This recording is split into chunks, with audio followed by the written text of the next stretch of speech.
say, because I know Nicholas, there might be some lag to this. I see you're kind of skipping around, but Nicholas in particular has been part of the group for a long time. Early in, recognized that it was bogus early in, and I appreciate all the help. And he's still here, and it's super cool, and I really appreciate that kind of stuff. And I know anybody that actually bothers to look is going to know how bogus this is, and it's really hard to get people to take notice in the first place. But I know he's been out there, and I know he's been doing things, and I know he's been connected, and I want to go visit the guy, and be on the show and go visit the guy and all sorts of stuff. I mean, I just think it's super cool. All the help, thank you. Super cool, and I appreciate it. And everybody else too, but yeah, he's in particular, I don't know, he jumps smart. When people talk about like other people's shows, I don't really know other people's shows, but I know his, because his was like one of the first ones that got mentioned. And I'm like, really? Somebody's actually doing something about the case? I'm like, oh, that's cool. So anyway, I don't know. Don't know the guy, but really appreciate it. Hey-oh, and welcome. Whew. I had all day, and then I still had to stress before the before the stream started. Yes, welcome here. Welcome all of you. This is number one, a fundraising stream for Zachariah Anderson's appeal fund. The link to that is pinned on top of the chat here. It's in the description over at Rumble. And I think I am live on Twitter as well. Let me check. Dun, dun, dun. And hello. Here's Jingles. Yes. Also on the Twitters. There I will post the fundraising over there as well. Dun dun dun. Yep. Hi, Mr. Jingles. Good for you to be here. Yeah. Today we will be watching the interview with Sadie Beacham. That interview is what led the investigators to ignore all other leads in this case.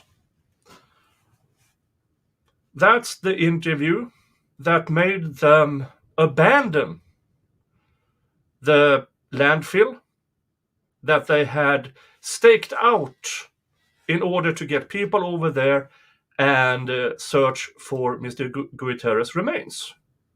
Because that's the part of the landfill where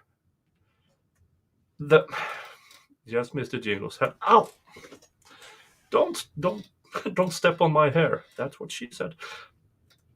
That's where the dumpsters outside of the apartment complex, that's where they were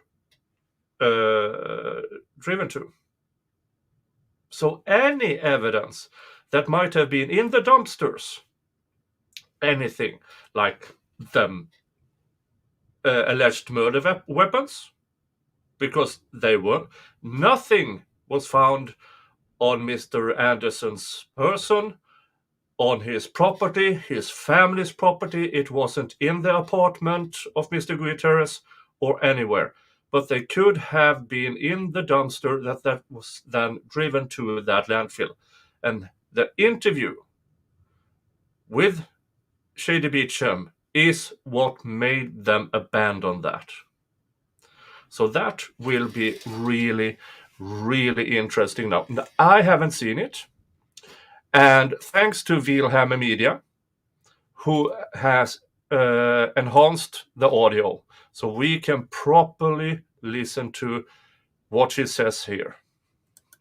Now, in the fundraising, rules are, and they are posted in the description below as well, $100 to Zach's defense fund, $25 to me, in shape of a super chat or gifted memberships or directly to my PayPal. That will bring on the wheel of regrets.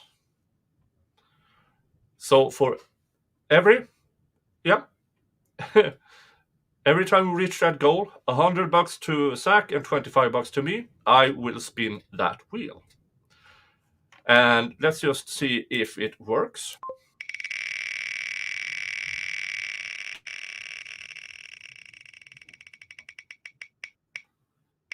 Yeah. Yep. So that is what will happen. So yeah. But we now the important thing here isn't the $25 to me. That is just the entertainment. That is for you in an attempt to get this old Viking as drunk as humanly possible. And so that's just part of the entertainment.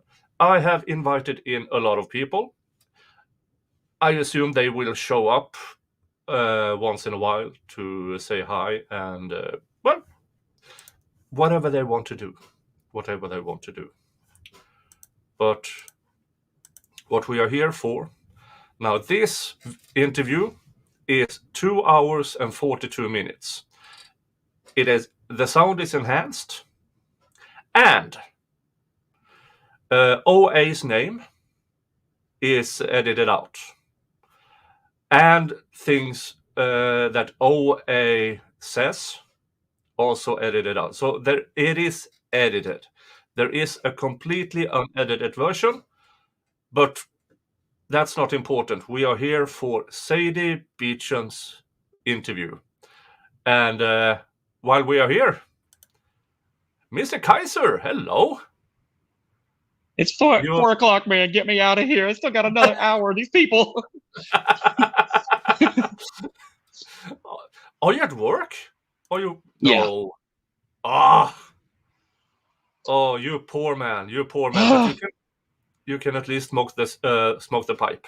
Oh, it's a corn cob pipe. Yep. Yeah, Missouri Meerschaum country gentleman.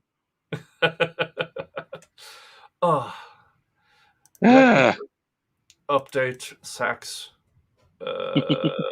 Nothing yet, but at least we are here to watch Sadie, her interview. I haven't seen it. I haven't. So it will be interesting to see if what she claims in this interview is roughly the same as what she actually testified to. So prepare to have an aneurysm. Yeah. And also, remember, this is the interview that made the investigators abandon all other leads completely. I mean, yeah, I assume, because everybody knows cops always do their absolute best to be impartial, that whatever she says is 100% verifiable, 100% believable, and everything in between. I assume, because what else could make police officers and investigators abandon all other leads? Like, why are all these people gathering around Mr. Guiterrez's apartment without calling each other? Everybody is all of a sudden gathering here right now from 40 minutes away, from an hour away, from 15 minutes away. Why are everybody just all of a sudden gathering over here? It's almost as if something's going on. Yeah, I mean, I don't know if you heard this before. It's very, very unknown, but there is a rumor out there that sometimes the culprit returns to the crime scene. I don't know what? Yeah, I mean, sometimes it's very unknown, just in the periphery of every fucking cop show out there, and more or less the main suspect in 90% of every cases are the person they are involved with. Yeah. And that person shows up to point the finger at somebody else. I say, do I need to go get some Reynolds wrap and wrap my head in tinfoil? Is it going to be one of those streams? Yeah. Yeah, maybe not as much tinfoil.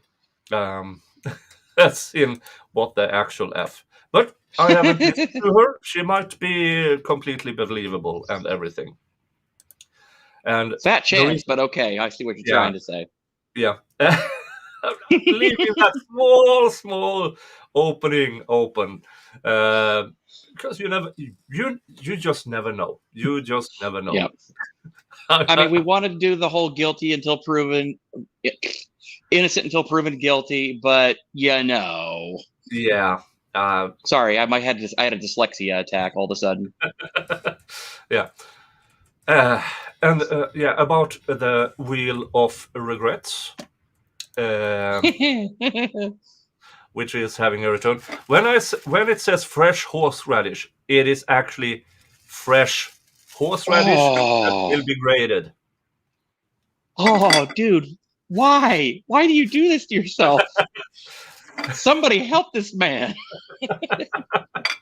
There's also the habanero sauce and the scorpion sauce. Jesus Christ, man.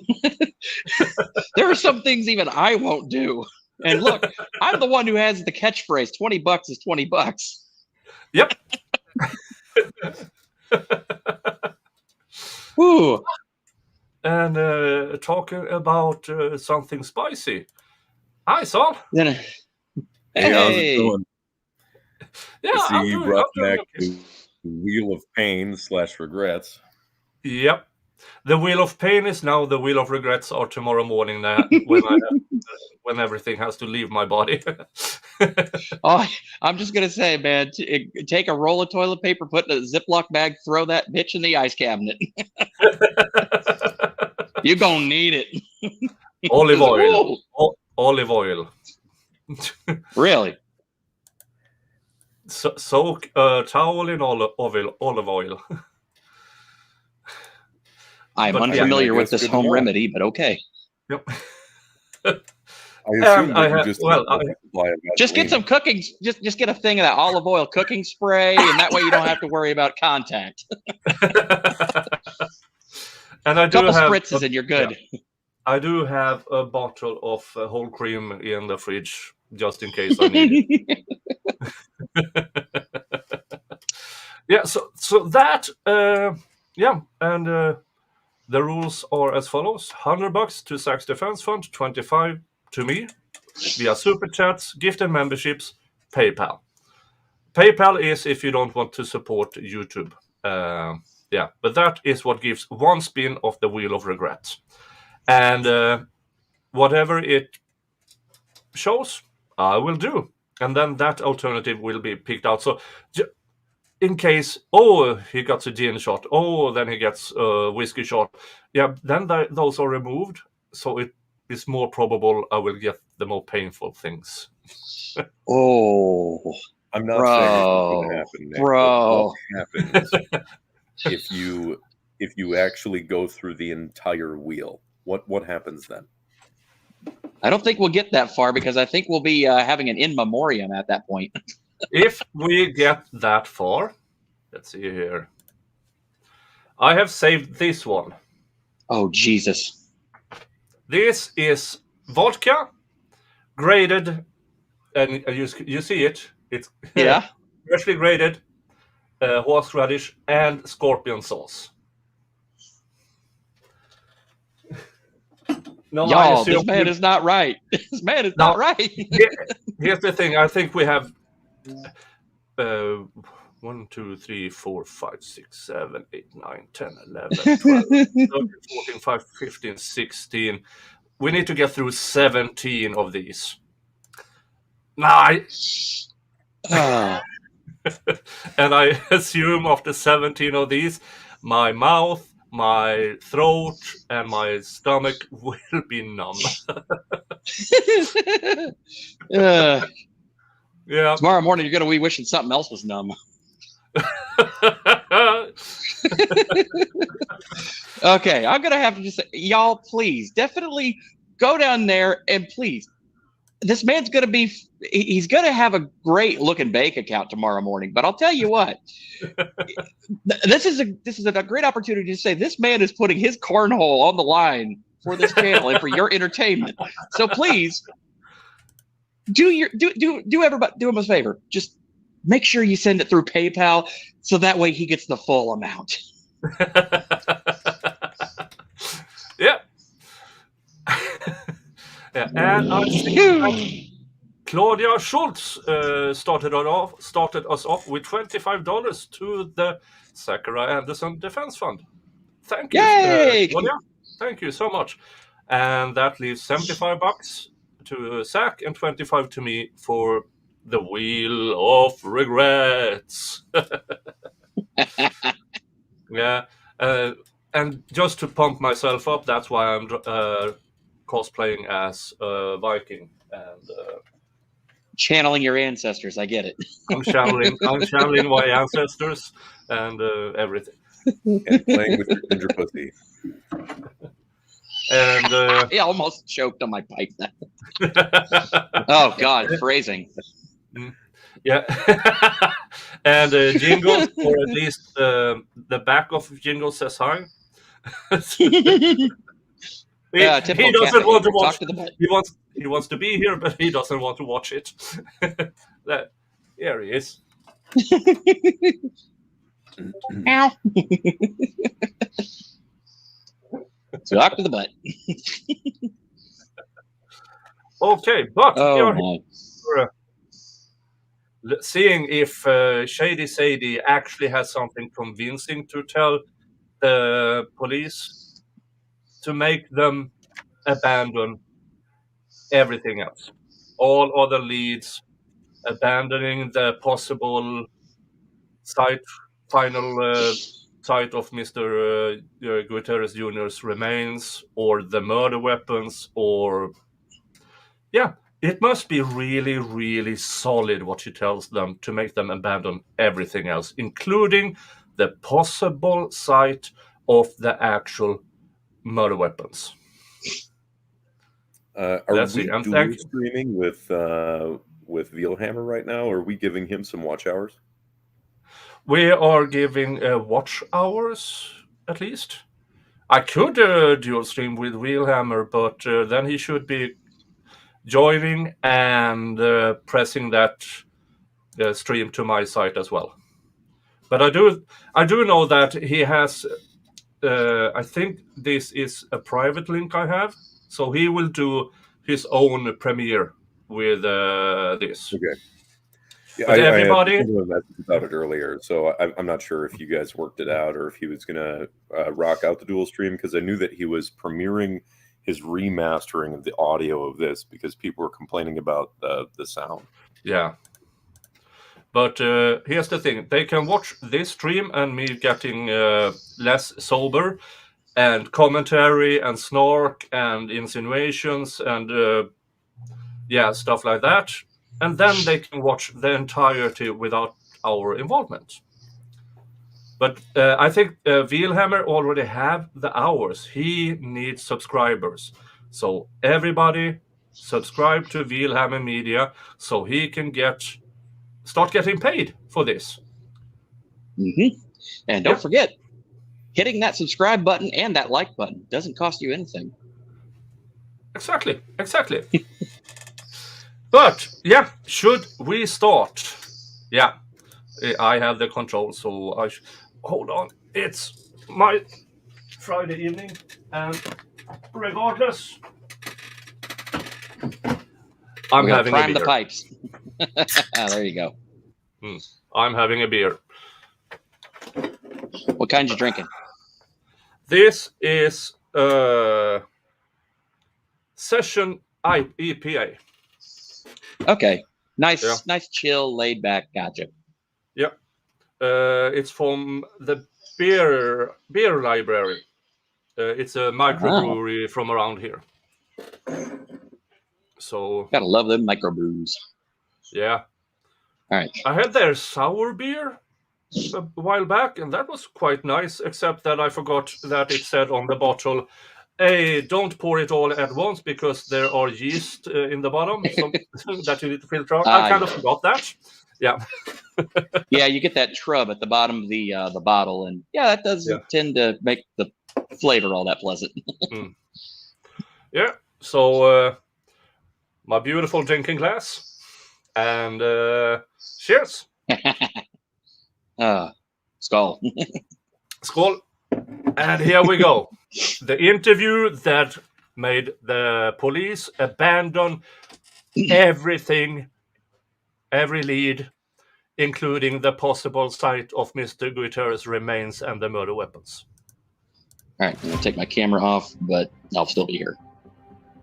Yep. Yippee.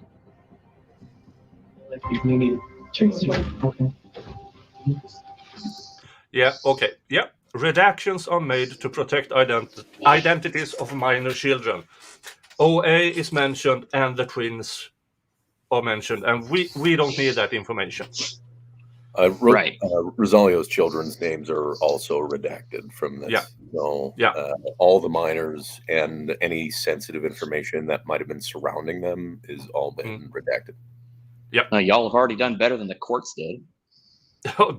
Yeah, because we are don't have brain injuries like the judge, and we aren't lying pieces of garbage like Mr. Gravely. So why do you feel like he's tracing? Like what led you to that? Actually, I should probably bring this out back then. Okay. So let me know if you need more sound. I don't know. Where do you want me to start? Yeah, I guess this is always a tough question. Where do we start, right? Right. I guess. How long have you known? We'll start there. When did you meet Rosalia? Zach. You know what? Let's go with Rosario. Yeah, Rosario. When did you meet? Yeah. When did you meet Rosario? I met him on Facebook. Okay. And we started talking through like the Facebook dating site or whatever, and then that was like February-ish. Okay. Yeah, I think it was like right around Valentine's Day. He like sent me a text, happy Valentine's Day or whatever. And then we just started kind of talking from there. Went out on a couple of dates. Started talking on the phone a lot more. We lived like an hour away, so it was really hard. Distance thing. Right. But like, he has kids and I have kids, so like on the weekend or whatever, when we didn't have the kids, or when Zach would take the kids. So I met him in February. And nobody really knew about him, other than my best friend. So because it wasn't really like, anything big. And then I was going to Mexico, beginning of March. So like March 3rd to the 10th, I was in Mexico. And before I left, Zach and I had our twin boy's birthday is and Christmas Eve. And he came over to the house and there was an argument. He was upset. Our daughter wasn't there the day before Christmas. He began throwing things out of my house. I had to call the cops to have them come and ask him to leave. So that was kind of a violent episode. That was not the first time. And this was just before you met Rosario, or this is before. Christmas before. This was so 2019. Okay. So Christmas 2019. So that's December. So I didn't meet Rosalia until February. Okay. But December was when Zach and I had that blowout, and we hadn't talked at all. Like I cut my distance from him. I tried to file a restraining order.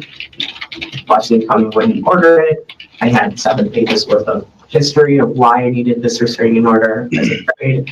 And they let it go. He kind of wrote it in that. And then he came and talked to me and said, hey, I gotta go take care of some stuff out west and I'm gonna be leaving. And I said, fine, I said, but I just want you to know, like, I'm done, with the relationship. Like, so that was the official split? in the relationship. Yeah, like I basically said, like I don't want to do this. I don't want. That's when he ended it. Yeah. Okay. Before I went to Mexico. Yeah. I don't like how the interviewer is filling in for her. Yeah. That's a bit. Yeah. Oh, sit down and let me help you. Because I am assuming what he's writing down is just her revised answer, not that he led her to that revised answer. Yeah. Right. And I kind of was like, if this is where our worlds are at, like, I don't want to live like this. This is not the first time. So I was kind of done. That's why I went for the restraining order. So right before I was leaving for Mexico, I did not tell him I was leaving for Mexico because I had fears of him going after the kids because he knew I was gone. He would try to take the kids, and that's exactly what happened. So he was at my house the day before. I need to go back. Did I hear she was going to Mexico because she was afraid that he would take the kids? Did she say that? That's kind of the vibe I got. Let's go back a bit. I'm going to still be listening, but I'm going to run inside and I'll be on my computer the rest of the time. So. Okay. And I kind of was like, if this is where our worlds are at, like, I don't want to live like this. This is not the first time. So I was kind of done. That's why I went for the restraining order.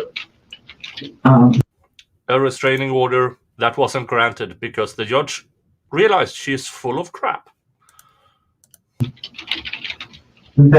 So right before I was leaving for Mexico, I did not tell him I was leaving for Mexico because I had fears of him going after the kids because he knew I was gone. He would try to take the kids.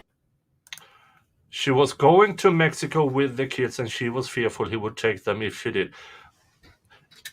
This might just be me, but isn't that parental alienation? And she admitting to this police officer, she was more or less going to kidnap Zach's kids so he couldn't meet them. Tell me if I'm wrong.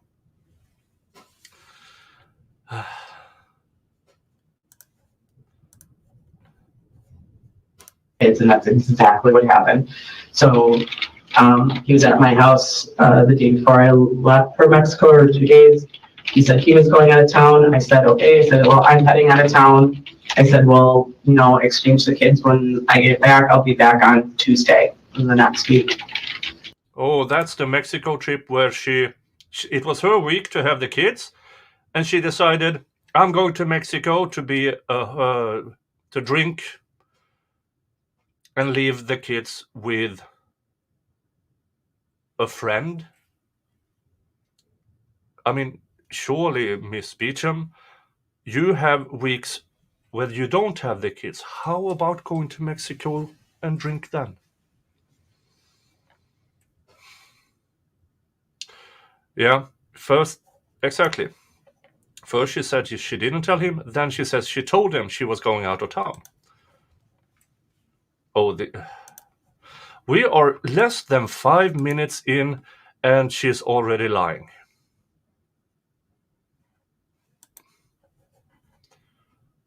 Because in court, when she had to testify under oath, none of this. Yeah. He's like, yeah, okay. Nothing. Then the second day I was in Mexico, when was this?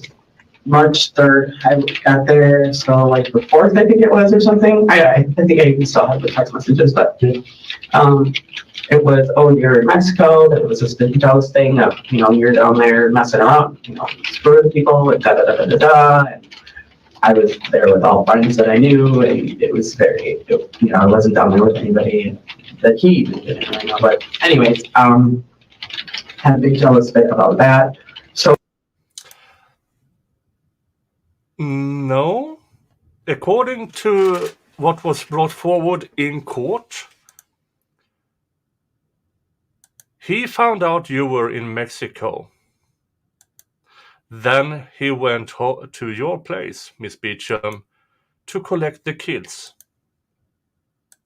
because he didn't know who was their babysitter. He didn't know if they had a babysitter. So he went there to get his kids, because you decided it is more important to drink in Mexico than being a mother on your Mother's Week. Up at my house where my best friend was watching her kids at 3:45 in the morning. Came into the house because my friend smoked cigarettes, so she forgot to lock the front door when she went out, so she just closed it. This is your house? My house, while I was in Mexico. My friend Becky was there watching the kids. Kids were sleeping. He came in, stood over her. She woke up to him standing there. And he's like... And thank you to Ashley for another $50. That brings us to $125 to Zachariah Anderson's defense fund. Now, I have to show you this. As you can see, the goal has risen. We reached the goal of 50,000. Now it has risen to 65. Why is that? Well, let me tell you. It's from the update. Let's see if I can just do this. Yep, you can see it.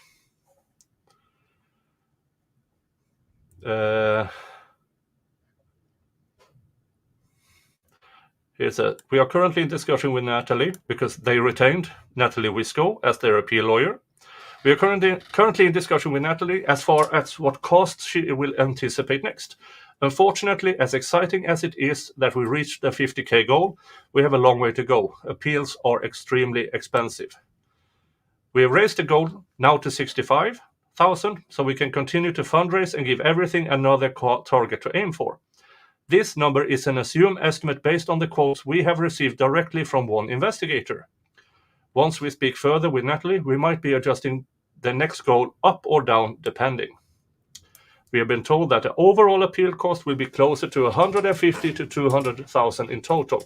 This does not include the cost of a defense team if Zach's case goes back for a retrial.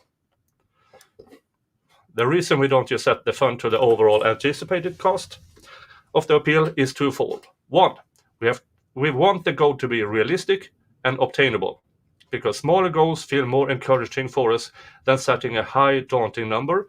And two, we do not want to get into a situation where people end up donating more than we actually need. So we'd rather make smaller, incremental goals as we receive feedback from Natalie about anticipated goals. So this is why it has risen to 65 now. And for you who don't know, just the trial documents, the trial transcripts, over $10,000 for that alone. And that includes, because Natalie Wisco have to read through them all, including the judges ranting about objections when he does a half-hour rant about civil war and stuff that happened 25 years ago. She needs to read all of that to form an opinion regarding, is this an appellate issue, what he's doing? She needs to read all of that junk. But let's get back to this person. And thank you to Dave at Making Law Simple Network, because he is the person who got these videotapes of the interviews, both Sadie's first interview and Zach's first interview. I will be doing Zach's first interview next week. And the reason I'm doing this first is to have it in chronological order, because they interviewed Sadie first and then Zach.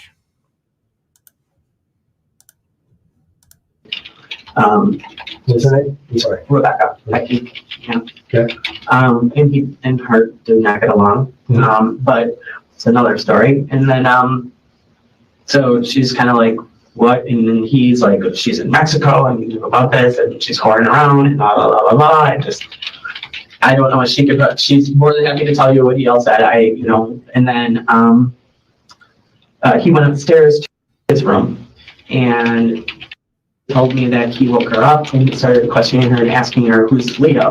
Who's Leo? Well, it's Rosalio. I call him Leo. He's Leo in my phone.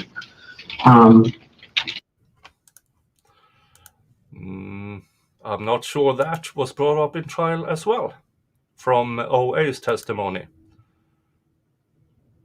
What I remember, it was just brought up that he woke them up, got them down, fed them breakfast, and took them home.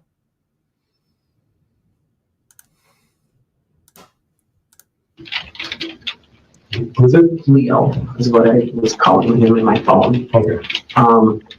And asked, who's Leo? Who's Leo? And then she was like, I don't know, or whatever. Now, that was in March, so I had met Rosalio already in February. Mm-hmm. How? You never brought her. According to her testimony, she only had, in March, so far, she only spoke to Rosalio, if I remember correctly. And why she is fantasizing about that, I don't know. But according to testimony, they didn't really meet until late March, after doing the date site talkie-talkie, if I remember correctly. Jen is in the chat and Sol is here, so they will correct me when I'm wrong. I'm very sure of it. That's why I really enjoy having everybody here, because when I misremember, they will correct me. Up to. No, I never told him about his name. I never told him anything at all. I did tell Leo called me on the phone one time when we were in the car and Bluetooth. Who's that? And I said, oh, that's my friend Leo. And she's like, oh, who's that? I'm like, he's just a friend, because that was, how that was. So I assume that name came from. The answer to that is everything can be used in an appeal, but the appeal is more about misconduct from the prosecution and wrong decision from the judge. But everything can be used in some shape or form.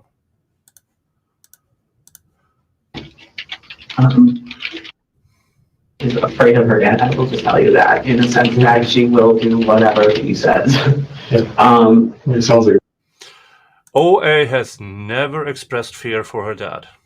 Never. To my knowledge, she has never, in interview, as far as I know, and definitely not in court, said she was afraid of her dad.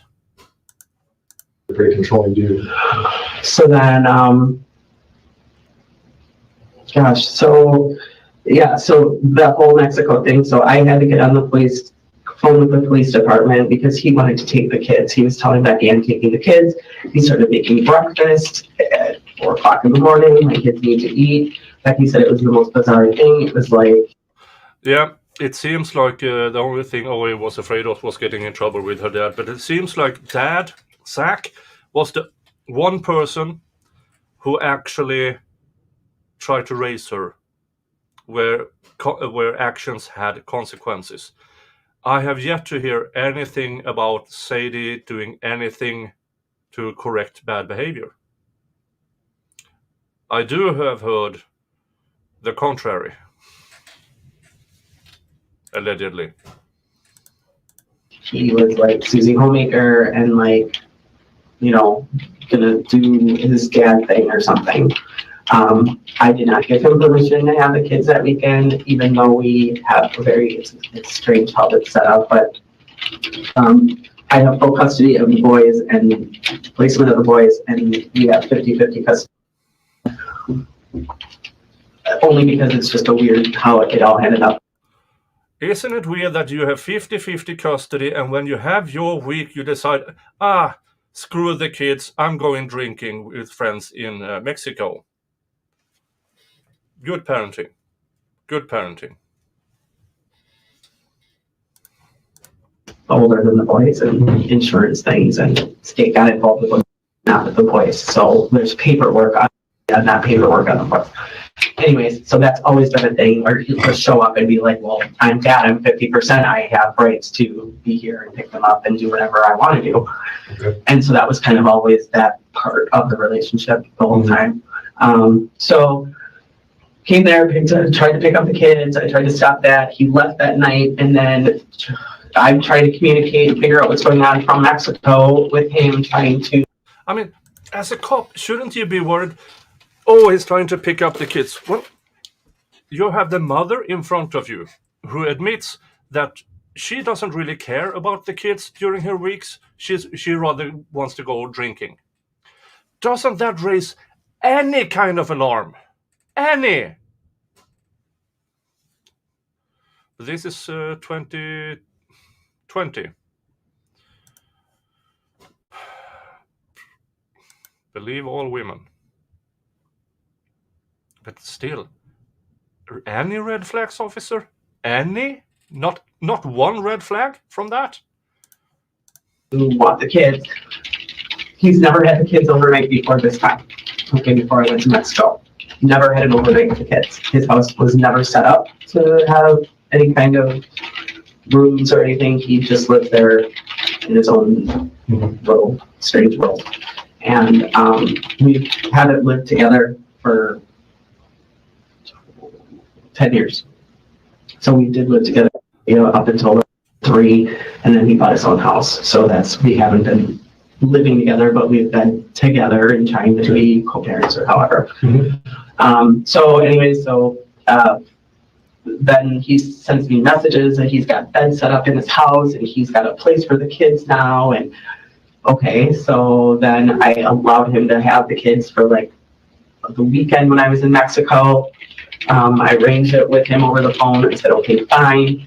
I don't want, whatever, just to keep me at bay. So that was right. That was the outcome of the situation. Is they take the kids for the weekend. Fine. Just get out of my hair. I'm fine. On vacation. Correct. And I'll be back Tuesday. Make sure that you have the kids dropped off at school. We'll do this. I don't want to see you.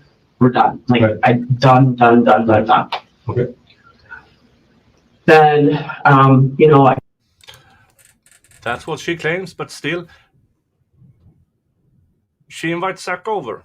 He does his laundry there. She asks him, "Oh, why didn't you stay the night?"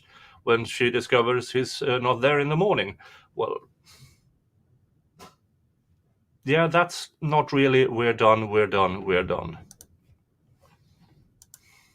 Tried to be civil about things, and he came back and I'm like, look, okay, I just want to talk. We met at like chocolate factory, sat down and talked, and I'm like, I just want to be able to communicate about the kids, come up with a plan, a schedule, whatever we need to do that way. And he wanted to talk about a relationship and keep, why can't we give this a try? And you're not giving me a fair shot, and all of all of that, and just several emails from that time on about trying to stay together. And I'm like, okay, and then I'm like, I just don't feel like I can do this. Like, I'm just not, I'm scared of you. I'm on pins and... Here she claims, I'm scared of you. Now, we know why she says that. During trial, she was asked if she was scared of Zach, or if she was worried about. And her answer was, more or less, within quotes, "No, why would I be that?"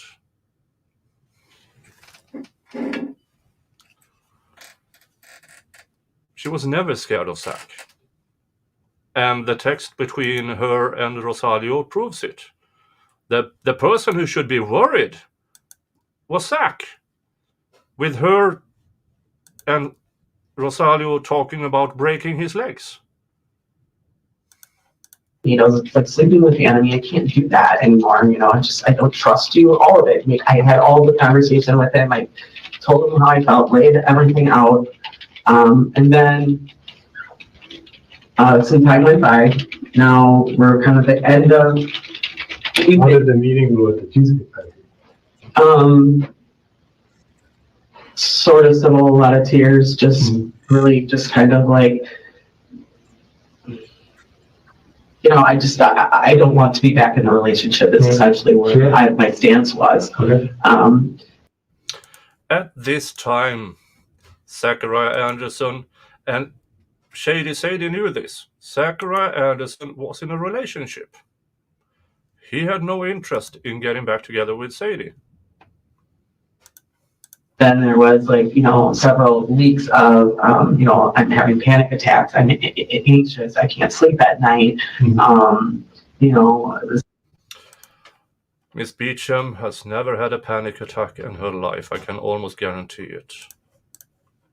This is killing me, and just, all of the breakout heart stuff, and I just, kept saying, I'm sorry, I'm not trying to hurt you. There's no, I'm not, I want to be able to communicate with all the kids. I want to be able to get, that, that's what's important. And then it would go into, well, you're screwing around, blah, blah, blah, blah. And then. Yeah, 11 minutes in, and has she even mentioned the love of her life? The man she wanted in her life permanently? She mentioned him, but not really. Officer, what are we doing here? Why aren't you out there looking for him? He's missing all the blood, all the things. Why aren't you looking for him? No. She's there saying stuff about her ex. Of course she is. Why wouldn't she? I mean, her whole narrative has been trying to bury Zach. She wants to make sure that because he filed for child custody, that she wins. She's doubled down on this narrative, for some time now. Sorry, I was on the phone with Zach, Nick. I stepped away from the computer for a bit. Oh, I hope you said hi from us. I did. Yeah, he said thank you for doing this, and he was very, very excited to hear that you're covering this, because he's just waiting for the truth to come out, and I think it's evident from the evidence that she's lying so many times in this interview. Yeah, something I hope that Dave, now when Dave is getting stuff from this investigation, something I would like to read is how OA's testimony changed after each meeting with Prosecutor Gravely. That is something I would really want to see.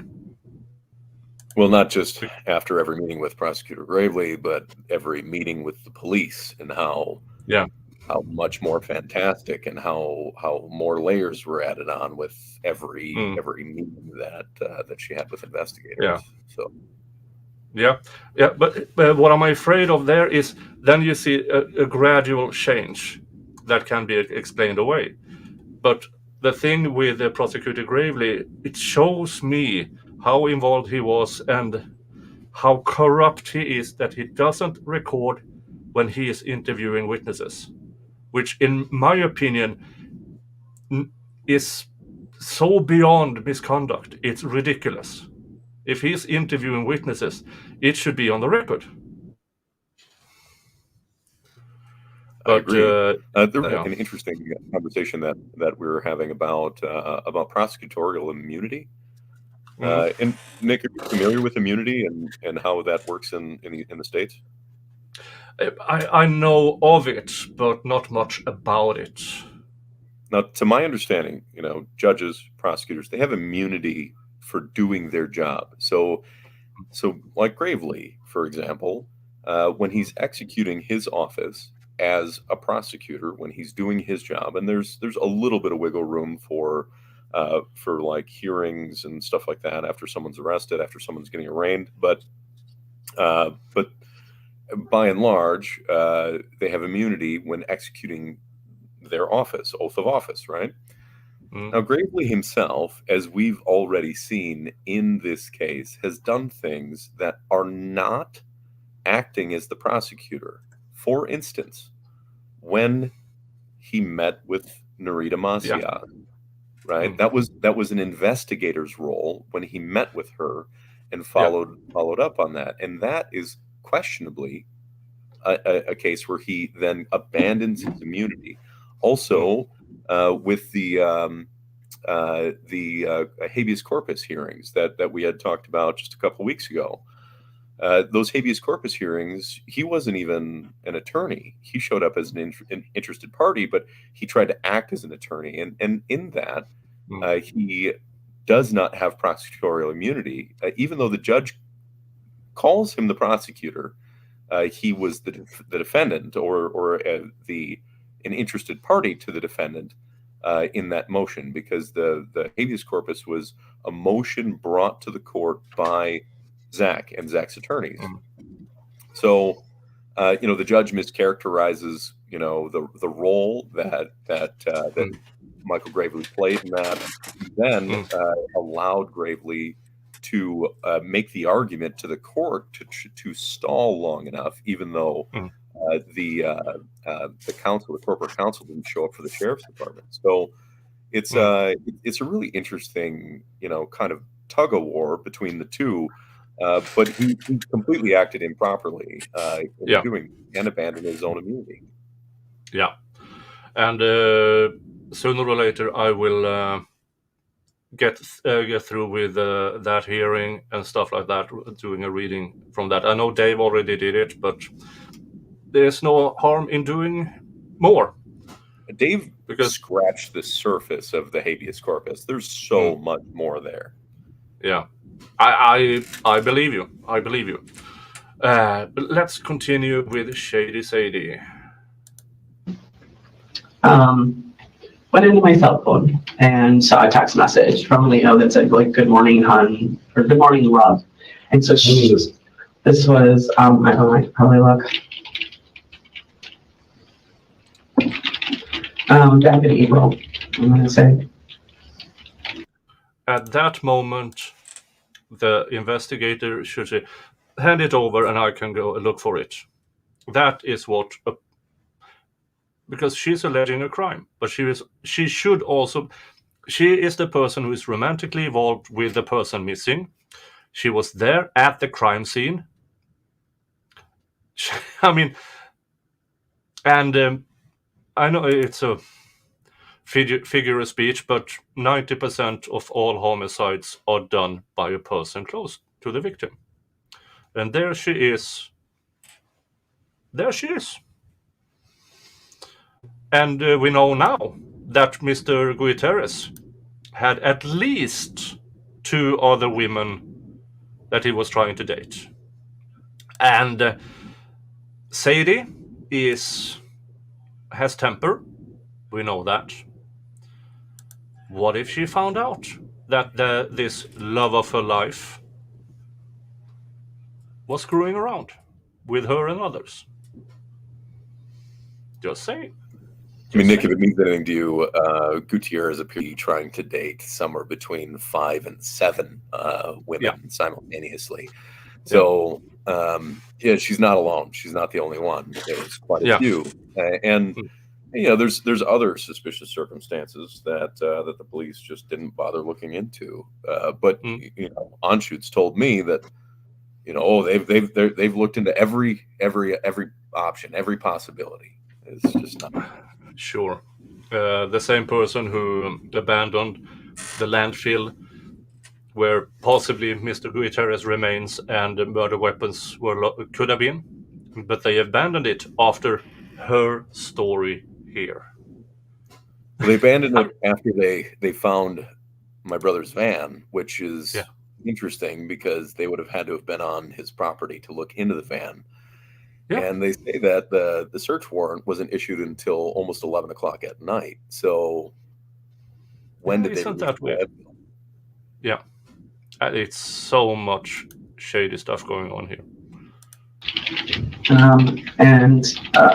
So she was upset because she thought that he was saying "I love you" and I was saying "I love you," and she didn't know this person, and she was wondering, like, she's concerned, like, mom's dating somebody and I don't know about this or whatever. So she told him. Yeah, this is really interesting. They have a missing person, an apartment with blood in it, with stuff moved around. Why aren't they questioning her about where do you think he might be if he's not there? Why this? And then he told me, well, found a text message, and so you're dating somebody and you love them, and I mean, just went into everything. And I'm like, wait a second, we're not upset. Reached, crossed lines and went into my text message. Like, isn't that what's more important here? And then, so that just started kind of. What did you tell them? Okay. I don't. I really don't. She told Zach. She told him something. I mean, she was upset, like, with me. And then, Yeah. Goodness gracious, this is so much. I mean, I swear I couldn't make this up if I tried. This is just unreal. It's kind of, what is going on here? She was upset with the new relationship, so she tells Zach. Right. So that kind of snowballed him into his jealous type stuff. What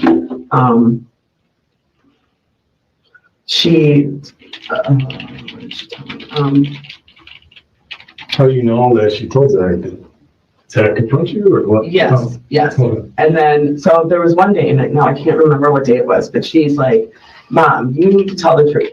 So Zach was like, so you're texting some guy, or some guy's texting you, and da-da-da-da-da. And I'm like, look, I already told you, Zach, that I'm seeing someone. So, I've already been honest and upfront with that. There is no, secrets about it. I said, and as far as I haven't introduced him. And, yeah. And one reason might have been that Rosario was not the first guy she dated after the official breakup with Zach. Allegedly, there were more than a few guys that was dating her was around the kids. I mean, I'm not even a dad, but I find it troubling if, for instance, I have 4 sisters. If one of them with the small kids got a divorce, like one of my sisters have, or 2 of them have actually, and they started to bring a lot of guys home to meet the kids, I would be worried, even as a family member. So, but conveniently, she leaves this out. Conveniently. To her, because this is new. These are our kids, I'm being smart about this. This isn't, and so she was upset. She's like, well, I don't know who he is. And I'm like, why are you so upset about this? Honey, are you going to let me deal with it? And then she's like, well, just show the text messages. Show me the text messages. Tell me that you're not. And she was confronting me, why are you lying? I'm like, honey, I don't need to show you my text messages, If a 12-year-old girl, and all of a sudden it is, one more guy. I'm sick of it, Mom. Show me the text.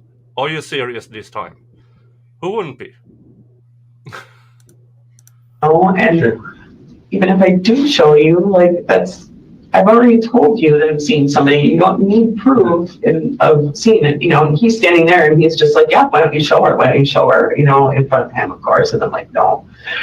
So she became very upset and confrontational with me about the whole thing. When did this occur? That was probably mid-April, beginning of April, before her birthday. Now her birthday. Okay. So this is probably 2 weeks before her birthday. So then, I just got a lot of slack from him about, you're a new guy and da-da-da-da-da, and you're seeing somebody and stuff. Then,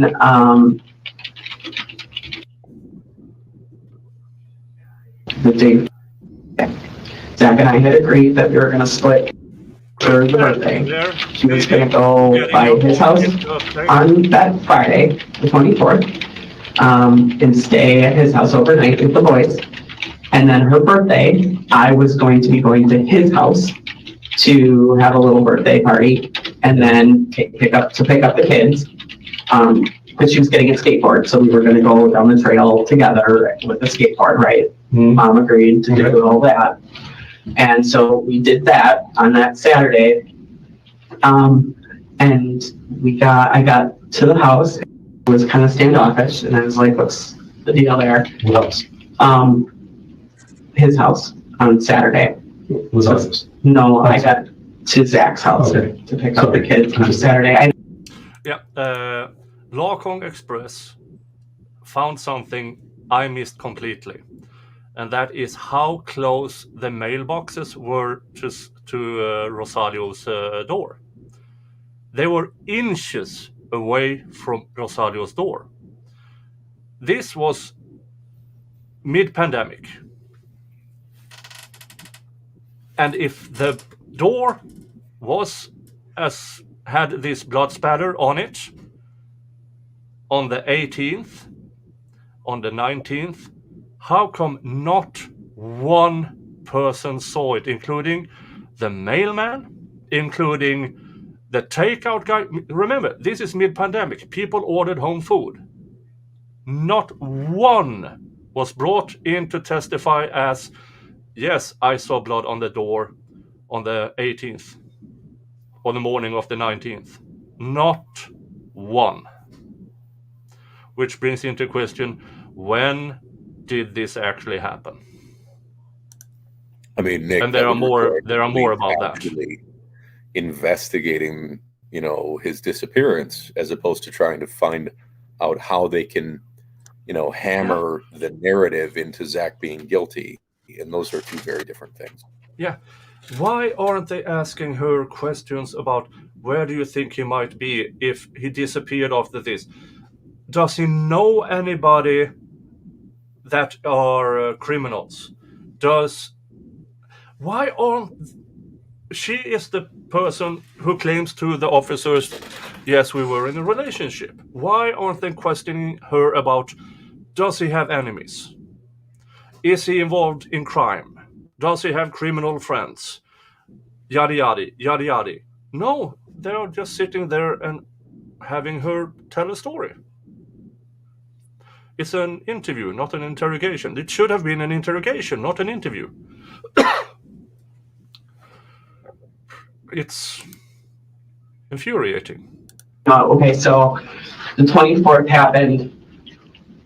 On the 24th, he had the kids, okay? So the kids were in his house. I was at home. Okay. Rosalio came over that night on the 24th. Helped me decorate the day in the kitchen. He stayed over that night. About 3 o'clock in the morning, we were getting ready to go to bed, turned off the lights in the bedroom, and my doorbell went off. And I was like, what the heck? Spoiler. This was explained by Zach. He told her beforehand, I'm going to get stuff from the garage. It might be late. So he got the stuff, and on the way out, we don't know if he actually rang the doorbell or if she is inventing this. But then OA, in a later interview, told the same story. I'm not sure she collaborated this story at the time she's telling it, but she did later on at least. So I'm like, that's weird.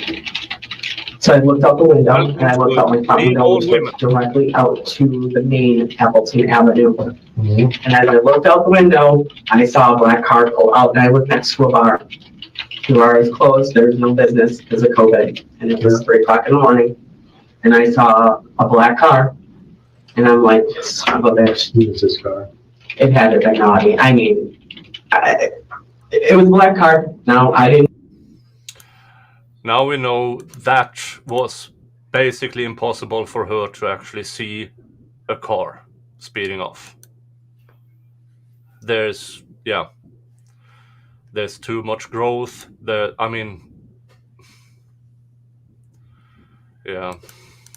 a license plate, and it pulled out, squealed out of there, pulled right past the house, and went down, what way is that? Freaking west, I think. And that would have been the way that he would normally take to go back to his house.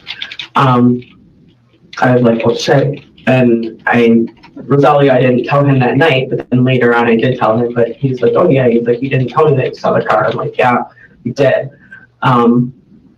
So then I was like, I had the feeling like that was that, it was kind of apparent.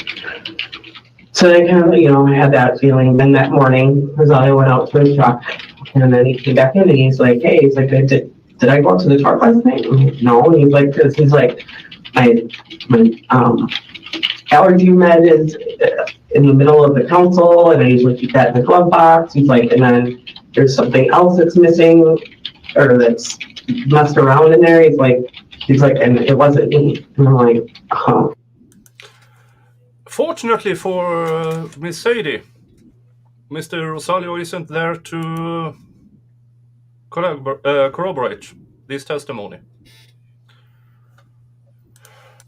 He's like, if you're telling me your ex was here possibly, then I think he probably went in my truck. I'm like, seriously? He's like, yeah. All right, so, that was that. Oh, and nothing of this was ever discussed via mail or text or anything. You would assume they talked about it. They did talk a bit later on about how they should break Zach's legs. One leg. It was one leg. Yeah. Yeah. It was. She's mischaracterizing the conversation with Rosario following the night, and says that Rosario is just being protective. He's concerned about her, but what she's leaving out in that statement is that she was talking to Rosario about going to rough Zach up and maybe breaking his leg, and that was somehow Rosario being protective. I mean, she gave him the address and signed off on it, and then deleted text messages. Yeah, and there's a lot of really weird stuff that should have brought up all the alarms to the investigators, but by then they were so invested in framing Zach, they didn't care. That means they just kind of left that, and then I don't know if and the next day was the birthday. So I went over to his house, had the little skate party thing, and then took the kids back to my house. He invited himself and his family to come over to my house for the party, which was not really the original plan.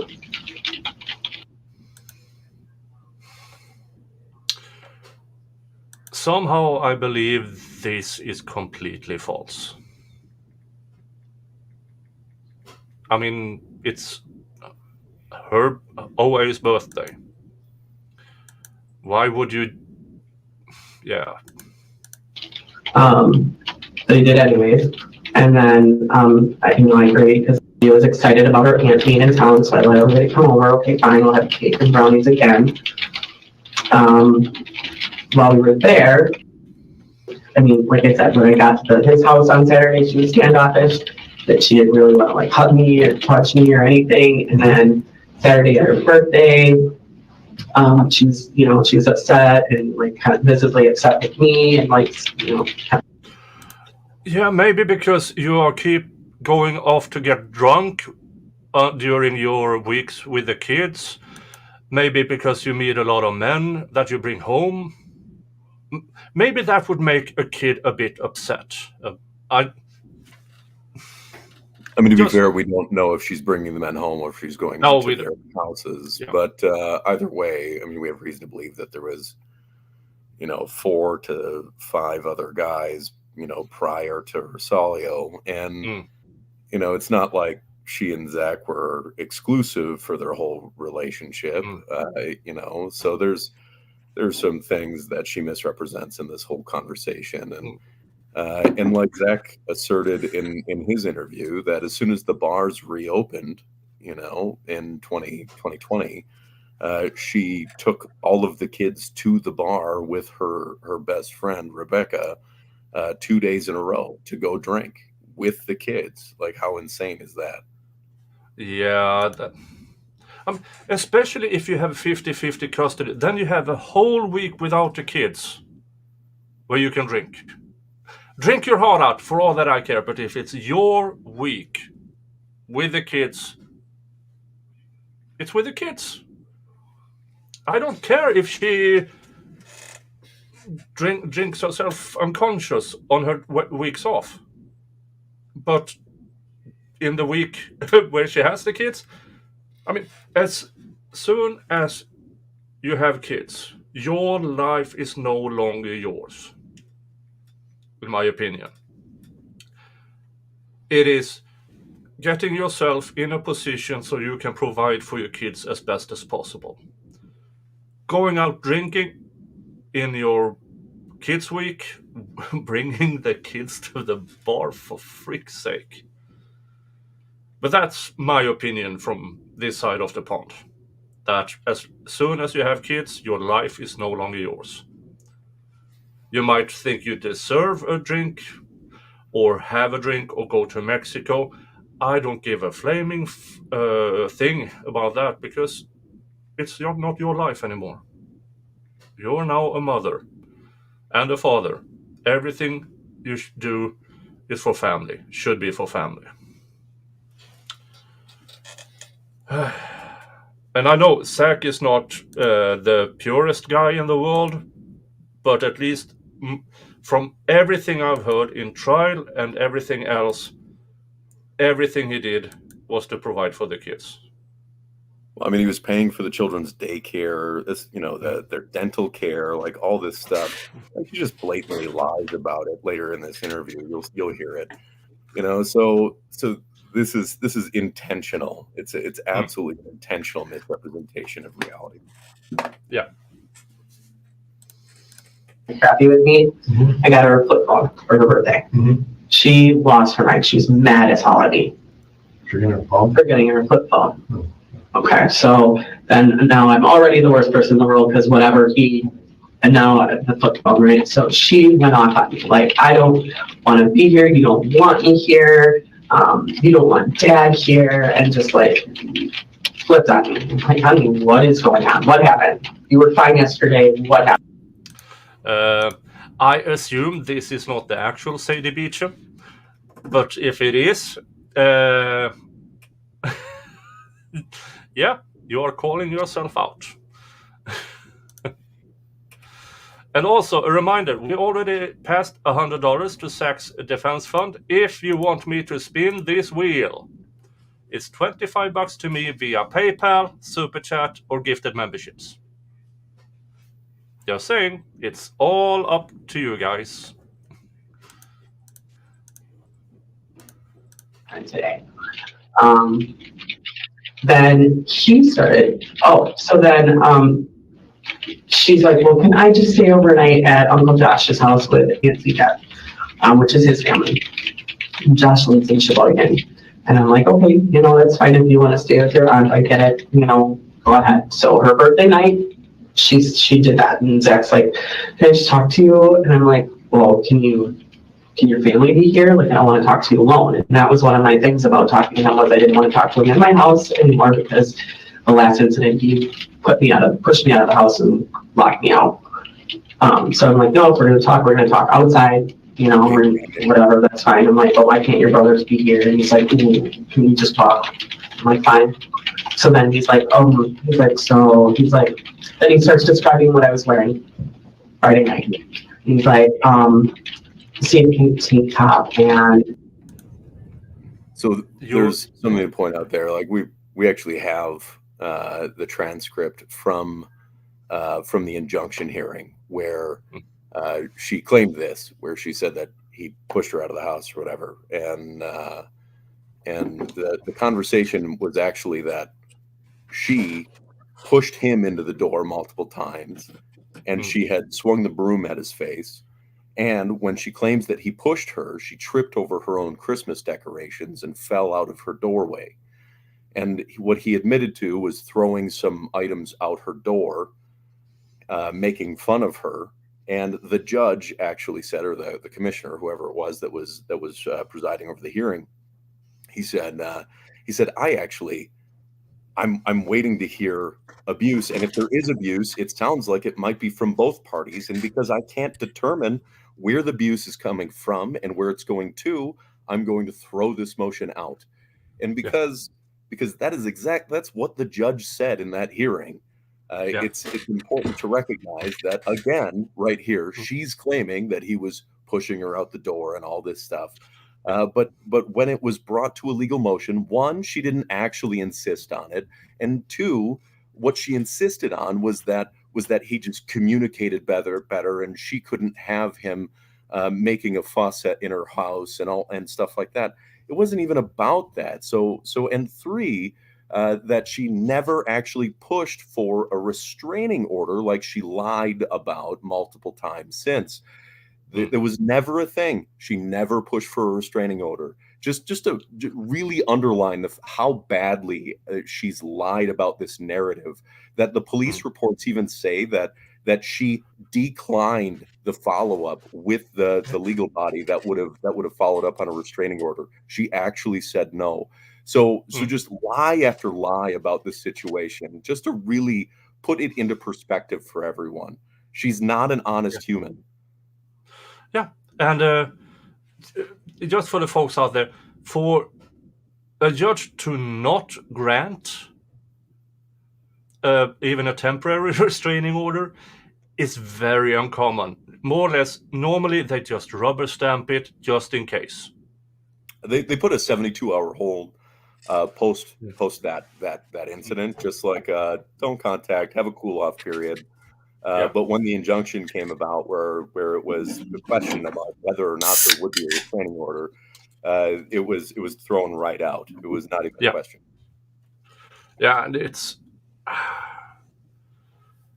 infuriating because how it was explained at trial, in court, and it was so misrepresented. And they had the judge's decision.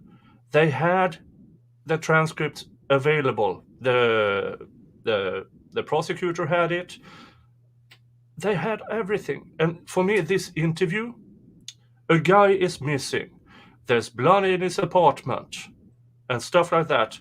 And we are 20 minutes in.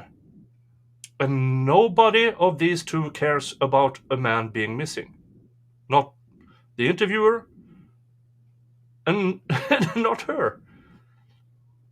It's almost as if she knew and had already grieved, or speculatively, in my opinion. I mean, realistically, this person in the chat that claims to be Sadie, we will put the police reports out there. You will be able to see and verify that I'm not lying to you about what the police report and the injunction hearing said. I'm telling you exactly what it said. And the police report actually verifies what I'm telling you and what Zach's story is actually in his interrogation. That's just the way it is. And if we are going to continue to focus on this narrative, like so many of the people are saying that she's credible. Well, she comes across as genuine in this conversation. I think that we need to give some credit for that. The cop, was taking it as truth. But there's conflicting statements in this, and a red flag to all of us, like you just said, is that there's little to no concern about the missing man. I think he's mentioned. I can count on one hand the number of times that he's mentioned in this interview. You'll see. Yeah. Here's the thing: the person with the name said, "I know you're just a troll trying to stir things up, but it's getting annoying." I mean,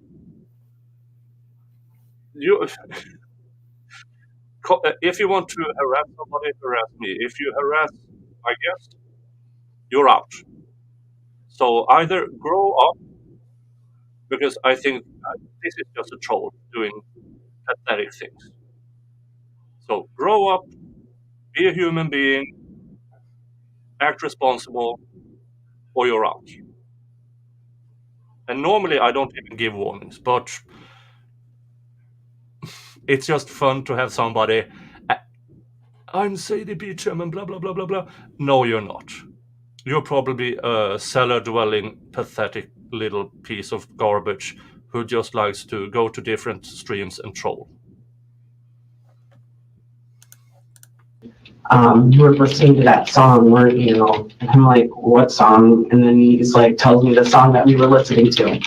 And he's like, it's on, he's like, let me see. He's like, let me check your TV. It's gotta be on the phone or it's gotta be on the TV. And he's like, if you're listening to it, let me see the history. And I'm like, no, you're not going to my house to see the history. I'm like, what are you talking about? And he's like, I just see things. I know things, you know, I can tell when, you know, I've told other people, like ESP, like type things. Like I told other people that they're going to meet their somebody and they do, and then, you know, they're together forever. And so I just get these visions. And so now I have this vision and, you know, and you're there with him and like just basically explain the entire night. And I'm like, how would you have known if you weren't? Now I have a big deck, like a big deck sliding, what do you call this? Deck door, you know, and it's all glass windows and then the blinds don't close. So anybody could stand there and just look right into my kitchen, straight through the house and right into the couch, right? And that's exactly what I did. And I walked out there to see where he would have been able to stand to see us, because he's like, you're on the couch and you were there and we had shorts on or something like that, and this, and then like describing everything, and you had your hand on his lap, and then this, and then, you know, and then you guys went into your bedroom, and I'm like, if you weren't here, how did you see all of that stuff? And then so finally, he kept denying it, and then I said, you know, something's wrong. I said, I don't know. I said, I think your dad was here last night. Something's up. When she got back, I asked her, and I said, I just literally said to her, I'm like, I'm just concerned that Dad may have left you guys in the middle of the night and didn't tell you. I'm like, that would have, you know, if Dad did leave in the middle of the night and told you, that would have been one thing. But if he didn't, like, what if something happened and you would have woken up to the boys and then you wouldn't know which direction Dad went in, you know? I'm like, that kind of scares me. And she's like, Mom, I gotta tell you something. And I'm like, what? And she's like, Dad did leave. And I'm like, he did? And he told me. And I'm like, he did. And she said, yeah. She's like, he woke me up and he told me he had to go and get some answers. And I'm like, what does that mean? Like, what? And now she tells the interviewer, this is what my kid said. And we know from trial that the gun thing never happened. It never happened. We know that for a fact. It never happened. It was stipulated to by both the prosecutor and the defense. Never happened. So we know sometimes she says some things that simply isn't true. And in this case, we don't know if she actually told this because this is what happened, or if she told later on the police officers in an interview because Mom told her to say this. We don't know. And let's see here. Okay, don't know who you are, but my liver just said for $25, challenge me. Okay. Thank you. We are now up to $150 donated. Thank you so much, Nick's liver. 5 in your personal to iron out your first shot. Are we doing the wheel of regrets? We are waiting for $25 to me for the first wheel of regrets. Dun, dun, dun. People seem focused to giving to Zach, and I'm fine with that. I don't mind. I mean, I can have my beer, and when Dave chooses to get over here, I might have a bottle of Prosecco just to have 2 glasses and prove to him you can have 2 glasses of Prosecco without calling the court. And, or falling out of your treehouse. Yeah, that too. Let's continue. And thank you, my liver, for challenging people. And she's like, he needed to get some answers, Mom. He can't sleep at night. He just needed to be able to go to sleep. And I'm like, what? And she's like, now he can sleep, Mom. Now he can sleep. And I'm like, what does that mean? And she's like, well, he saw you. He was videotaping you. And I'm like, what? And she's like, yeah, Mom, and I saw you, and you were there with that douchebag. And she's like calling him names and like using all this language that she's wouldn't use, you know. And he did this, and you did. The clickety-clackety is kind of important. So I'm leaving it in, because next Friday when we listen to Zach, nothing. No clickety-clackety. That and I saw it. I'm like, how, what? And she's like, yeah, Mom, I saw it. So he must have showed her a videotape of what he videotaped me. Was it having sex or something? No, Okay. no, just sitting on the couch, Okay. just hanging out together. Okay. All it was. When you got home, you showed her the Like video. we have a Yeah, day yeah, rating that's what she said. And then, you know, had some conversations. So then when, you know, she was upset about that. Mhm. She was upset with me, like that I was doing something wrong, or that, you know, I shouldn't have a friend over, or, you know, whatever he was. Okay, Dave is still live, but they will join in a minute, I think. And Dave has the link. Know the person who calls themselves Sadie Beacham? No. If she wants he, I think it's a he. Trolls are often he. And they can create a new account and come back. I mean, the question is, if it really is Sadie Beacham, do you want Sadie Beacham to join us on the panel? You're breaking up for me, but I know I had this issue before. Chat, did you hear Saul? Can you hear me now? No, breaking up for me. But I've had this issue with my latency, that I can watch the stream, I can hear and see myself perfectly, but everybody else breaks up. And it's shown for the... Oh, I was no, just asking that if it really was Sadie Beacham, did you want Sadie Beacham on the panel? okay. I'm starting to break up here. I will try to change from router to mobile, because I see here that I'm breaking up here. I will try to just change here for a bit. Oh, I will be offline for a few seconds.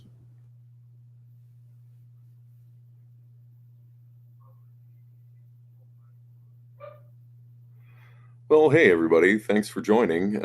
We are a little ways into the Sadie interview. I know a bunch of you have already seen it. Nick was having some connectivity issues, so he's reconnecting. So bear with us. I know MLS, you guys are just tuning in. Thanks for joining us here. We are raising money by punishing Nick's liver. So he has the Wheel of Regret set up. For those of you that don't know, for MLS Raid, $125 or $100 for the Zach Fund at the Give Send Go, and $25 to Nick's personal account, to his Cash App and whatnot. Will get one spin of the Wheel of Regret. So Nick will drink whatever that is. And I think that we've got 17 active slots on the Wheel of Regret before he drinks what is vodka, fresh horseradish, and what else was in there, Nick? Scorpion sauce. And scorpion sauce. So that will be the just icing on the cake, the cherry on the sundae of Nick punishing his downstairs tomorrow on the toilet. So if you're all interested in ensuring that Nick suffers for at least a day, we can cross 18 total spins on the Wheel of Regret. So I know that we've done it before. I know that we can do it again. If you're all interested in seeing poor Nick here suffer, we can make that happen. We just need to work together. Yep. Thank you, Brandon, for re-entering the memberships. Thank you so much. Yeah, so we are currently at $150 to Zach's defense fund. Let's see if anything else has come in while I was trying to restart. Nope, still at $150. So $25 to me in shape of gifted memberships, super chat, or via PayPal. And that will buy you a spin of the Wheel of Regrets. Okay. I hope Dave shows up because I still have some latency issues. Because Dave has access to my account, so he can do it himself if I... Yeah. But let's go on with the interview. Whatever. Wherever her mind is.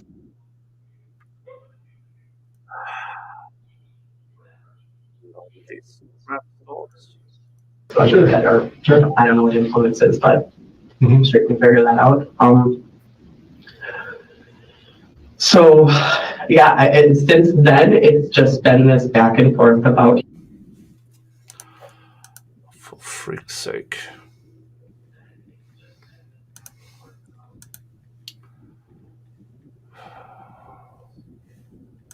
Yeah, hold on while I try to restart everything here. I have to restart my computer. I bought an entire new...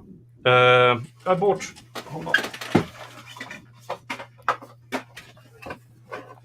I bought one of these today instead of the USB thingy, just to get rid of this issue. But apparently,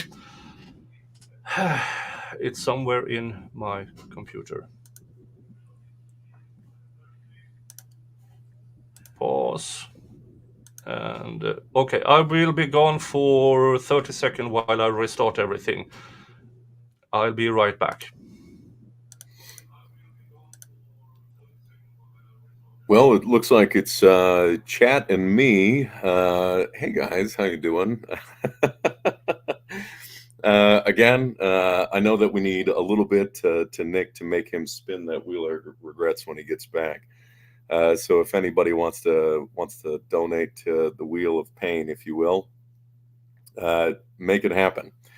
So does anybody have any questions? I can field some questions while it's just the two of us, Chat and me. Anyone have anything that you need me to answer or that's tickling your brain right now?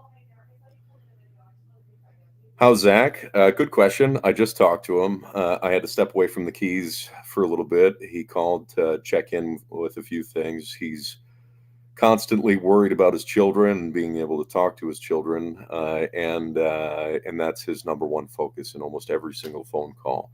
Is how do we make sure that he does have contact with his children? Right now, Sadie is preventing him from speaking to his twins, and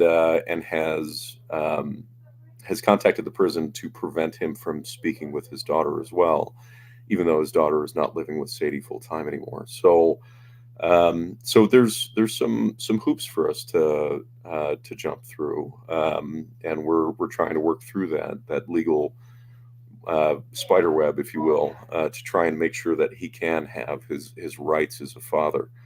Now, that's a very there's a lot more to that story, and there's a lot more that's going to happen. But his daughter does want to have contact. Yes, she loves her father very much. So I know that there's a part of this interview that just hurts our heart, hurts so many of us to watch. But the reality is that she was a little girl conflicted between two parents, trying to play to both of them at this time. And it's unfortunate because she's really just a victim of circumstance, and she loves her father. She wants to be in his life and wants him to be in her life.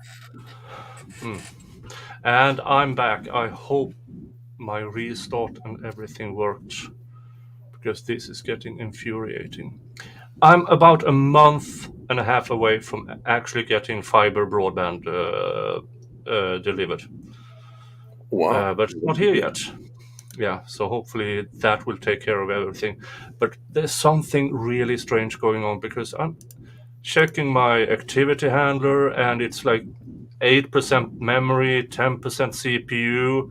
I mean, there's absolutely nothing that says this should be a problem. And I have ad block turned off and everything. This shouldn't happen.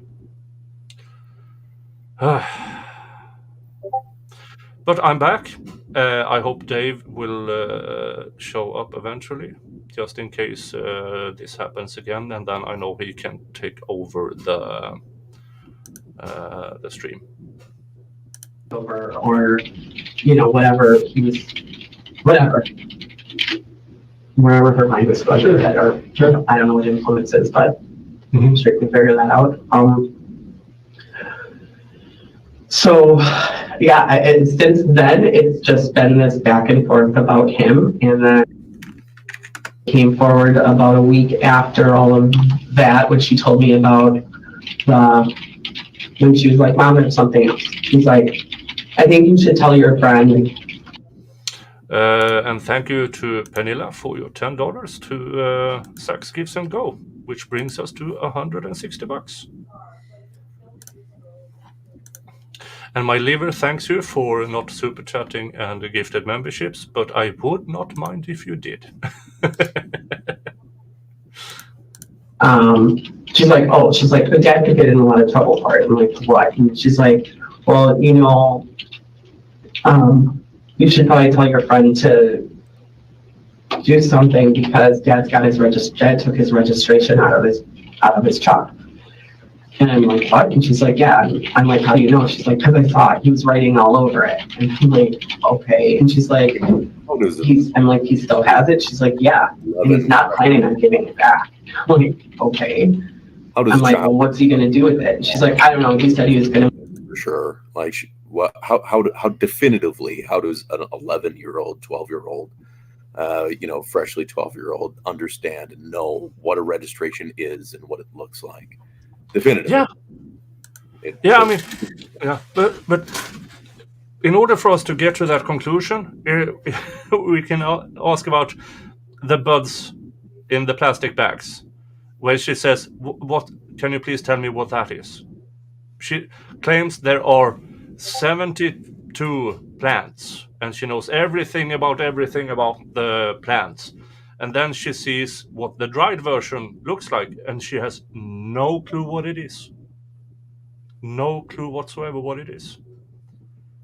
Hey, Nick, before you restart, I'm going to have to step away. I've got to go pick up the baby from daycare. What I'll do is I'll pop on mute or I can drop out for a little bit. But I'll try and stick in the chat. I'm just going to be mobile and picking up the baby and stuff for I don't know. I'll probably be gone for about 45 minutes. There's plenty more of this interview. I mean, she talks for 3 hours or whatever. Yeah, we are 1 hour and 40 minutes in, and we only play 25 minutes of the actual interview because everything she said so far can be debunked in one way or another. But you go pick up baby and everything. I mean, the reality is that they're like partial truths, truth adjacent. Yeah. There's truth in the story, but it's twisted in a way. And I wonder where OA got that from. I mean, that's a good question. All right. Either way, I'll see you in a little bit. All right. I'm just going to hit mute. And if you want to pop me off the stream, I'll just come back when I'm ready. Okay. What do you mean, Dave? I'm not making it through this. Nobody has. I have no challenge yet, and even my liver donated to Zach's Gives and Go, asking to be challenged.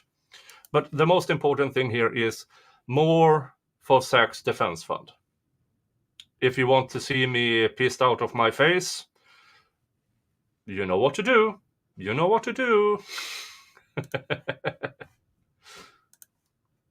Maybe have them follow for fun or something like that. Like, okay, that's not okay. So then I told Rosario, I'm like, hey, I'm just letting you know, told me that, you know, the registration was done, and a letter, because Zach said something to me about, you should go tell Rosalio, he's really in love with this other person, this DL or whatever. Well, this was a letter that he stole. So he took the registration and some letter out of the glove box, okay? Referred to this letter as well. So, and she goes, in a letter from some girl. And I'm like, okay, and I don't know what the letter is. So why would I ask Rosalio about it? I said, Rosalio, there's a letter, and, you know, this missing. Is that missing? He's like, yeah, and he's like, and the letter came with the vehicle. He's like, my daughter found it the other day. It was in the back. He's like, it must have came with the vehicle when I bought it. And, you know, it's to somebody else, it's not to me. He's like, I just threw it in the glove box or whatever. He's like, so, you know, he can have the letter. That's not a big deal. And then he was like, and if he wants to follow me, fine. You know, he's like, if he wants to, you know, come and talk to me like a man, then, you know, that's fine. He's like, but I just really hate that he's being so disrespectful to you, and, you know, like all of that, like, just, you know, but we had talks about it, and, like, you know, he's like, Rosalio, he's like, you know, he's like, you just let me know. He's like, if you ever feel unsafe, you know, and I'm like, okay, you know, like, he's scary, but, you know, I don't really know. I'm like, but now he knows where you live. And he's like, well, he's like, I'll just probably keep my doors locked now, and, you know, whatever. So then, let's see, I don't know,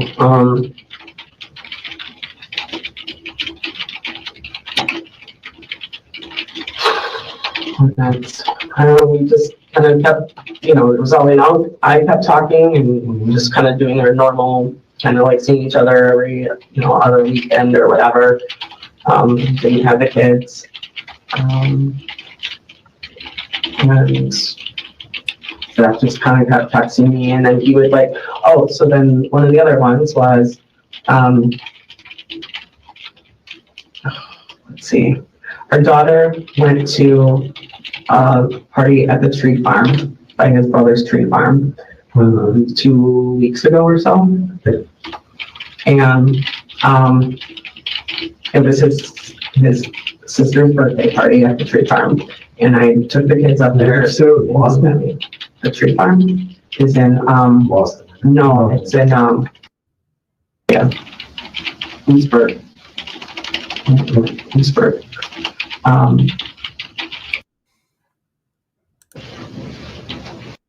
Yeah, if you're wondering about the pauses, it's about, we don't need to hear OA's name. We don't need to hear personal things about OA. So it's redacted from this. And his brother just bought it. And he's very familiar with the tree farm. They grew up on a tree farm there. It's an area where he grew up? It's an area that he spends a lot of time as a really young kid. His dad, he's friends with like the previous owners, and then they just acquired this tree farm. His brother was able to buy it. Hold on, what did you just say?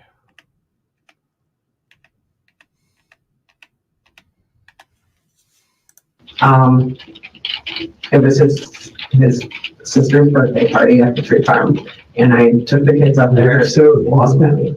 The tree farm is in Boston. No, it's in yeah, Leesburg. Leesburg.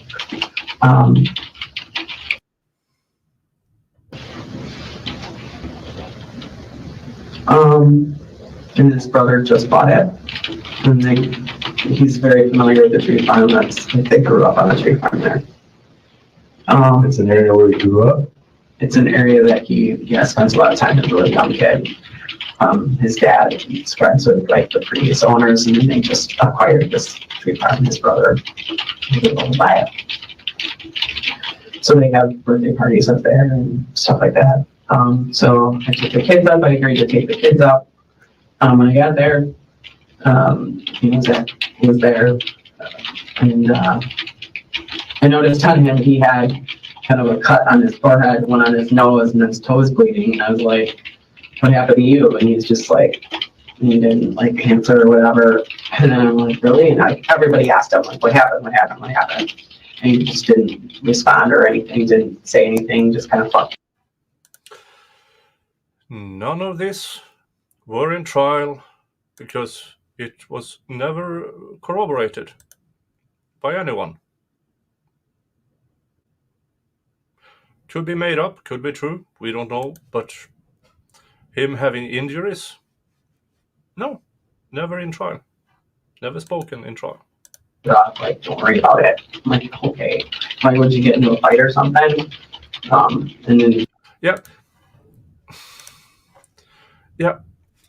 Remember when, if you watched our Jodi Arias streams and when we talk about Amber Heard and stuff like that, unimportant details.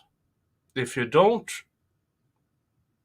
have the truth, you add on unimportant details in order to embellish the story you're trying to tell. This is the notion I'm getting here.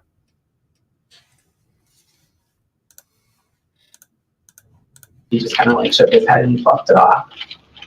Well, then that night, I wanted to stay and hang out at the party and stay over at Grandpa's, which would have been his dad's, who lives close by there. And I said, okay, fine, she can stay. I took the boys home. Well, then we find out that got into some trouble. She stole a phone from her aunt, and yeah, she now she's telling something that actually happened. That OA apprehended a phone that she wasn't supposed to have. So it's having, here are some truths, and then unnecessary details to enhance a story that she wants to tell.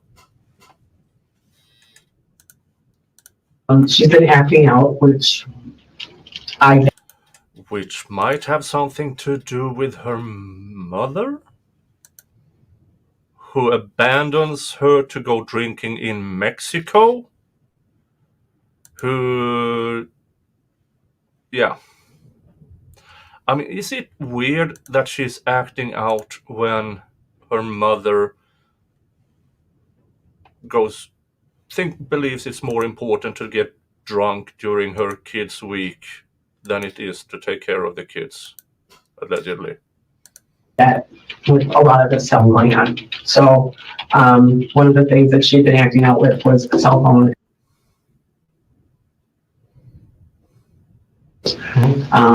And so it had come out that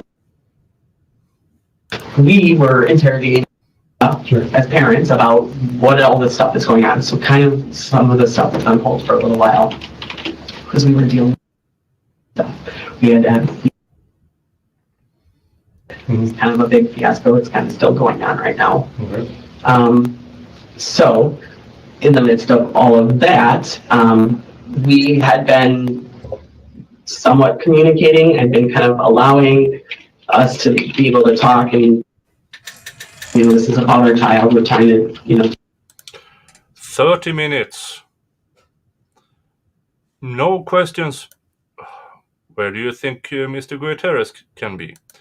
Does he have friends who are criminals? Does he... where were you at the time of this? I mean, there's a lot of questions that should be asked of her that really isn't. Because a man is missing. There's blood in his apartment. And here she is telling stories about her ex. So what? The questioning should be, where do you think Mr. Guiterrez can be? Be on the same page with us we can about it. But it's still very tumultuous. There wasn't really much conversation. It was around her.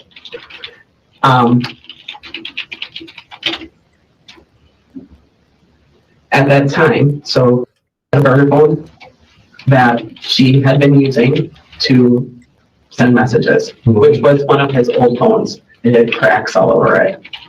And another burner phone that he used for music, which had been activated at one time, but it lost its whatever. Then he acquired a third burner phone that he uses, that he has, which is the burner phone there, that he uses that has service to it. So he uses that when he needs service. The broken phone is, and they had taken that phone, so he had to the burner phone and then the other phone that he listed for his phone, or for his music. After we were done with the whole situation, blah, blah, blah, we all said no electronic thing at all. No. For context, these are not burner phones. It's prepaid. It's not burner phones. Oh, nothing. Even the flip phone was, I had the flip phone, nothing. That night, I was pretty upset. We all went over to my friend Becky's house. As we were leaving, I lifted up the blanket and I find the burner phone next. She says she lifted a blanket. In court, in trial, it was under a kid's car seat.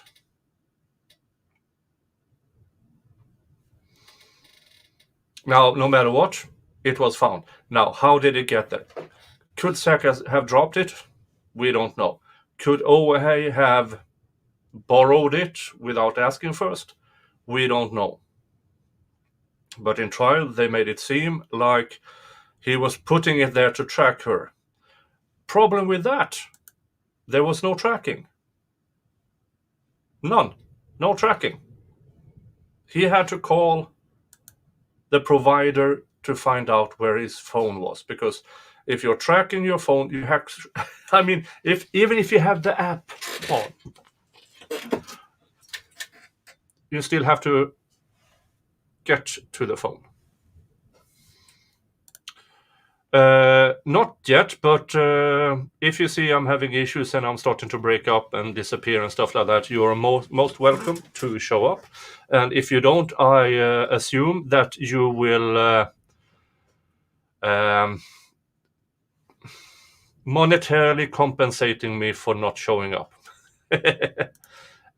And talking about that, thank you, Pernilla G. Feel honored. My first super chat ever brings you a little bit closer to spinning the wheel. Yay! Thank you, Pernilla. Thank you so much.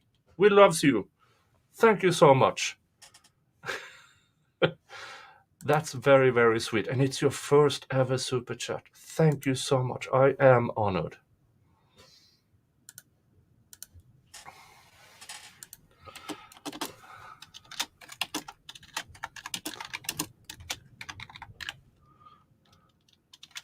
Oops. Let's see it. Boom. No, I don't have to save. Show. Okay, I will do another.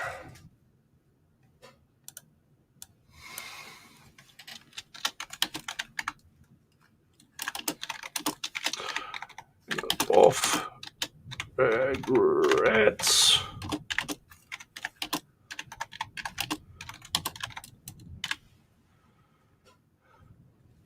There.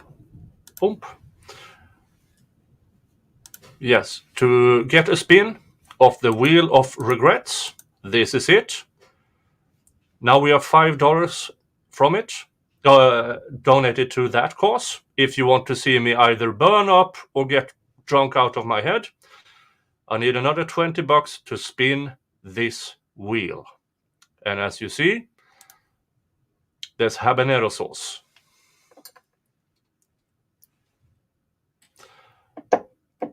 There's scorpion sauce.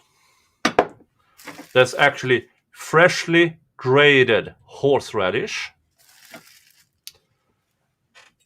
And then I have booze. Now,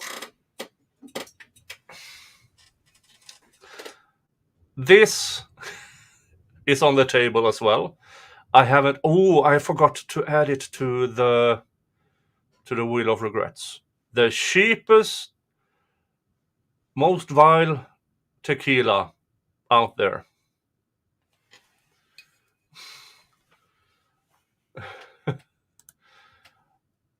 That's very sweet of you, Christine. There. Here's the thing. Nobody bankrupt yourself to giving me super chats. If you have to choose between giving to Zach and giving to me, give to Zach. Now, if you want me to take a shot of tequila, that's $100 to me. If you want to see me drink a shot of tequila.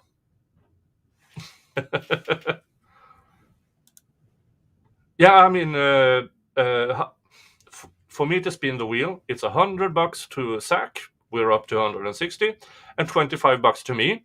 And Pernilla just gave $5 via Super Chat, which means it's $20 missing for the spin of wheel. But if you want me to have a shot of tequila, that's $100 straight off, because that thing is vile. Let's continue with the Sadie interview.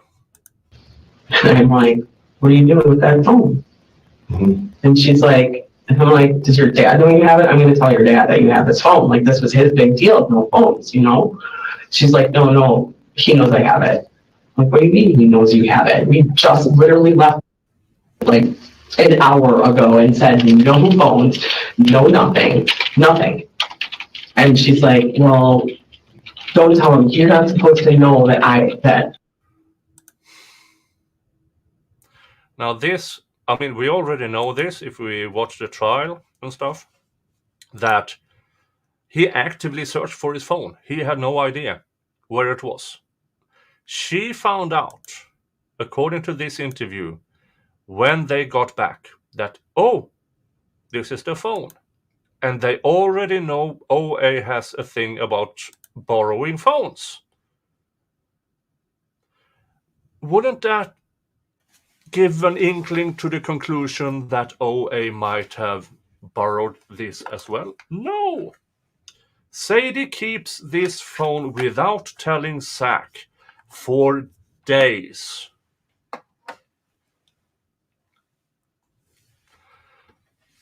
Shouldn't that be a red flag against who is the actual abuser in that relationship? Just saying. You're not supposed to know that I have it. I'm like, why? What? And she's like, well, Dad wanted me to record you. I'm like, doing what? She's like, anytime you got upset or you yelled. Oh.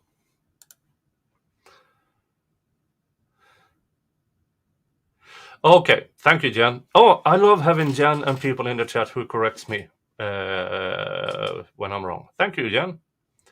So the phone thing is true. Zach did give her a phone to record when her mom was hitting her, so he could take it to court. Yeah. Now we know that.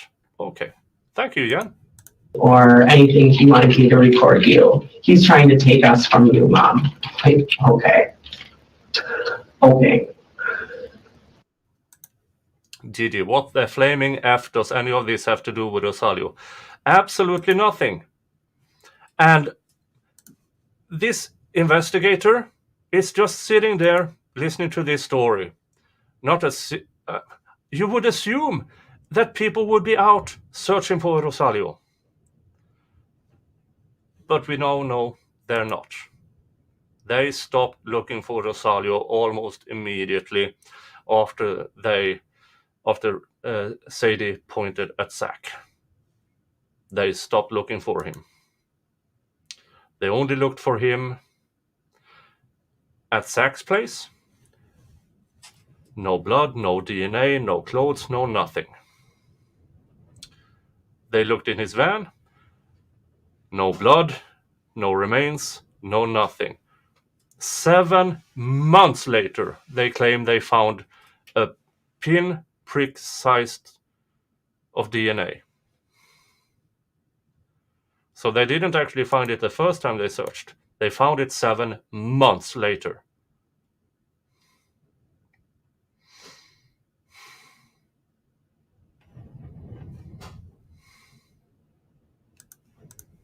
So I kind of asked her, I'm like, how do you know that? And she's like, well, that's what he said. I'm like, okay, fine. Like, well, whatever. I didn't really get into all that with her. But I took the phone.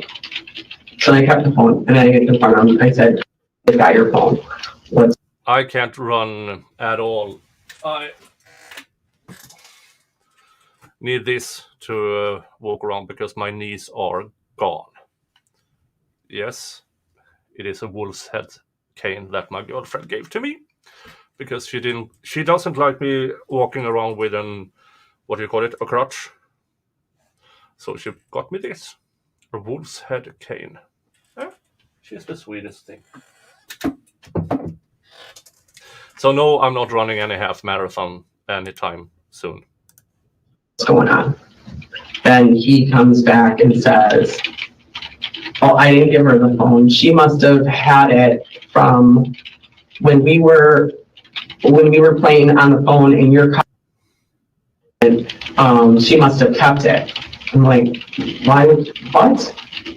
I'm like, why wouldn't you have noticed you don't have 2 phones with you?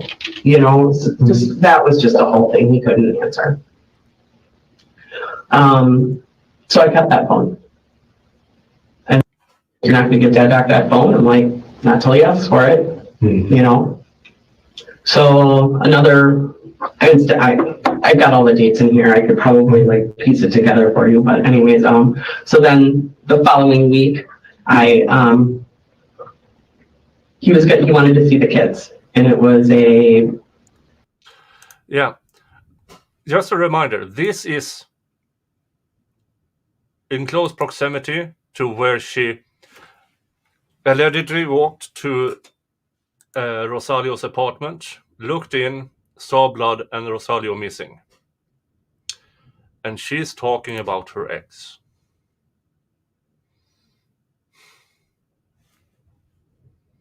Where's the emotions that the love of her life is missing?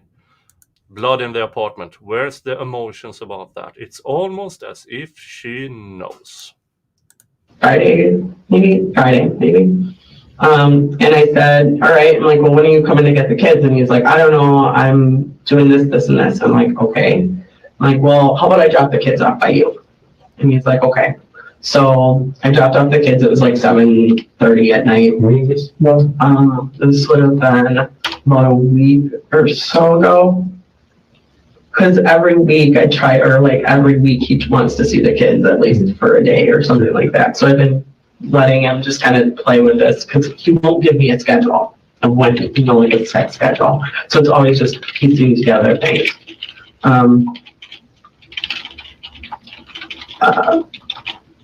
So I said, well, I'll drop him off because he was 5 minutes from my brother. And I was going to go take a pond lily because I'm moving. So I was going to take the pond lily over to my brother's house. So I packed it all up in the truck and whatever with the kids and went over and I'm like, I'm going to drop off the pond lily. And so then when I got to his house, he's like, what time was that? You said like 7:30-ish. At night. Mm-hmm. Yeah, because he had to go to dinner and he wasn't going to be home yet. And the original plan was to drop the kids off at like 4:30, 5 o'clock. Okay. And then, so then that was the snake.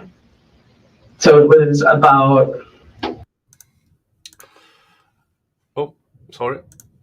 Sandra, 44, her daughter passed of cancer, and my other daughter raised over 1,000 pounds by running a marathon. I'm very sorry for your loss. I'm truly very sorry for your loss. You should never have to bury your kids. Never. And good for your other daughter to raise over 1,000 for running a marathon. But again, truly sorry for your loss.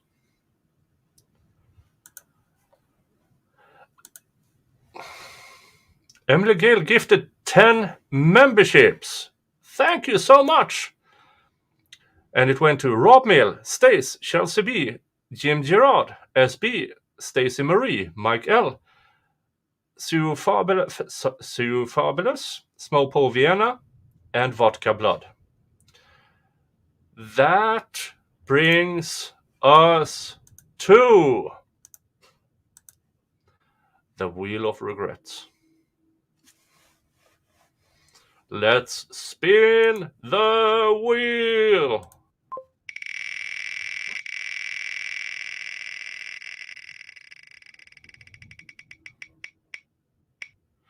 A whiskey shot. A whiskey shot. Where's my shot glass? Yes, this isn't a real map. It's a bar globe. Shot glass. Whiskey.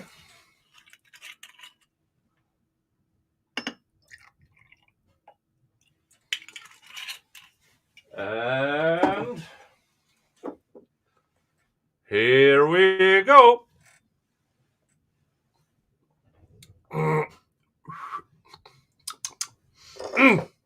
That's good. Thank you so much. Thank you so much to Emily Gale for getting us over that mark. Now, high choice. So that whiskey shot is now gone from the wheel of regrets, which means it's more probable the next one will go to something spicy. Whew. Thank you so much. That's very generous. And that is $30 plus 10. That means we have 35, which means we are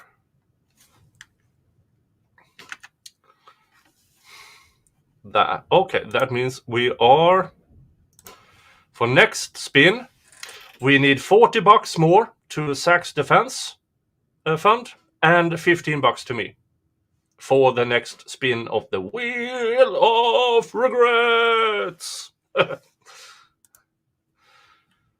Oh, let's update the gives and go. Christine donated $5. Thank you so much, Christine, for donating $5 to Zach's defense fund. That brings us to a grand total of $165.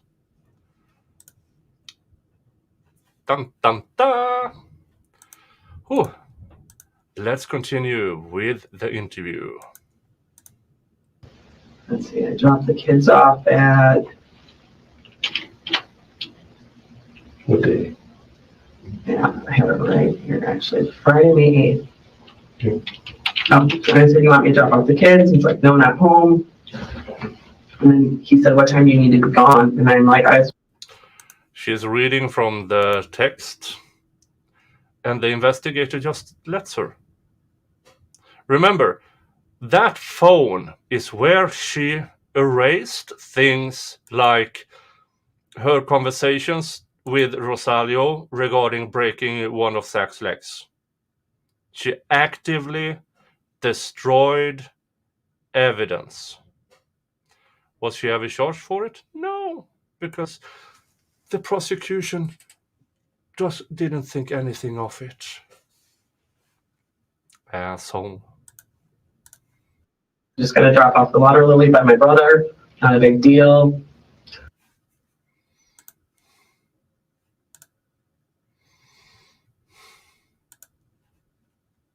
Oh, come on.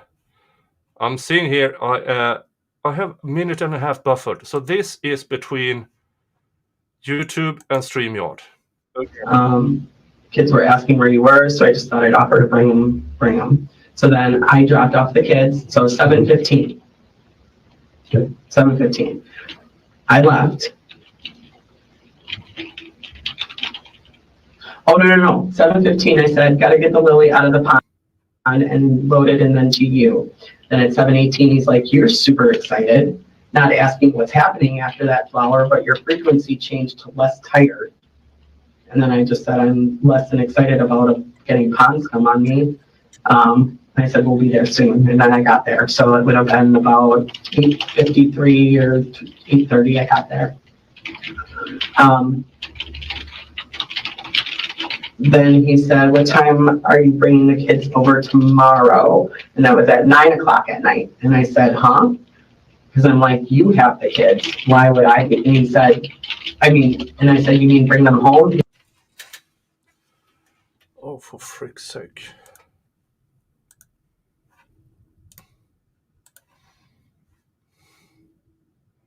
Activity handler, 9% memory, 8% CPU.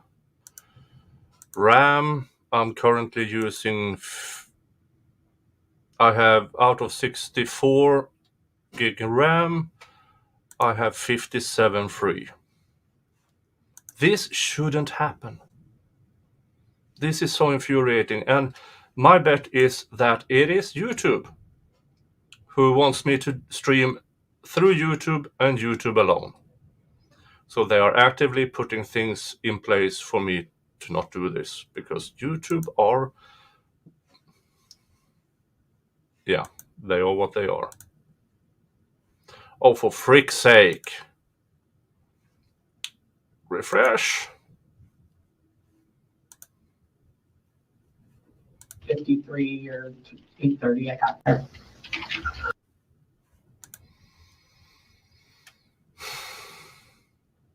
This is so infuriating.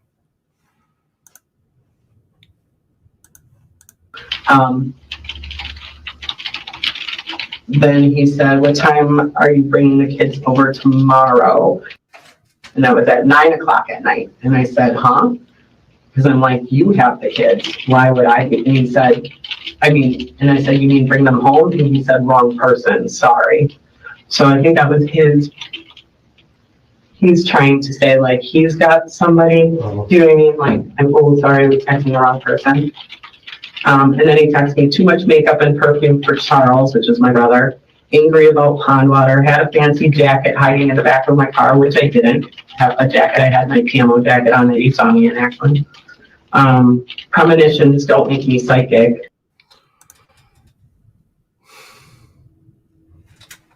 Infuriating. Because she's reading from the phone, which is something, okay, thank you, hand over the phone and we will read all of it. Including your replies where you tell him what a piece of garbage he is or something like that. Told me Zachariah when she feels good. And then the next text was denim shirt, ... Kenosha. And that was at 10:42. And I was on my way out to Kenosha.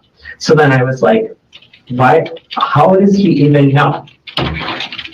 So when I got to Rosalio's, I had a feeling that he had put something in the car when I dropped off the kids, because he helped our son get out of the car, out of one of the sides of the car. And I just had a weird feeling, and I'm like, I'm gonna check. So I searched on my car seat, or my car, I searched on the floor and whatnot, and I lifted up the car seat behind me, the passenger or the driver's side behind me, lifted up the car seat, and the third burner phone that I don't ever really see, but it has the service on it. It's not a burner phone. Was on in a password locked position, on upside down like this, flat underneath the car seat. And I'm like, you gotta be shitting me. I couldn't open it up. Were you mad? Rosalia's, I was. And then, so I shut the phone off, and I came in and I told Rosalio about it. And I'm like, look, I found this phone. He's like, you gotta be kidding me. He's like, what is going on? He's like, this dude. He's like, what is up? And I'm like, I don't know. I'm like, I wish you would just leave me alone. This is, going too far. When I found the other phone, I looked through it. I took a picture. I looked through it, and he had an Amazon account on his. And now she admits to this investigator that she has another person's phone, which she is going through. That's illegal. Unless you have the consent of the person owning the phone, you are not allowed to go through it. But there he sits, just typing away.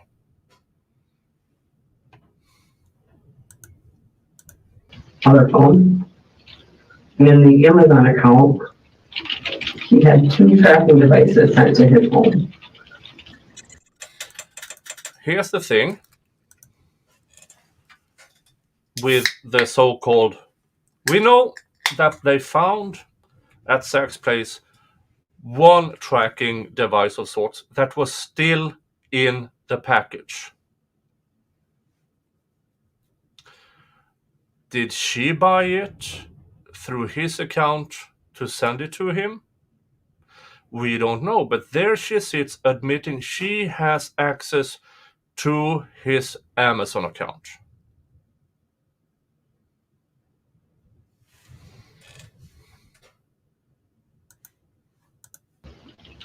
I know there's so much. I'm sorry, I'm all over the place, but I'm just trying to tell you what I got here. So then I took a picture of the invoice.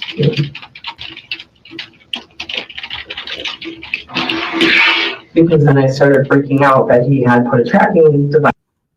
Now she shows just one. That is what she's showing. Oh, tracking device. That's what she's showing. Let's see what the interviewer does. On my car, or maybe on Rosalio's car, or something. So then when I found this too, I told Rosalio, I'm like, I found these two trackers. I'm like, I don't know. He's like, if he's tracking me, let him. You know, like he was very kind of passive about it. Like, you know, I don't know what to do about this dude, but you know, keep an eye out. But he didn't seem like he was too afraid. You know what I mean? Like, one second. I'm gonna see if I recognize here to download because I like those messages you can also. Okay. Finally, after 40 minutes, she slides over the phone for him to download something.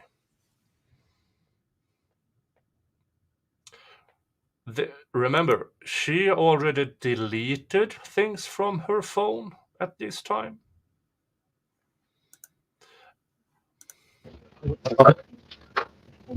Yeah.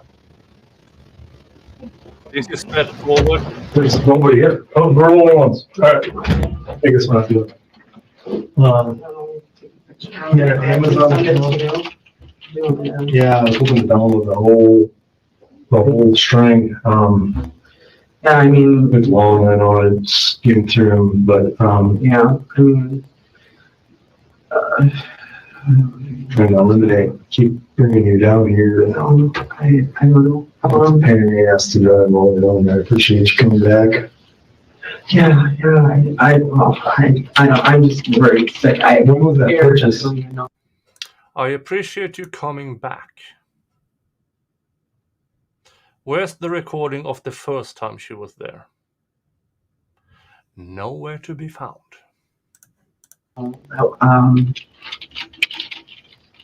April. I thought it was kind of odd that he would have maybe have had it by the 24th because I looked at that date and like, what? So Tuesday, April 21st was estimated delivery date. Tuesday, April 21st by 8 p.m. So he would have had it before the 24th of April, right? The birthday. As a long minute when you didn't know about a relationship. Oh no, he knew about it. Okay. Oh yeah. He just figured out his name on that day, right? So that was the other thing. So then the day that he told me that, you know, and we had a big fight outside about it the day after birthday when she left, and that was the thing. And I said, just be honest with me. I said, I saw your car here. I know you were here. And then he's like, yeah, I did. I was here and I saw you in he did. And this was at the birthday party. And he believes her at face value. Oh, he said this. I call bullshit. That's just me. This was after we left and we were outside talking. Yeah, and I'm like, why? You know, it's just like jealousy and blah, blah, blah, blah, and I love you and all, you know, whatever the conversation went, you know. And there she lacks detail. She goes, oh, jealousy, blah, blah, blah, conversation, blah, blah, blah. How come that is so vague? I can't remember everything word for word, of course, but, you know, essentially he did completely told me that. And then the burner phone was the next thing that happened. There was never a burner phone. oh, and at some point he rattled off his name, and he's like, I see, something, Rosario Guiterrez. Yeah, that's his name. That's it.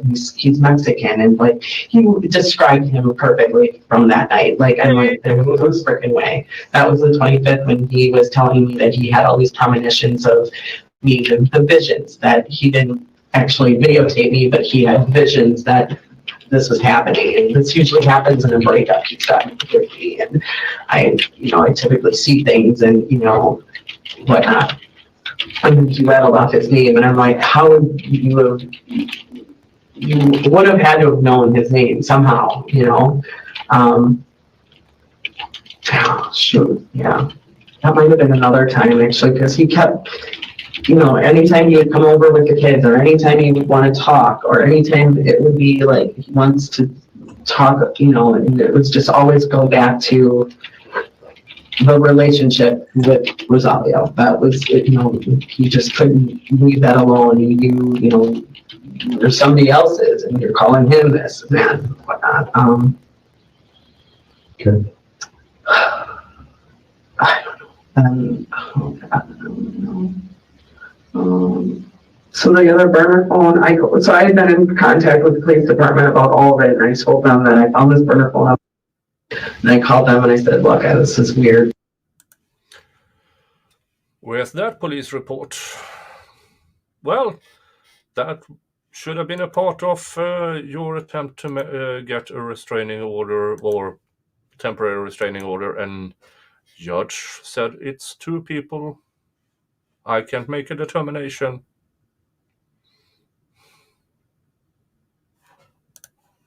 Rush to Judgment says, you have to remember she was gaslighting Zach this whole time. At night telling him she loves him and wants to make it work with him, and then the next day acting like he's bothering her. Yeah, she's throughout this where she then claimed she was so afraid of him. Nicknames, inviting him over for dinner, asking why he didn't stay the night. There's 0 evidence that that she was afraid of him. And if I remember correctly, at trial, she got the question, were you worried about him? And she answered, probably without thinking, something of the sort of, no, why would I? Yeah, XOXO Z-Bear.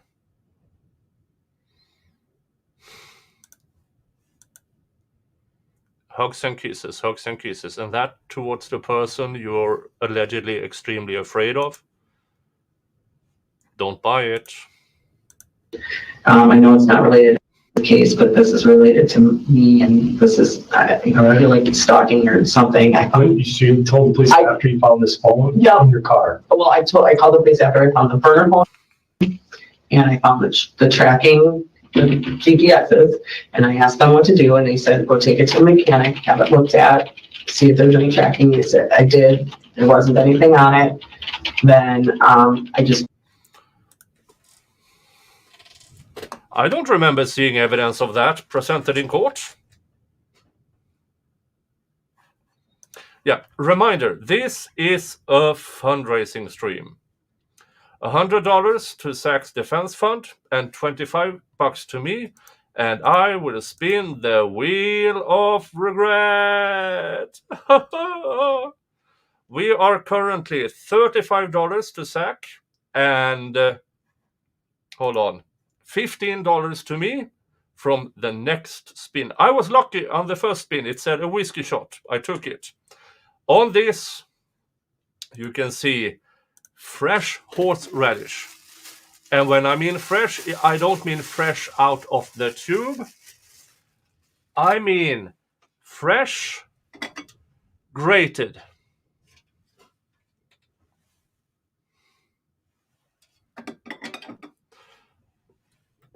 Habanero sauce. Scorpion sauce, as in violently strong. And if we manage to empty the wheel of regrets, this is vodka with grated horseradish and scorpion sauce. If we manage to clean out the wheel of regrets. I hope I can handle it, but more importantly, it's for Zach's defense fund. Let's continue. Documented it. I did that, and then my mechanic friend came over. He's like, I don't know, we checked everywhere, and then this burner phone popped up. And so then when I found the burner phone that night at Rosalio's, I'm like, well, he must not have a tracking device on me if he's going to put a burner phone in the car, right? So there must not be a tracking device on my car. Is kind of what I deducted. And then so the phone. So then there was no tracking. There was no tracking, not on the phone, not on any device. She took the car to a mechanic who didn't find a tracking device. There was no tracking on the phone, but they made a huge deal out of it in trial. And I had the phone overnight. I stayed over at Rosalio's that night. The phone was off. I turned the phone off and came home the next day. And then I think it was that day. If not that day, it was the next day. Yeah. Zach's like, hey, he came to pick up. He said, hey, do you have... Yeah, remember, that phone which OA might have borrowed, he called Sadie, asked, have you seen my phone? If he was tracking her, why did he call her asking about his phone? And why did she keep it from him that she had it? For days, so she could go through it. There was never any tracking. Or to drop off the kids. That's what it was, because I was at Rosalia, so he came to drop off the kids. And he's like, hey, do you have that burner phone? And I'm like, yeah, I do. Oh, yeah. The horseradish. This is not from a store. This is what grows on my plot.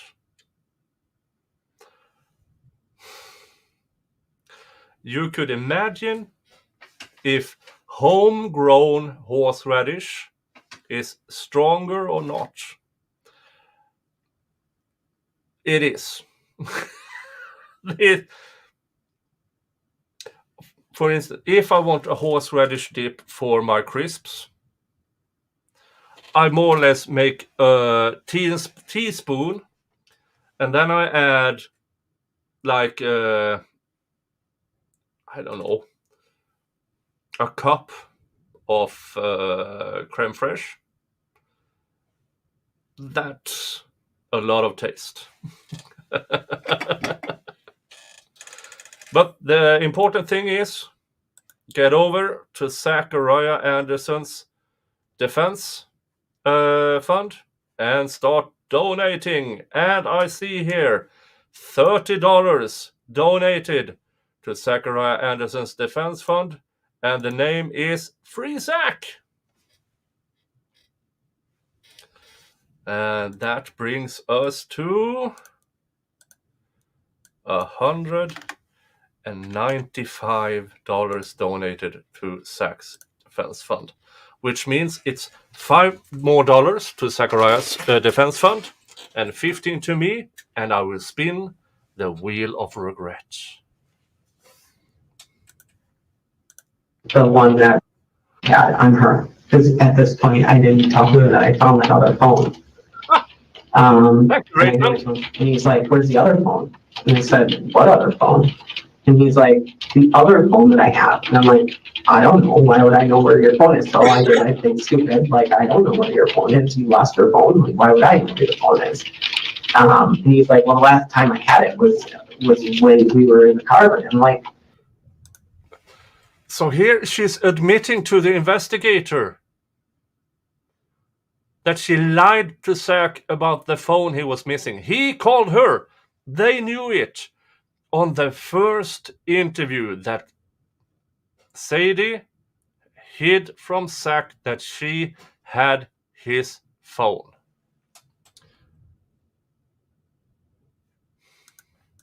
That was 4 days ago. Like, you text me since then. Why would I even have your phone? Well, I had it at my house and da-da-da-da-da. And I said, you were playing music on it when I pulled up to your house with the car. I'm like, I don't know. And this is streamed over a Rumble. So if you're a Rumble and you want to see me get drunk out of my face or eating very spicy things, Rumble rants are also okay. Oh, where your phone is. Well, I had it. I want to check your car. Can I look? And I'm like, sure, go ahead. You know, opened up all the doors. You looked at the front seat, went to the driver's front seat. And you had his phone all the time. And then went to the back seat, lifted up the car seat. The first car seat he lifted up was the one right behind me. Lifted it up, and then I could see his face right away because I was looking through the back. And then, I mean, I know when I clearly, like, I'm like, yeah, you knew exactly where you were going and what was there. And then, so he's frantically looking around. He's like, I need that phone. I got to have that phone. And I'm like, why? And he's like, our daughter's. Whoopie Fox. But wouldn't you regret spinning the wheel? Tomorrow. I will regret it tomorrow. Today it's the wheel of pain. Tomorrow it's the wheel of regret. And this is for entertainment. For you to attempt to get this old Viking drunk out of his face while doing a good thing for Zachariah Anderson by donating to his defense fund. Thank you so much for your $2 super chat, and that will bring us to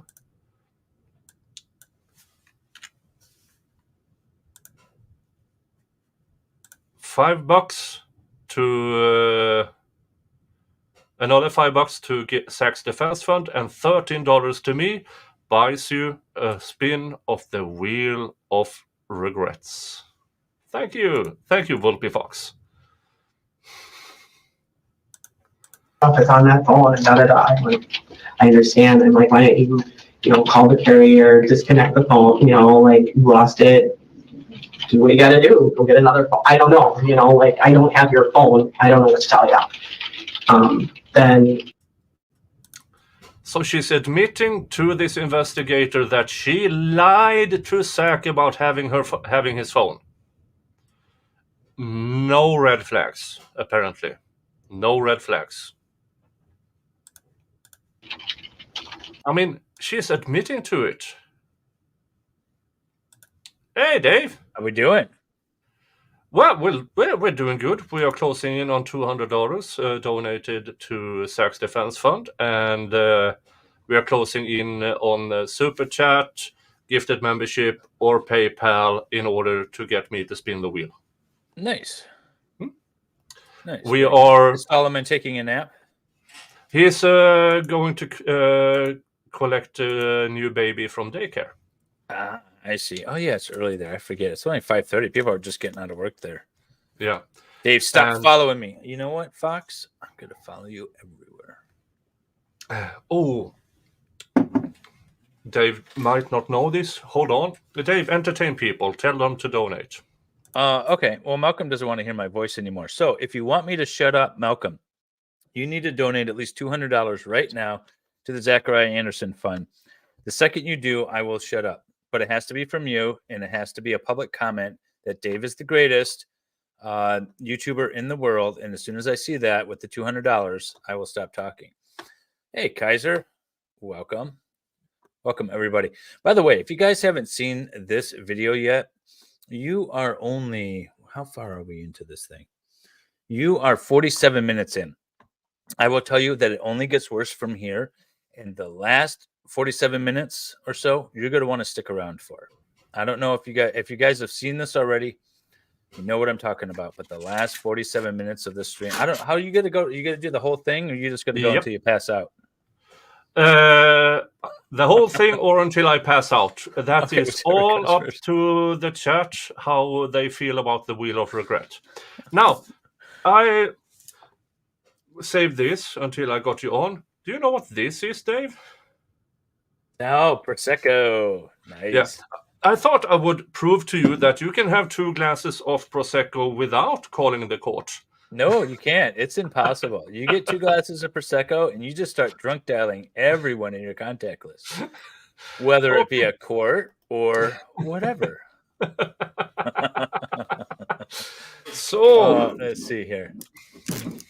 I see $30 8 minutes ago. So that's not Malcolm saying Dave is the greatest YouTuber in the world. We need to get there. I don't know if you can hear me, but so we have a deal going on with Malcolm that I'm going to continue to talk, and he's going to have to hear my voice for the rest of the day, unless there's $200 saying that I am the greatest YouTuber in the world. Yeah. Okay. That's my grip. Let's see if I can get this thing open up. It doesn't have a screw cork, so I guess it's a good thing. Yours says, no, they have cork. You gotta twist it in and pull it out. Man, now I want Prosecco. But if you were here, you could have joined me. No. What do I have? My wife literally drank the last beer last night. I haven't left the house in 36 hours. So that's the downside to streaming trial is I don't leave the house ever. I send my kids out for errands, but they're too young to buy alcohol. It looks so good, especially after today's trial. Oh my God, I need a drink. If I had moonshine left, I'd be taking shots of it. Today's trial was absolutely ridiculous. Yeah, I saw bits and pieces of it, and it was interesting. If you guys want to watch a shit show, watch just the last 25-30 minutes of my stream from this afternoon. Thank you, Danny, for your $5 super chat. Yes. That let's see here. That brings us down to $8 to me and $5 to Zach's Defense. Let me just refresh Zach's Defense Fund and see. Malcolm still owes 200. Yep. Malcolm still owes 200. We are so close to the next spin off. Oh, they upped the goal. Regrets. We are so close to the next spin of Wheel of Regrets. I took down my Twitter post because I thought they were putting up a new thing, but I am going to put this back up. How do I pin it again? There we go. Pin to your profile. Got it. 4 years. And now we're starting on the Prosecco. And I had a shot of whiskey because the first spin of the Wheel of Regrets went on a whiskey shot. Then I took that away, which make it more probable I will hit habanero sauce, scorpion sauce, or freshly grated horseradish. Gross. All of that is gross. Think of the physical toll that Nick is putting his body through for Zachariah Anderson in his defense fund. Yeah, and I do it voluntarily because I really believe Zach deserves the absolute best appeal he can get. What Nick is putting his body through, and you can't even stand up to your wife, man. Just saying. Yeah, and if you don't want to support YouTube, my PayPal is out there. YouTube takes 40%. PayPal takes like 4%. Yeah, PayPal is so much better. That's why I like the Cash App. It charges me, I think, 1.7 and it's not even per transaction. It's just like when I want to cash out. Otherwise, it just sits there, and it's free if I want to take like 3 days to cash out. So that's nice. Too bad you guys don't have Cash App. I don't think we can have it here. Well, at least according to Baker, you can't. Oh, I did tweet this out. This stream. What am I doing? I don't know what I'm doing. I'm dazed. Let me check with my phone if I can actually download Cash App. Yeah, well, I mean, downloading it might be possible. You guys set it up with the bank accounts and all that. Oh, we don't even have Cash App in Canada. Well, PayPal is international. You can use that. Same with Venmo. Yeah, Venmo. I love my Venmo. I have a Venmo credit card. This is what I do. I have a Venmo credit card and a Venmo debit card. And so I spend cash correctly. I spend I use the credit card. And then when people Venmo me money, instead of transferring it and it costing money, I just use it to pay off the credit card and it doesn't charge me. No. I get Cash App make money online. Is that the same thing? It's probably make money online. Why wouldn't it be? No, it's and then it's real Cash App. It seems like it's a Bitcoin thingy. Let me see here. Yeah. But I know Baker has that Buy Me Coffee app. I have no idea what that is. Buy Me Coffee might work. Yeah. But Cash App is a green little logo with a dollar sign. You see that? Yeah, that's not the sign I saw on this app. No. Okay, so no Cash App. Venmo is not available in Europe. Yeah, I know. PayPal is available in most of the world, I think. Most of it. Well, it sounds like PayPal so that's why I use it. But we are here to listen to. I mean, we are almost 3 hours in. I played 47 minutes, and I have so much to say. One of the first. The one thing I heard you say, when they're talking about coming back down here, she didn't sit down for an interview. She was at they did a cursory, quick little, hey, give me the 411 outside the apartment. Then she left Kenosha, went back home to get her daughter, and then came down to the station. And so that was a 2-hour round trip. So that's what they're talking about. We don't want to make you keep coming back down here. It's just down to the Kenosha area. Yeah. But one thing that hasn't been addressed is this investigator asking her, so, Mr. Guiterrez, does he have any known enemies that you know of? Where could he be? I mean, there's so many questions an investigator should ask her because she is portraying herself as the next of kin. Yeah, she's definitely not being questioned like a suspect, like you would expect from a missing person. We're going to question everyone. Yeah, because if he's only missing, then the first issue should not be, what about Zach? It is, where's Rosalio? Right, yeah. Where could he be? Yeah. Where were you on Sunday night? Yeah, exactly. Where were you on Sunday night? And stuff like that. And because it's really infuriating because her testimony here or her interview here is the reason they abandoned all other leads, including the landfill, which they had secured where the garbage man had taken all the garbage. Right. They abandoned it. They could have found the murder weapon or even Rosalio, but they abandoned it completely because of this interview. She did sell the next of kin very well. I have to hand it to her. She is manipulative. Yeah. Whether that's something you want to be known for. Yeah. And we now know that Mr. Rosalio had, according to trial, at least 2 others he was dating or tried to date. Allegedly, there was more. And we also know that Mr. Guiterrez was not the first guy Sadie had around. So, but I don't understand why, because she has now admitted to this investigator that she lied to Zach about where his phone was. Why isn't that raising any red flags?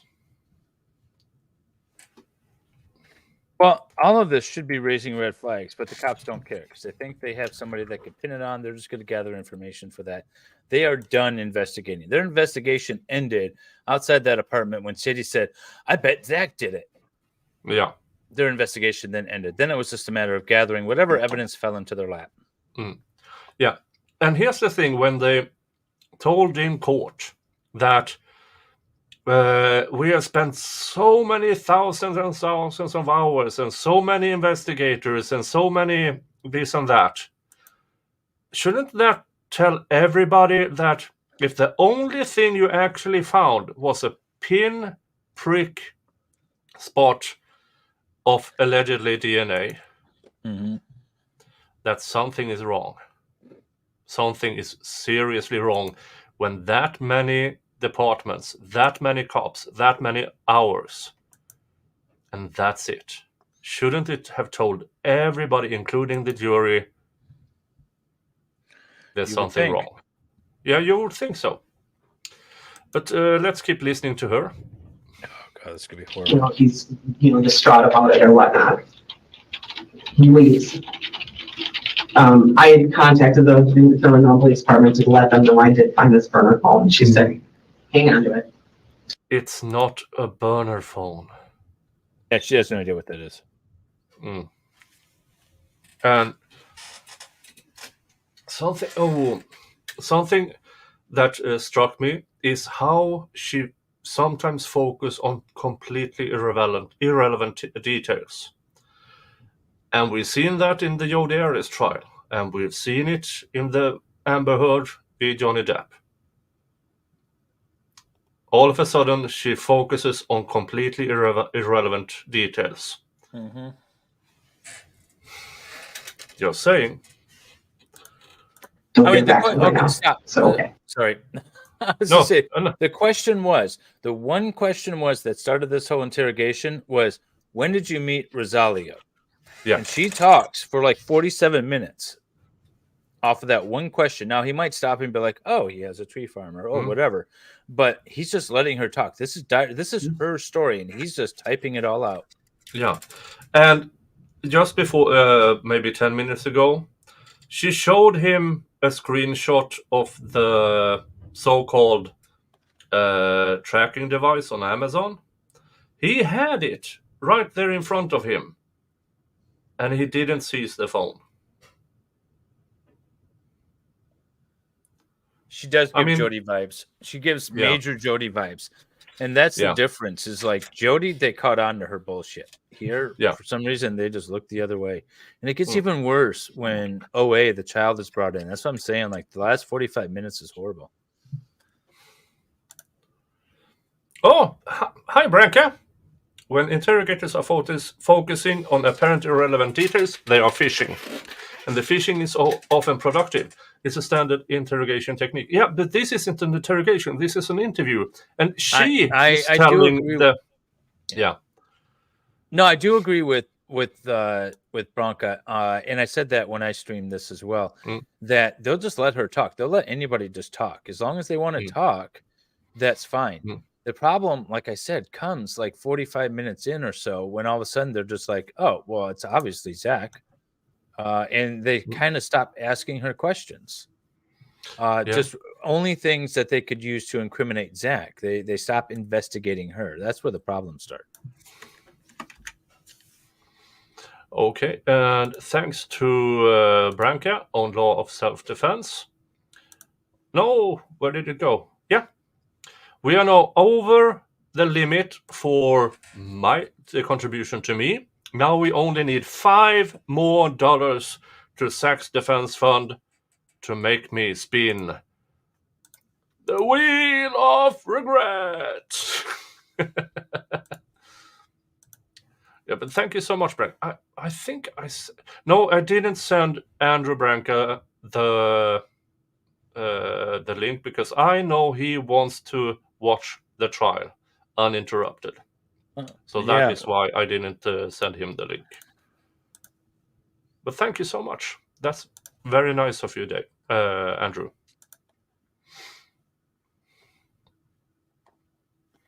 Every interview is an interrogation. Yeah. what I mean is her continuously mentioning irrelevant details, and already she admitted she lied to Zach about where his phone was. She discovered it more or less the moment that she stepped out of the car, lifted a blanket, and there it was. And then she hid that fact, even though Zach called her asking about where's my phone. She's still portraying it as he tried to track me with his phone. Who in their right mind who is trying to stalk someone calls the person and says, have you seen my phone? And then she keeps it for days while going through it.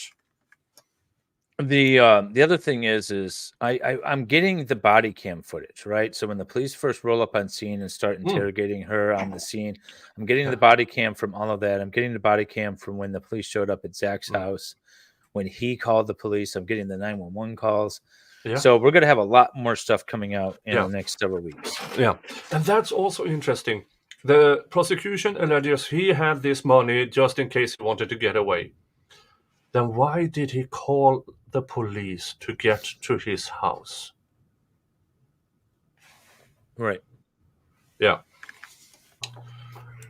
That's a really good question. Why would he call the police if he was involved in this suspicious circumstance? I know that voice. It doesn't make sense. It doesn't add up. So it's a question that we've been asking the whole time. It's like a voice from heaven. Yeah, I mean, there's so many things in the trial, in the interview and stuff. There's so many red flags. So many. Yeah. The next day he calls me and says, I called Verizon and they pinged the phone. Last time they pinged the phone was Kenosha. So I just want to know, do you have the phone? And I'm like, oh yeah.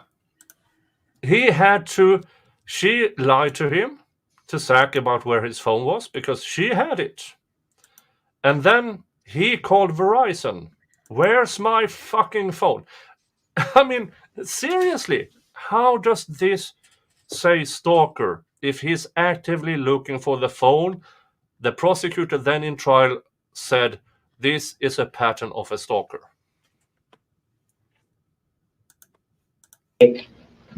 I'm like, look, and then, he's like, just be honest with me. Stop playing games. I said, then you be honest with me. You stop playing games. I'm like, why was the... All right, we have $5 more to Zach's defense fund. Which means we reach the threshold for a wheel of regrets. Wait, did Malcolm donate the 200? I'm not seeing that yet. No. Okay.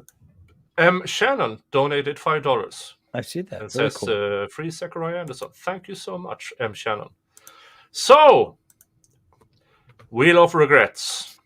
Let's spin the wheel. This looks so painful.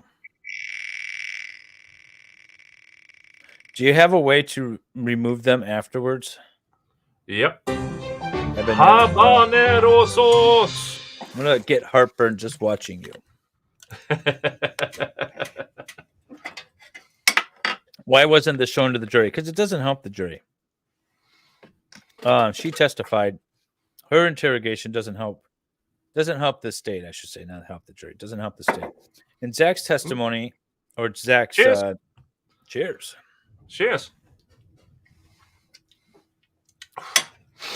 Feel good? Cleaning out those sinuses? Whew. Zach's interrogation doesn't help the state either. It was actually probably better for Zach if the video was played of his interrogation. But because of hearsay rules and all kinds of stuff, he can't be the one that plays it. They have to play it. So that wasn't good. Okay. No, I mean, the state went terribly out of their way to try and make sure that nothing that actually showed that he was, one, telling the truth, and two, not a jealous, controlling maniac, made it into the trial whatsoever. So this whole Denny thing was ridiculous. also, and I know finances are everything, right? Finances control. You know, if the pocketbook was bottomless and you could have spent all the money you needed to, you possibly could have on Zach's defense. Having somebody who from the city or the county or the state to testify as to how many cameras were out there and how many of them would have captured his vehicle, and none of them did. That would have helped, right? And all this stuff is hindsight, and of course it costs a ton of money, which you can't expect. But this is why, at the end of the day, the state shouldn't be able to convict somebody on this little evidence, because they have the burden. It shouldn't be on the defense to spend, $1 million or $2 million to defend themselves. Let's see. I have something really interesting here that was on. Oh, I got the hiccups, and the baby got coughing. You want me to read Lefty's super chat? Yeah, please do. While I search for. If you look up the term "hitting the wall" in Urban Dictionary, you'll find a picture of Sadie. She does look like she hit a wall, and the ugly stick, and every tree branch on the way down from the tree, right? I mean, David, there's been a lot of criticisms about Sadie. When she was a young woman, she actually was a model. I heard that rumor. She just enjoyed being social in Wisconsin, probably a little too much. Too many years bartending in Wisconsin is hell on the body. I was gonna say it. Let me pull up. Yeah, this is what I was searching for. This is from Coffin Daffer. That says, warrants will now be required for rim cam footage. Which means, up until more or less recently, you didn't need a warrant to obtain rim cam footage. So why wasn't it collected? Because it didn't help the state. Yeah. At least something Coffin Daffer is helpful about. Now, she doesn't like it, but... Oh my God, the hiccups. But thank you so much for your $20 super chat, Lifty. I was trying to find a younger picture of Sadie in the group of pictures that I have. I found one where she looks okay. But I have pictures. You have pictures of Sadie? When she's modeling? Nope. I have pictures of Sadie being a drunk hoe. Well, no. I'm trying to look for one where she was fairly attractive. I mean, it would have been like 30 years ago. So yeah, I mean, 16, 17, 18. Route one there. Okay, hiccup. And that from the habanero sauce. And I still have, for comparison, habanero sauce. Yeah.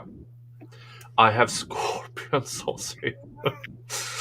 Oh, that sounds so horrible. But I have Prosecco. And I have a half gallon of Prosecco cream in the fridge. Not fall down the stairs, David. Yeah, well, I don't have Prosecco, so it's all moot point at this point. I'm trying to prove to Dave that I can drink 2 glasses of Prosecco without calling the court. Yeah, it doesn't matter, because at the end of the day, I still outdrank you in Sweden. You what? Outdrank you. I wasn't carried off the ferry by 2 women. You had a week-long hangover. I was riding horses. I had the flu. I had the flu. Yes, my hiccups are squeaking. I know. Nick's hiccups have a Swedish accent. Oh. Yes, I had the flu. They was carried off the ferry by 2 women. You know what? There's no way to prove that. I don't have any independent recollection of it, so I can't testify to it. I can ask your wife. Yeah, she'll probably corroborate. Yeah, you guys conspire. Oh, yeah.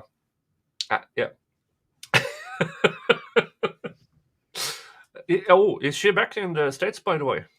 She is. She's been here for a couple of weeks now. Yeah. She's working though, so And you got the money for nope. My part of No, she took that. I just ordered them. Yeah. On the Yodi stream, we had a competition. We had the word bingo. Yes. And a lot of winners. And Dave is handing out what do you call it? They're tumblers. They're aluminum tumblers with Jody Arias on the side that says 3-hole wonder. And so I just ordered those. Nick was going to contribute. Well, he attempted to, but my wife intercepted. Okay. Yep. Let's keep listening. We are not even an hour in. This will be a long stream. Unless my chat makes me pass out. The phone in my car. Like, what? And he's like, well, because I was tracking you, and I put it in there because I knew you were going to go, and da-da-da. And because I'm like, that's what I said. I'm like, well, I'm not giving you the phone unless you're going to be, unless.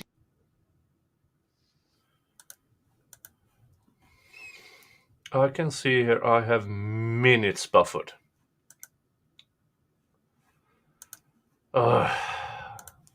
You told me the truth of why that phone would have even been in my car. Like, yeah, I have the phone, but why is it in my car?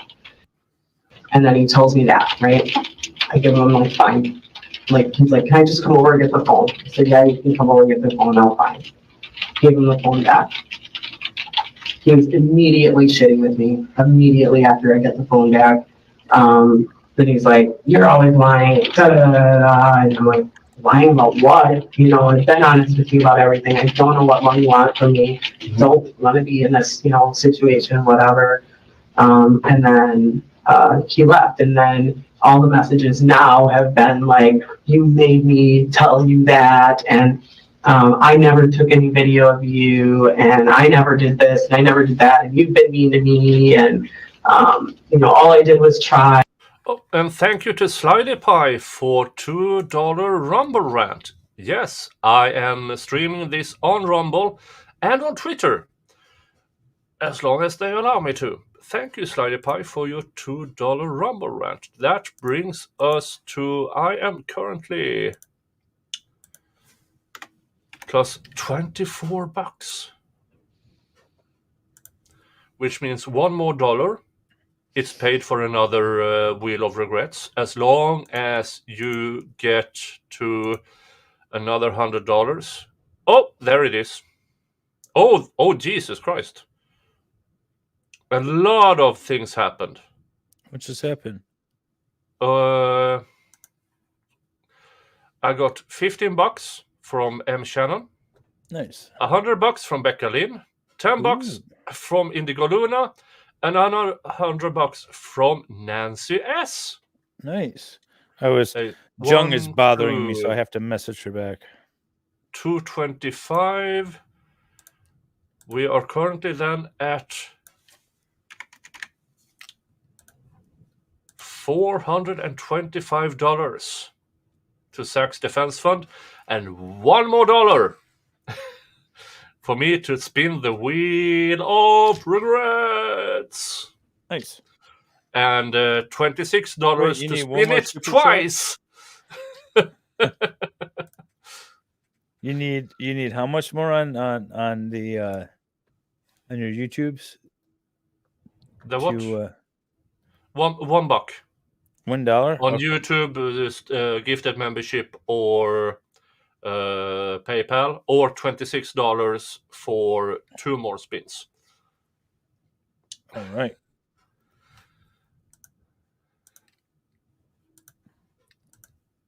Oh, for frick's sake. Oh. X-Comer got it in there first. I put in $1. X-Comer. Thank you for your Norwegian 14 krona, which is $1.20. And thank you to MLS for your $1. Okay. Stray says, send all the money. Yes, send it all. And that brings us to one. Let's see here. We are now. One hold on. He only needed $1, KLI. He said $1 more, and he's got to take a shot or spin the wheel or whatever. So I said, all right, Yeah. $1. Okay, so one more spin, and we are +1 to the next one. You know how hard it was to send $1? It's harder to do it than 20 or something. Then why didn't you? Well, because you only said you needed $1. We got to piecemeal this out. We got to drag it out. Okay, let's spin the wheel of tequila. Here's the thing. If you want me to drink tequila on top of this, I need $100. That's it. Because you all know the Red Hat tequila. This is vile. I mean, yeah, I'm not adding that to the wheel of regrets. Thank you for being a member for a whole month. Yes, I know you gave $100 to Zach, which means that we are currently done with the next wheel of regrets, but we need $24 more for another wheel of regrets. But let's spin the wheel of regrets.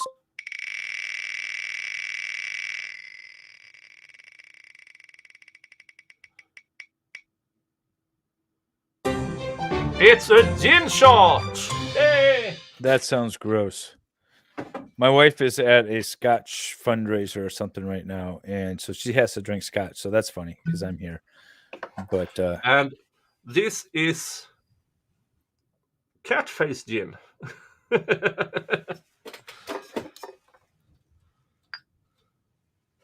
Oh, that was the last of it.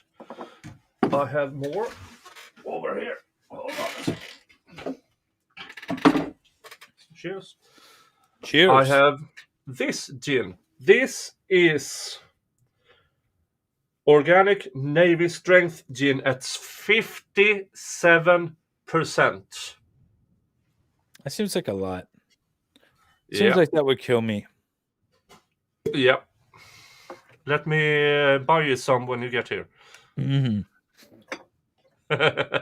You know, I left that Danish stuff that Baker gave me at my in-laws' place. There was no way I was taking that stuff home. I haven't had anything since we left the ferry. I was given this on the ferry, and this is how much that's left of that bottle. Nice. But it was a gin shot. Cheers, cheers. Cheers. Skål. And that removes the gin shot, which makes it more probable that the next one will be hurtful. And if you clean out the entire wheel, I still have this: vodka, fresh horseradish, and scorpion sauce. Did you make that? Yeah, I made that on my 1-year anniversary on the big fundraiser. I told them you make it. I don't know if I watched you make it. Okay. Yeah, I made it then, so it's been soaking ever since. Oh, this sounds even worse. Yeah. Yeah, I'm here to drive the ship if need be. You know, I'm just co-captain here for a moment. Yeah, but let's see if Jesus Christ, we have almost 2 hours of interview. Why don't you play it at like 1.5 speed or something? At least 1.25. Yeah. There you go. That's the beauty of it. And just all of the stuff, and then so fast forward to just the other day. Yesterday, Saturday.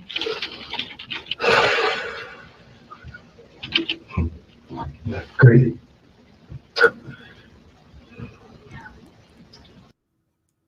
And Mosquito, thank you for $25, and Nancy S for another $100 to Zach's defense fund. Every time we get going, they're like, "No, stop! We don't want to listen to her," and they donate money. Brings That's us amazing. to. Hold on, I have to do math. There, $550 to Zach's Defense Fund for a grand total of. We are at 51,501, and as you know, they have a new goal. And why do they have a new goal? Well, the first 50K was to retain Natalie Wisco, pay for all the transcripts, and pay for other things. An appeal is expensive as very much. Yeah, the first amount, what was it, 50,000 or whatever, that was not going to be enough to cover the entire appeal. Yeah. We have to, because an appeal is still at least a year and a half away. And the total cost may be in excess of $150,000. So I will keep doing these things to hurt myself going forward. Now, next thing I will do as a fundraiser will be for me, because as you know, I'm going to purchase a trailer to have into a studio, so I can get out of the house. So that will be the next thing. I tried to get out of the house. I'm back in the house. I'm even in the worst spot. I'm in the family room now. I used to at least have the basement or something. What if Sadie raises the most money of all? I don't care. She could. No, she means Sadie through this video raises the most money. Oh, I would love that. The highest. If you so he's gonna keep playing Sadie until you guys donate more.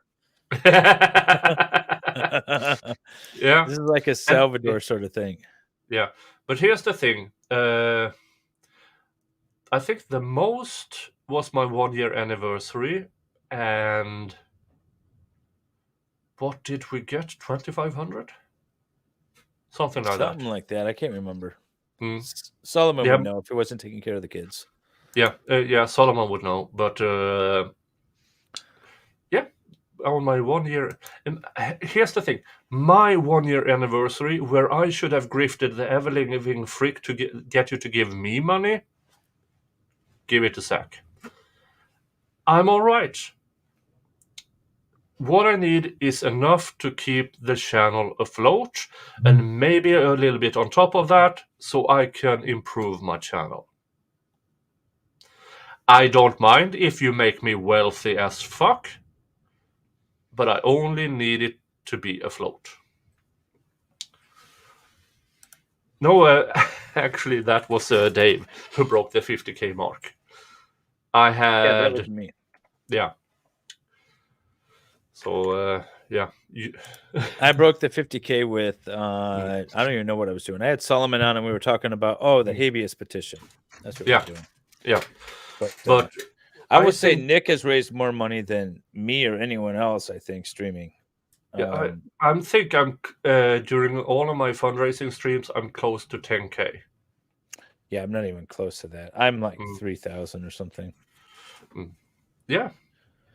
Oh, we might have that as a competition. Who can raise most money to Zach? You, it's definitely you, because I don't have but now we have a new goal. That's true. That's true. I'm going to do a stream with VO Hammer. We're going to push this. Yeah. Definitely. Yeah. All right. Okay. We'll compete. Let's see how much you raised today versus how much I raised later. Okay, so I talked to Zach, one of the kids, on Saturday. This last Saturday. And then so I dropped the kids off at his house on Saturday about 4:30.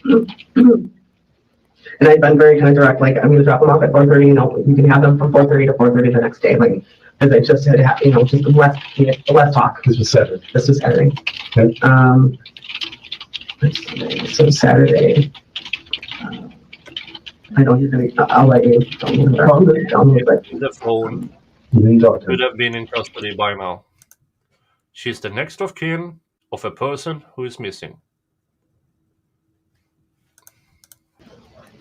I dropped off the kids.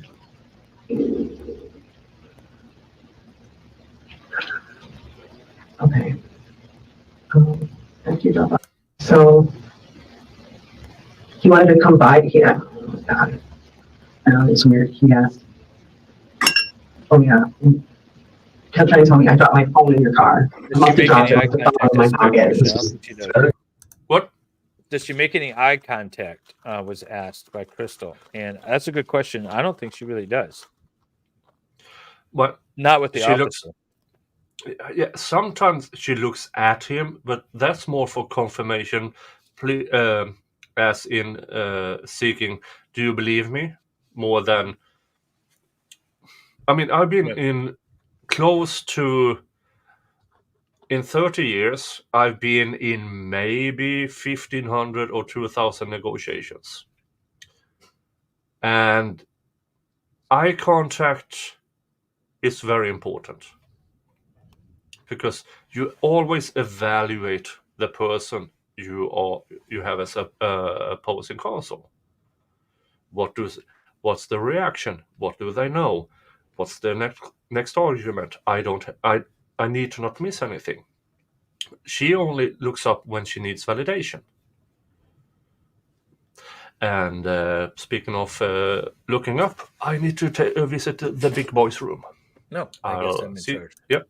You just want to hit play? No, this is like, kind of in some conversation on, what day was it even? Shit. Something about, you wouldn't agree until I gave you the phone or blah, blah, blah, blah, blah. And then I called Cricket to find out where it was. And I swore I lost it in my whatever. You can stop listening to this woman if you donate.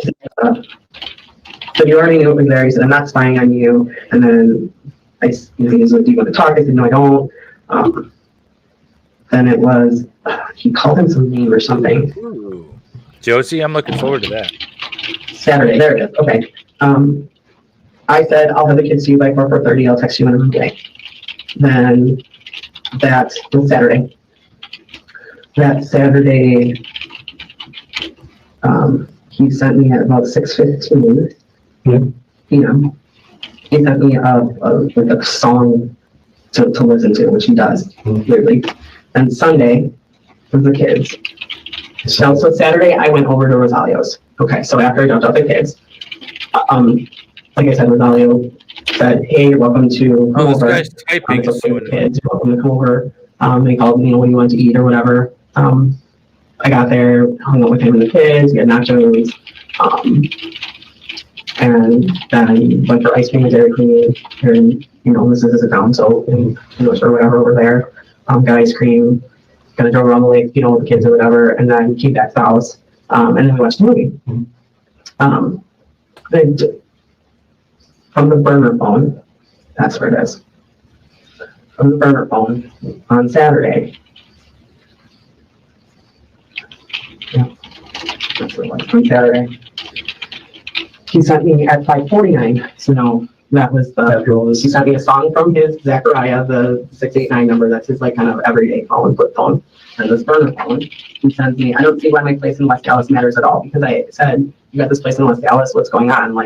You have a house in Mequon, why did you buy a house? Okay, whatever, I don't know why you're so upset about it. I didn't get the place to upset you. And just kind of went into this thing. I didn't even ask about really text message about anything. Nick, you got a gifted membership. When you try to talk. Oh, I got a gifted membership. Rachel Hope, Brightness, Egerhard. Rachel Hope Brintesen Engelhardt. Yeah, whatever you said. This is what I enjoy with going to Dave and gifting membership. Having him pronounce names. It's so dumb. Amazing. It's amazing. Names are silly. Can you just be like John or Jeff or Steve or Dave? Easy names. Instead of these weird. But that gifted means we are, I think, $21 left. Oh, $21 to me, and we get to the next Wheel of regrets. I wonder what he put in for da-da-da-da-das. Did you just say, and the witness trailed off? What did he put? At certain points, he is filling in what she is trying to say. No, but when she's like, and then we did this, da-da-da-da-da, and then we did that, da-da-da-da-da. What is he putting in when she says da-da-da-da-da?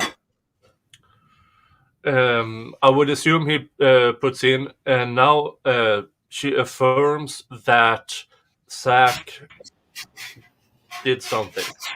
I mean, David, it's clear that Anschutz is not a stenographer. He's not like verbatim typing what she's saying.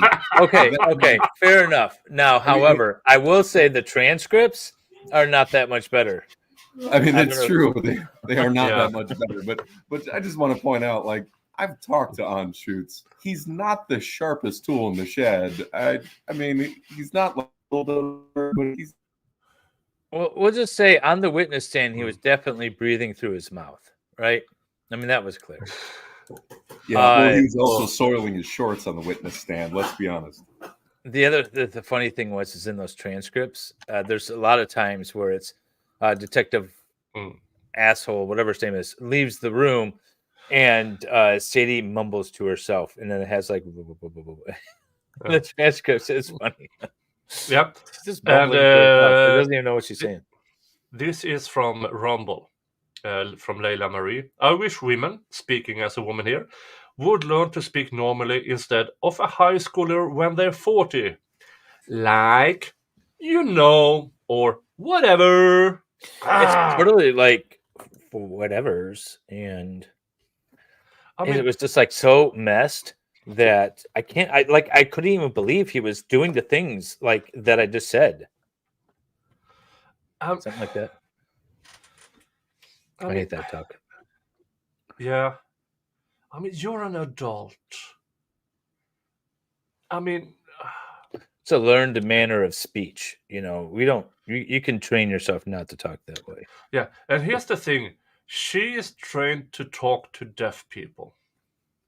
I mean, she's actually trained as a deaf interpreter and working with ALS. Yeah. That's. I mean, what I feel when I'm doing things, blah, blah, blah. You don't seem to understand me. So kind of all this, like, you know, I feel like you don't listen or you don't have interest in me. You certainly don't need to anymore. That was at 5:53. Then I kind of sent him back at 6 o'clock. And I think I wasn't at Rosalia's yet, so I was on my way. You know, sent him back some texts like, that's not fair. I always supported you. You know, everything, you know, hitting me, like, just basically like that's what relationships. I've kind of done this and whatever. Said I'm not mad. I just find it odd that you chose a place far away from your McLaren house. So then he had some banter back and forth about, you know, we're separated. You based down. That's what he said. So at 7:43, no, 11:23 at night. 11:23 at night, he says, you raised down to Kenosha every chance you get to lay with some Down syndrome Mexican version of your father, just to pull a noseful and laugh at anything he says, and you desperately throw yourself at him, and in that you have your happiness. And that's what he sent to me on that Saturday from the burner phone. What time was that? 11:23. Here's the thing. He's sitting there while she's claiming things, and he does not, for a millisecond, can I verify this? Seriously.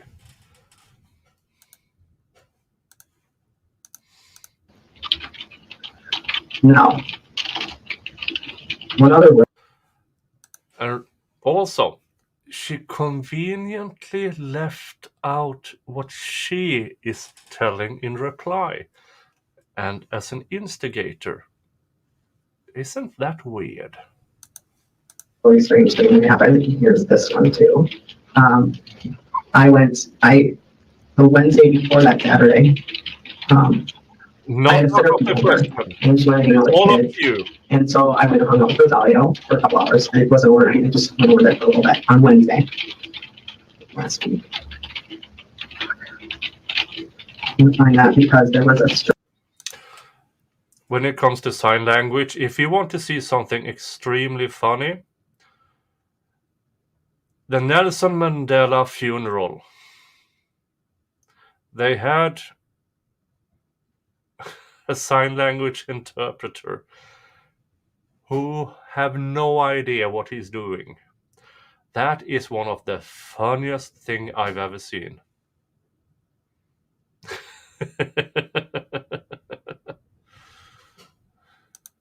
Strange thing that happened then. So Rosalia and I got to his house and we went to...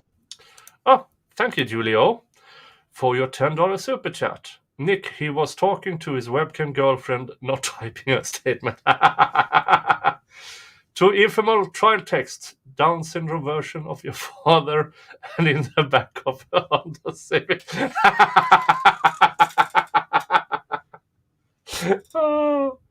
Oh, thank you so much, Julio.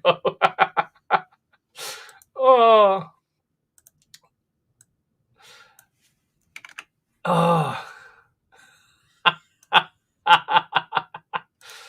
And that brings us, we need another $11 for me to spin the wheel of regret. Let me check the... Okay, we are still at the same at Zachariah's Defense Fund. Thank you so much, Julio. Thank you so much. Get tacos at a food truck. So it was about 9 o'clock by the time we got back. Okay, I'm sorry, what is this now? No, right here. This Wednesday 13th. May. Mm-hmm. Just before Saturday. Just before Saturday. Yep. Okay. Mm-hmm.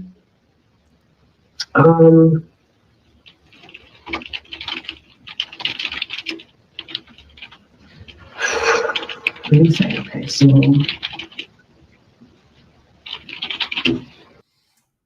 Oh, for freak's sake. Stop doing that.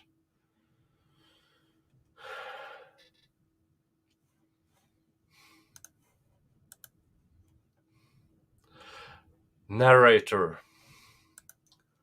It never happened in the trial.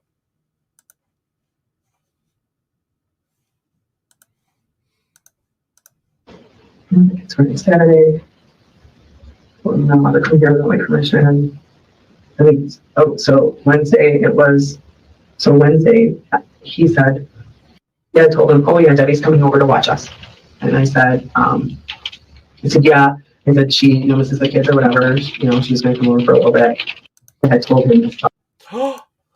Thank you to, this is not your YouTube name, so I can't say it, for your $5 donation to my PayPal. And no message, but thank you so much. You know who you are. I know who you are. Thank you so much. And that brings us down to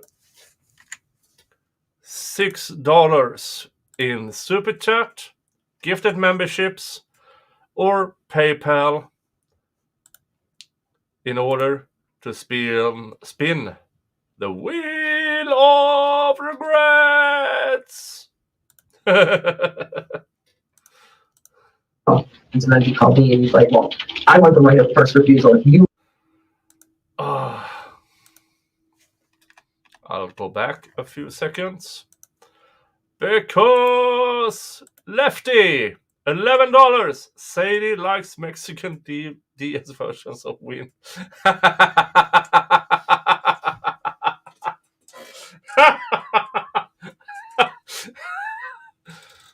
Thank you so much. And that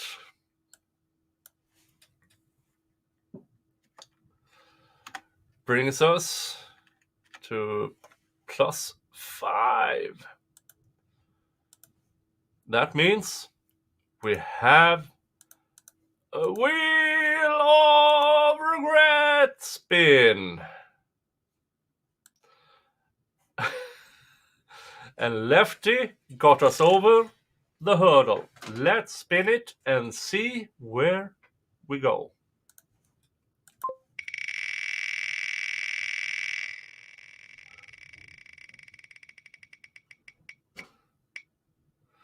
It's another gin shot! It's another gin shot. And it is Vin Original Navy Strength Gin at 57%. Oh, yeah.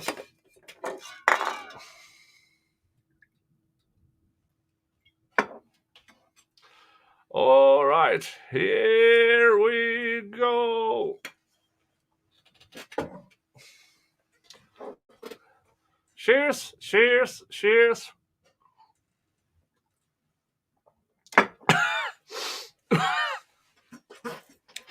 Ooh. Ooh. And I'm hiding that choice, which means the next one is more likely to be a painful one. Did I miss a donation? Was it the $200? No, From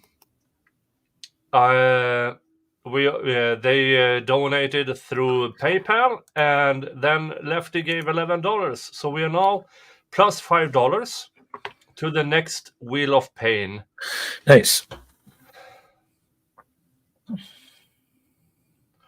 I have to count here. 1, 2, 3, 4, 5, 6, 7. What's going on with Crystal? Who is Crystal? It seems like someone knows something that not everyone knows. I don't know. Who's Crystal? I think my chair is breaking. Yeah, new chair. Crystal something is just talking about stuff. Yeah. You guys really have no idea what you're talking about, seriously. We've been following this trial for quite some time. Don't mind me, because I have some things to drink today. When the verdict against Zachariah Anderson, I was there at Aussie Overlord stream. There were 6 or 7 of us with law degrees or actual lawyers. And we all were silent when he was convicted of both the murder, hiding of corpse, and stalking. Because in my mind, and in my opinion, it was nowhere near enough evidence to reach that conclusion beyond a reasonable doubt. And more or less every law tuber who has followed the trial, we are talking about somewhere between 15 and 20 of us who says the same thing. Now, if you put 2 lawyers in the same room and ask them the same question, you get 3 different answers normally. And when 15 to 20 lawyers are in agreement, you need to listen. Because something is seriously wrong. Oh, Crystal Dennis, I'm aware he is innocent. That's why I mean. Oh, thank you. Okay, but I don't mind repeating that, because every lawyer who has ever followed the trial or seen the trial are in agreement. And when a lot of lawyers are in agreement, you kind of need to listen. Oh, she's okay. Thank you, Becca. She's addressing the chat, not us. Okay, no worries. Okay. Let's get back to. Yay, more Sadie. People, please donate so we don't hear. And I said, yeah. And that she, Mrs. the kids or whatever, she's going to come over for a little bit. I had told him this though. And so then he called me and he's like, well, I want the right of first refusal. If you want to go hang out with your boyfriend, you need to call me first and I'd be happy to watch the kids. And I'm like, I don't need you to watch the kids.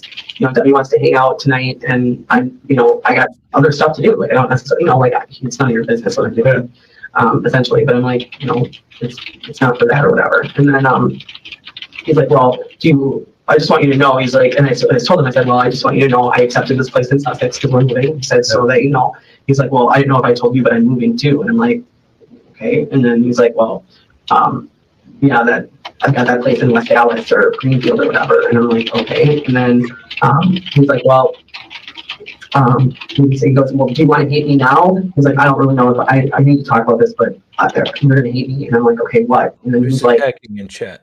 And I'm taking you to.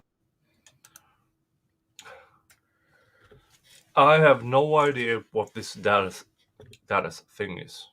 Oh, Crystal Dallas. I don't know. Hi, Crystal. Welcome. Welcome to Nicholas's show. Yeah. Read the chat. You guys, it was the girls attacking me. What? I have no idea. Yeah. Yeah, I mean... All I see is someone complaining about being attacked, but I don't see any attacking. Yeah, I'm not sure. And here's the thing with... Zach might have issues with having manipulative women in his life. Sadie has a huge problem with having people with a criminal record in her life. Yeah. Everything Sadie does is wrong in this interrogation. Not so much this part of it, she's just talking. But the fact that she's talking about her daughter so much, and then the way she talks to her daughter, and the way she involves her daughter is just absolutely abhorrent. It is the worst kind of anything. And I see people in my comments on my stream saying, I see nothing wrong with what she's doing. That's disturbing that there's people that say I see nothing wrong with what she's doing. Yeah. And I did do a bit of an investigation around Sadie and her current love of her life has felony convictions. He's stalking her from Sweden. Yeah. But, yeah. Her current boyfriend, who she officially got together with the week before the trial, according to Facebook, is a felon.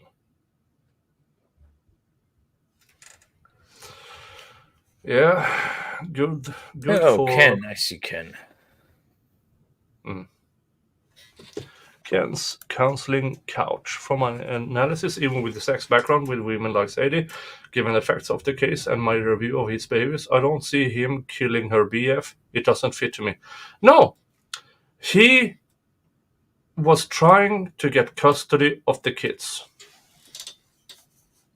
Everything I see that he did was about, I need to get the kids out of her hands. Yeah, Ken, have you seen this whole thing? Have you seen when the child enters the room? I'm curious, if you haven't, to what your thoughts are. Yeah. Yeah. I'm curious to see what Ken's thoughts are. To taking you to court for custody of kids. And I just said, good luck. You know, I'm like, fine, good luck, whatever you gotta do. And okay, we're done. Conversation over. Like, sounds good. 27 pounds marijuana don't help you any. That's on. You got that? You got that? No. Sweet. We tried to look it up and I thought he was bullshitting me. Okay, so then, anyways, that's a whole other thing. So anyways, that Wednesday, so then he told me this, that he was going to take me to court. I'm like, whatever, that's fine, you do what you have to do. That night, the sitter came over. I was at Rosalia's. Like I said, we went to go get tacos. It was... And she's still getting to her phone, telling him, this is what I see. At this time, she already erased a lot of conversations between her and Rosalio, between her and Zach. And this guy does no attempt, even though he's fully in, he can ask for it, but he doesn't. I can't believe, and he kind of goes off and he tries to keep conversation with me like all the time. Whenever I'm going over there, it's like he knows that I'm like going there or something. I don't always tell her where I'm going, but he's got her so involved. Again, OA is looking at her mother. What am I supposed to do? That's my interpretation, because all of a sudden, after Zach is apprehended, the mother is all she has, and we know OA has a tendency to either embellish or lie. And just from the first hour of this interrogation, we know that Sadie embellish and lies. So where did OA get her mannerisms from? My opinion, speculatively. Like I said, showing her video, I mean, all of that's wrong. There's nothing I can do about it. And she's telling me, and I'm like, I just have to document it. Okay, so anyways, he texts me. I'm at Rosalio's. We get back to the house. This is Wednesday. Okay. He's got done eating tacos, yep, and we're sitting on the couch. And Rosalio hadn't even gotten out of his work clothes yet because he just went to go get food. Okay. And we were watching Songland. And he says to me, he's like, is this okay? He's like, to watch, or do you want to watch something else? I'm like, no, this is fine, So we watched an episode of Songland. And then he's like, well, let's watch this episode, and then I'll go take a shower. I'm like, okay. Well, when we got back, he's like, is it hot in here? And he opened up the screen door that's there, and he just opened up like this far. We were there, and he left the blinds closed. And then before I went to go in the shower, he's like, well, I'm just going to close this, or whatever. And then I'm like, yeah, that's cool. And so he closed it and locked it. And then he took a shower, and I stayed on the couch and just watched the show or whatever. I don't know what time was that. So then I get a text message from Zach, and I want to say, no, it might have been from that stupid. Oh my God. All this stuff. He sent me a text message that was clickety-clacketing is worse than Nick's. Yeah, I know. I keep thinking I'm hearing you. Yeah. Yeah, I know. I have a mechanical one with lots of colors, but yeah, I've been looking for a keyboard that has no sound. Those are fucking expensive. I know, they're stupid expensive. Yeah, and I looked for on one of these compare and what's the cheapest, and all I get is like Amazon. It takes you 3 weeks to get it, and it's like $120. Yeah, and I mean $120. Yeah, sure, I could afford it, but why? I mean, I bought this keyboard with a glow-in-the-dark mouse and some pad and something like that for like $30. Why would I want to spend 5 times that? No. Ken wants to know how long until OA shows up. OA shows up at about 2 hours into the video, which at Nick's rate is going to be about 8 hours from now. Yeah. So let's just play, and you give to Zach and to me to get me as drunk as possible, and sooner or later Dave is going to take over the stream. What was Rosalio said to me? Like literally his words. What he said. Do you want to watch this, or is there something else you want to watch? And Zach texted to me, and I texted him back, and I said something like, like what are you talking about? Like, oh, was that for the wrong person again, or something like that? And he texted me back, yes.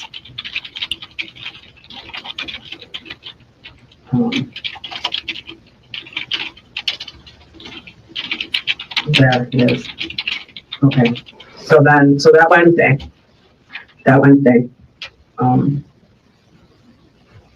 and it was 9:08 p.m. like I said, Rosario, I had just gotten done eating. It was about 9 o'clock by the time we were done eating. And I looked at my phone and the text message from Zach came in that said, and it's after 9, just arrive after the kids go to bed, ? So I thought, okay, he clearly knows I'm here and he thinks that I just got here and he thinks that Rosario has his kids and that the kids are in bed. Like that's how I'm taking it at that point, right? Like, okay, he thinks I'm here. And I don't respond.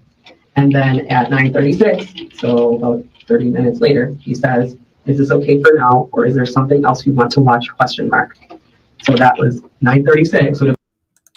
Okay. Gigi, I agree. She is my first and best moderator. And for you who have been around for a while, you know Gigi has, due to illness, she's not doing okay. So at occasions, I said everything that comes through PayPal and you write Gigi on it, I'm sending it to her. So if you want me, if she has been ill for a couple of months, and for you who are accustomed to the American way to deal with it, you know there's medical bills, she can't work, bills accumulate, and stuff turns to shit. So if you donate through PayPal and write Gigi, I will send it to her.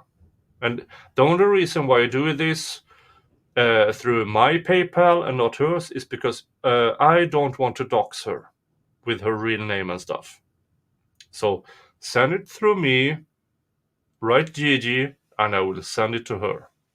So she can pay off some of her medical bills and help her get back on her feet. I gotta go fix my eyes. I'll be right back. Okay. And about the time that we were done eating and watching the show. Now the window would have been open, right? And if he was outside, he would have heard him say that to me. I mean, that would have been clear.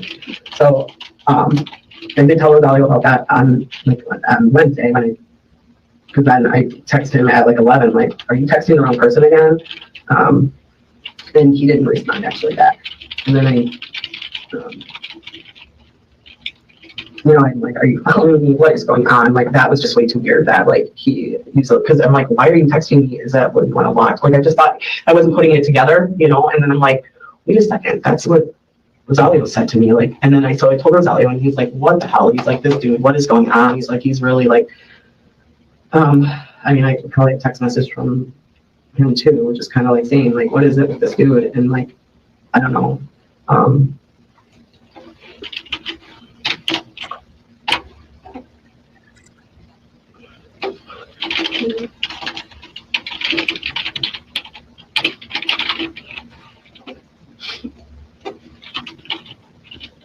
don't know, I can't. Okay. Sorry. It's okay. Sorry.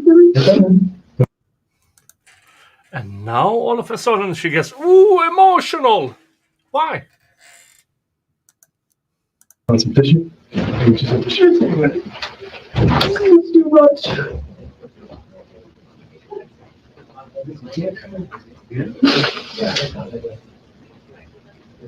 Thank you.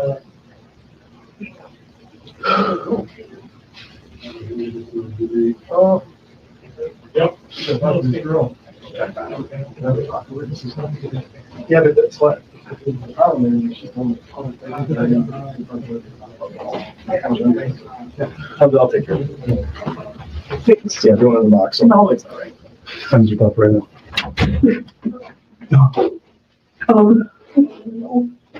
Just weird stuff. But I've been telling Rosario that the whole time, and she hasn't mentioned Rosario with a single sentence this whole time. And all of a sudden, boo-hoo, boo-hoo, boo-hoo, Rosario. My contacts were bugging me. I was staring into a screen in the light all day. Yeah. Yeah, she got the investigator to go out with tissues because all of a sudden she was thinking of Rosario. but for the past an hour and 5 minutes, she's been talking about her ex. But now, oh no, Rosario, I better start crying.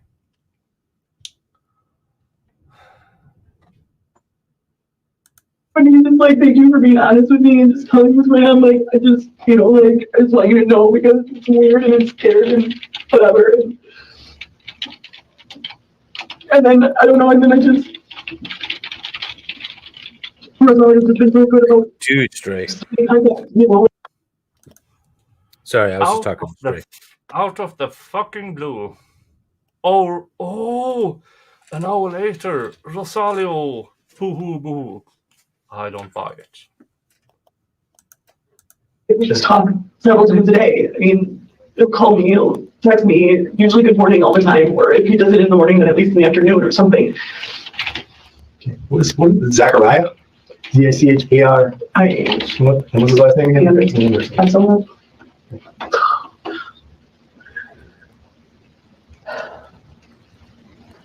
He's so smart though. Like, you know, like it's. I don't know the right word. Just not.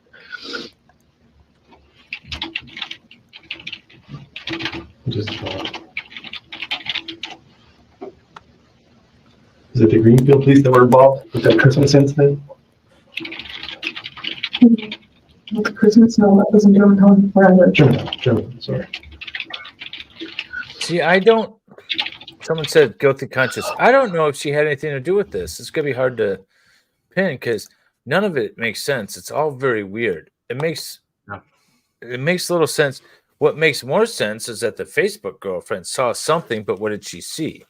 Right? Yeah. It doesn't make a lot of sense that Sadie was involved with this, but it does make a lot of sense that she would automatically take advantage of the situation and use it to pin it on Zach. Oh yeah, that makes sense. She is definitely the type of person to take advantage of any situation that crosses her very wide path. Yeah. Now, I don't rule Sadie out, but the thing about the side piece, well, everybody was a side piece, but the person who claimed in the first interview that she was outside Rosario's apartment looking into the doorway. That was her statement all the way until Prosecutor Gravely took her there. And all of a sudden, she changed her story. Hi, Mike Kinley. Yes, I wear glasses. My eyes have been bugging me from staring at a computer screen all day. Oh, Solomon's got to leave off the panel. Yeah, okay. No worries, no worries. He's got to take care of the kiddos. Yeah, of course. Kids come first. Unless you're Sadie Beacham, then you go to Mexico on your week with the kids because you don't care, because you want to get drunk and... Oh, yeah, responsible parents take care of their kids. I forgot. Yeah. Though I don't know where my kids are right now, but that's okay. It's amazing how much she wants to be drunk just because on her weeks with the kids. A normal person would wait until the week where she doesn't have the kids. Then you can get... I don't care how you can get as drunk as you want. I say she can't do that because they're fighting over custody, and any little thing that she gives up, that's going to mean that she is not going to have a strong argument for why she should get all the custody and Zach should get none. Yeah, that's the thing. Like, so the parental litigation, parenting time, custody litigation, family law stuff. It's this is how I describe it. You put two people that don't like each other, that are going through a bitter breakup, in one of those money grab machines, right? Those machines that you put in and you grab money. You put them both in there and you tell them whoever grabs the most money wins the kids. And there's no rules. You can elbow each other. You can punch each other. You can fight and scrape. And whoever comes out with the most money, you win. That's the situation you set up. And so any little good that you do for the other side could blow back and hurt you. And so I don't like the way the current system is set up, but that's the situation you're in. So she's not going to give up any sort of parenting time voluntarily to Zach, because that's going to put him in a better position when it comes to court. Because so far, he got his daughter to record. If she hits you, record it.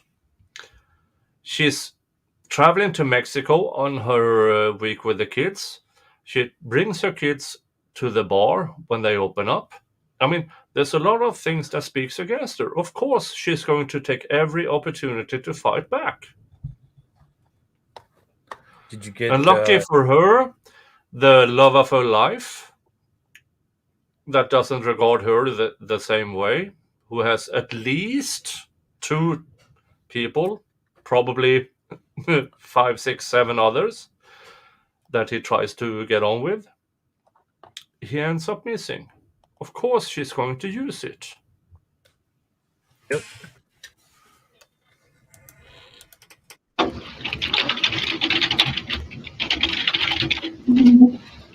I had such a bad feeling last night. I just didn't bother him after he said he was going to go see a friend, and I just thought he'll text me when he gets home, and then I didn't hear. He said to her he was visiting a friend. No, he was meeting with another side piece, or the main piece. We don't actually know who his main piece was. She wanted him to be his person, and he replied with thumbs up, more or less. He, in my opinion, had no indication of making Sadie his main person at all. On that night, which I thought was kind of weird. But then I thought, okay, well, he'll text me in the morning. Like maybe, he'll text me in the morning or something. He's a guy, and I've only known him for a couple months, so I just. Yeah, that's right. Only been what's going on? And then that afternoon, I sent him a text. So last time you talked to him was up? Was Saturday at midnight when I left. And he said, text me when you get home. And I said, I texted him when I got home because I got at midnight because I got home about 1:09ish or 1 something after 1. And because all the detours, everything was closed. And like the detours sucked, and I sent him that on Saturday, early Saturday morning, Saturday when I got home. And then Sunday, I sent him a lead, and then he texted me good morning. What time is that?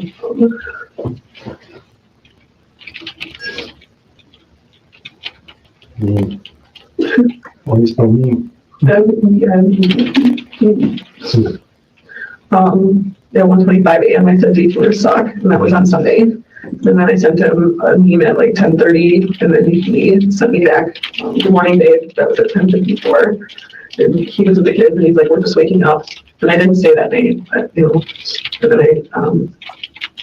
then I just said I really enjoyed hanging out with you guys. Thanks for inviting me. And he said it was nice to see his daughter open up with you. Brandon says, if only she was self-injurious as Crumbly's lawyers, none of this would have ever happened. She said, he's talking about Jennifer Crumley's defense attorney. Oh, that woman. Yeah, I'm not entirely happy about Crumbly's defense lawyer. I'm not either. I'm sending her an email. I know what she's trying to do, but I'm not entirely sure she's getting there. I don't know if she knows how to do it. The prosecutor gave her a roadmap immediately on redirect today. Like, this is how you do it. So maybe she can pick up on that, but I don't know. To be fair, Crumbly's lawyer is better than Zach's lawyer. Really? I don't know. I don't know. I just hope there's not a conviction on that case, because then that's going to be another wrongful conviction we're going to have to champion for years. Yeah, I mean, if the parents are criminally responsible for their kids, there's a lot of And we don't even have to go through shootings. I mean, carjackings, theft, everything. I mean, a fight. Say the kid punches another kid. You know, you get a whole. Yeah. What happened? Why am I hearing noises? Oh, Solomon is here. Oh, hey guys. Hey, Nick, I popped back in. I thought it was sort of relevant. You know, there was a person in here that claimed to be Sadie earlier. Yeah. I have reason to believe that it really was. What? Yeah. Yeah. Who? I got a message from my niece accusing me of airing a bunch of dirty laundry that I otherwise don't know anything about, according to her, even though what I was citing was police reports, what the judge said, and what transpired in the courtroom on the record. So, yeah, you should know that the person that you banned was actually most likely Sadie. Wait, who did you ban? No, that was before you came on, Dave. Somebody with the name of Sadie Beacham came on and was a complete asshole. Oh.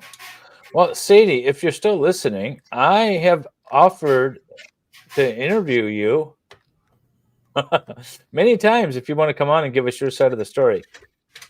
Because right now we're getting your words from this and from your testimony. Yeah, I mean, she had the chance to set the record straight when she took the stand and testified, or when she talked to the police right here, or when she talked to, you know, the judge after the December 2019. She's had multiple opportunities, including when she spoke to the press, when she spoke to Law and Crime, and yet she doubles down and tells inconsistencies and lies. So all I can say is that in this situation, what I'm relying on is the court record, what transpired, what can be testified to, and that is where I'm calling out her BS, because her own testimony doesn't match up to what transpired. What she said and what she spun doesn't add up, and that's important to point out. Hold on, what I will try to get to.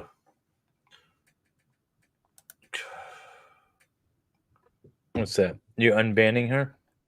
Yeah. You want me to take care of it, or you got it? I will try to find hidden user. You know, I have access to your analytics. There. I also want to point out, while you guys are paging through that Sadie has my phone number and could have reached out to me directly. Yeah. But Sadie Beacham, as was in the chat, is now unbanned. And Wendy, Wheel of Regret. Thank you, Wendy. Yeah. But she hasn't been in my chat. She has Nick on radar, but not me. I'm disappointed. Yeah, but I guess you have to be more popular, David. Yes. I collected close to or more than 10K to Zach's defense, so she might be more inclined. I unbanned Sadie. So go right ahead. But Wendy, it's Wheel of Regrets. Where were we? Yeah. That brings us to the exact amount needed for a Wheel of Regret. Yeah, I'm mad. How come I don't have people, chatting away at me? I have defendants and their family in my chats. I don't have the victims in the other side of my chats. But we have the Wheel of Regrets. We are done. That brings us to, let's see here. Scorpion sauce. $50 to the next one and $25 to the next one. Hey, Wheel of Regrets. I am the kid picked last for dodgeball. Yes, vodka shot. Not too easy. Yeah, but I remove everything. So that means every time I remove something, it's more likely for people. Oh, shit. Welsh lady, hello.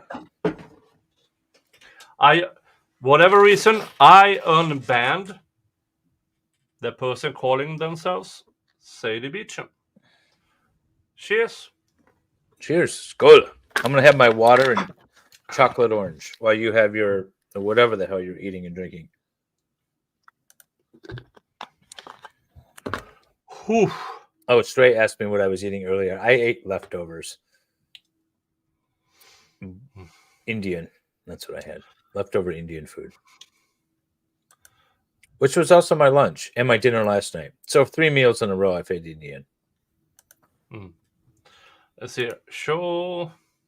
$5 to me. Edit. 0. Save. There's something seriously wrong here. Yeah, I don't care anymore. But hide choice. So that vodka shot is gone from the wheel of regret. And if you're chatting at me right now, I am absolutely good logic. I can't see a thing.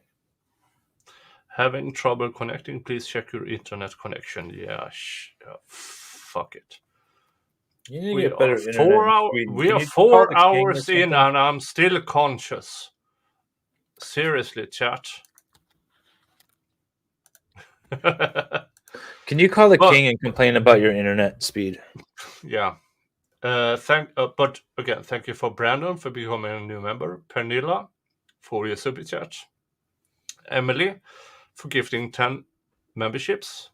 Vulpy Fox for $2 super chat. Danny T, $5 super chat. Love Self Defense, $10 super chat. Lefty, $20 super chat. Cindy Lahut, member for 7 months. XKMC for super sticker. MLS, $1. Ooh. Stray, member for 5 months. Big spender. Becca Lynn says tequila, Nicholas. Yeah, tequila. I need $100 super chat for starting with the tequila. Stray gifted 1 membership. Julio, $10. Thank you. Lefty, $11. Thank you. Wendy H, $20. Thank you. And Wendy H, $10. Thank you so much. Do we have any more donations on the Give Send Go? We do. Wendy H, $100. Drink, Nicholas. Or did you already do that one?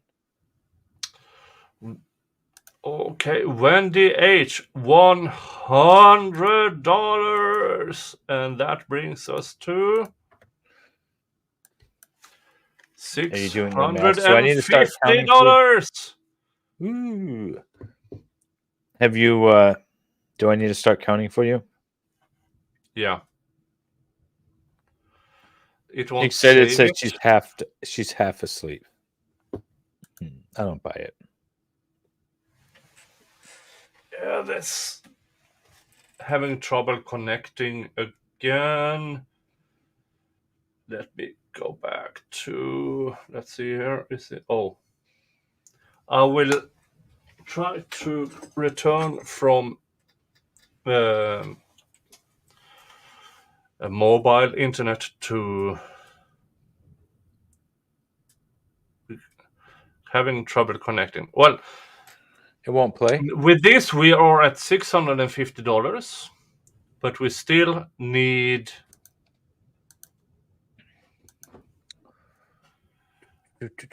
something.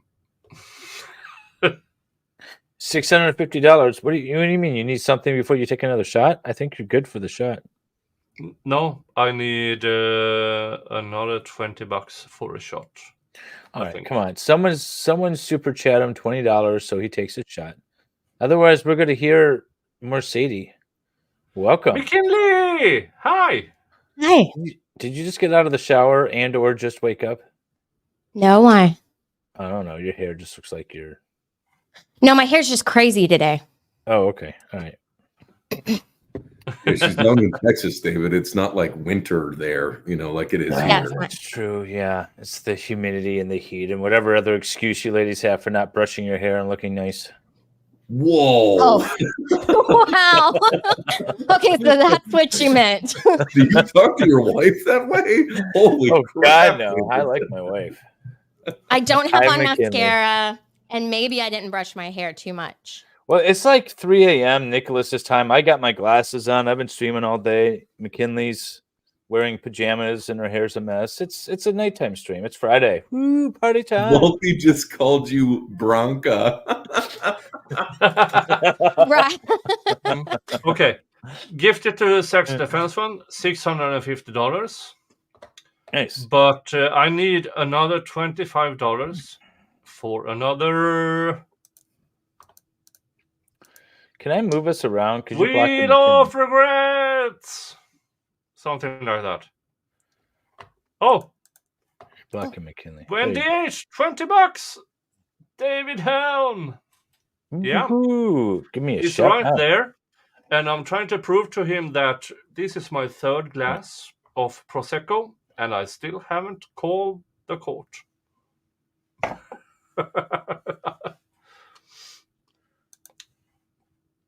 Which brings us to... There we go.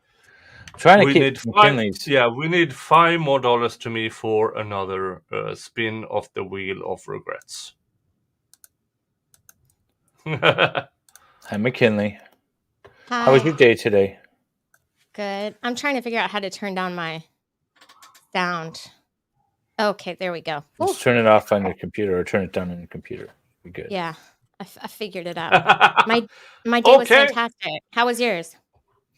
Oh, good. I spent the whole day streaming Crumblies. I saw a lot of it. That's a really good stream. I was enjoying it.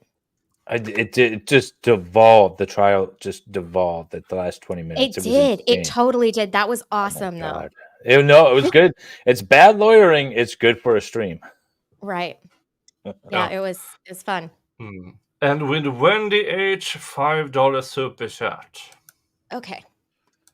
We are at the Wheel of Regrets.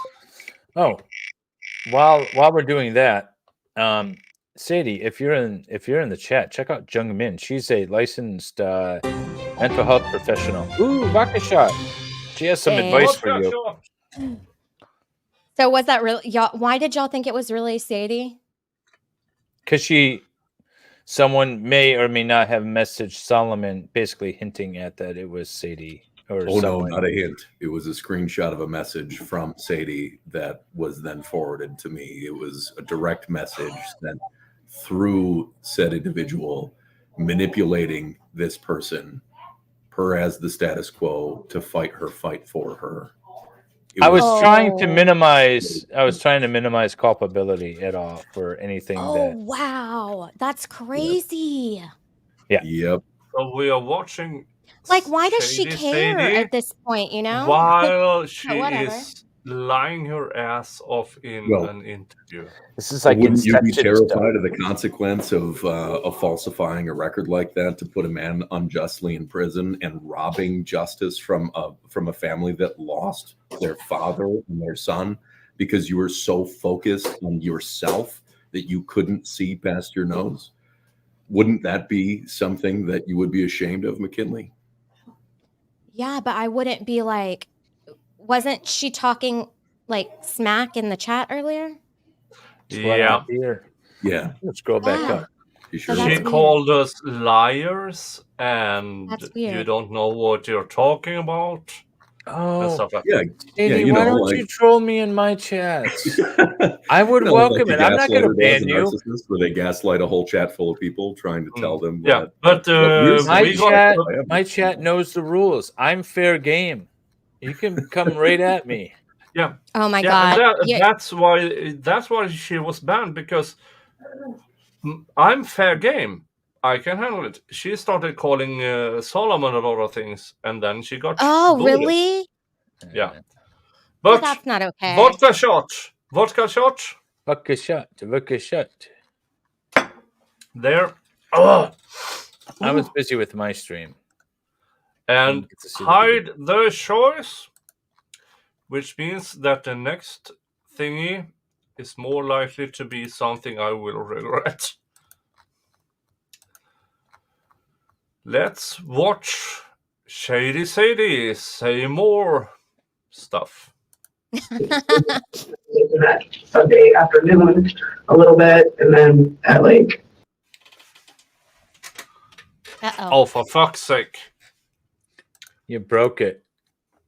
The internet said, no more Sadie. I have a minute. I mean, it's a minute and a half buffered. But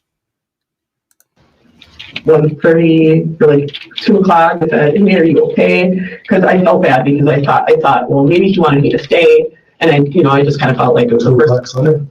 This was on 2 o'clock on Sunday. Yeah. 2 p.m. Sunday? Yeah. You could text him back. No. I texted him at 2. Like, we were texting back and forth in the afternoon on Sunday. But I was just checking in with him and like, this is our last conversation though. Was 1:52. I just texted him and said, "Hey, are you okay?" Because like I said, I thought maybe he was like kind of mad that I didn't stay overnight and that I didn't want him to like, you know, so it was just like, "Are you okay?" You know, checking in. That was at 1:52. Yep. And then he said, "Yeah, I'm good." Yeah. And so I'm just checking in, babe. And he said, "That's twice now that you are," he's like, "Are you having second thoughts?" Because there was another time I texted him. Thank you to Nancy Korensek for $20 to the Zachariah Anderson Defense Fund. Thank you so much. That brings us to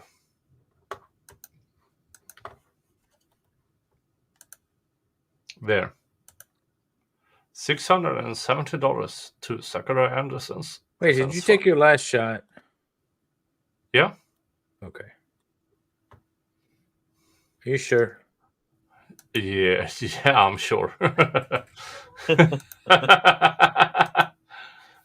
McKinley, are you doing shots? Just worried about you. He's like, "How did you know?" And I said, "I don't know, you know, like, you just tell him you're quiet or whatever." He's like, "Yeah." He's like, "I was worried about you," and that was like a while ago. So this was what he was referring to. That's twice now that I asked him.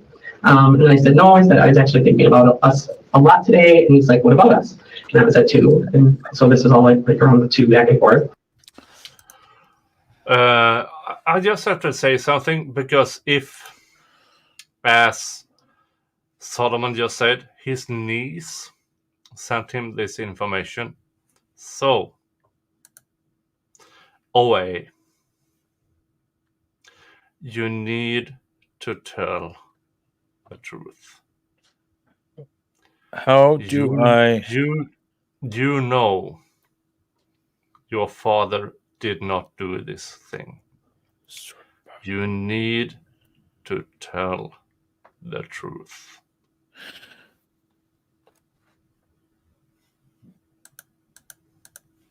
Ken, I think I arranged my playlist in most recent first, so let me know if that's helpful, because I didn't know I could do that. Melissa gifted 1 membership to Kayla Ollie. Nice. Yay! And for you who are new members, you have now access to all of my members-only content, which is probably the most of all of LawTube. I produce members-only content all the time. It's Mr. Jingles, it's my farm, it's the renovations, it's ideas, whatever's. It's all over the place. You also have access to the Discord, which I recently posted a new link to.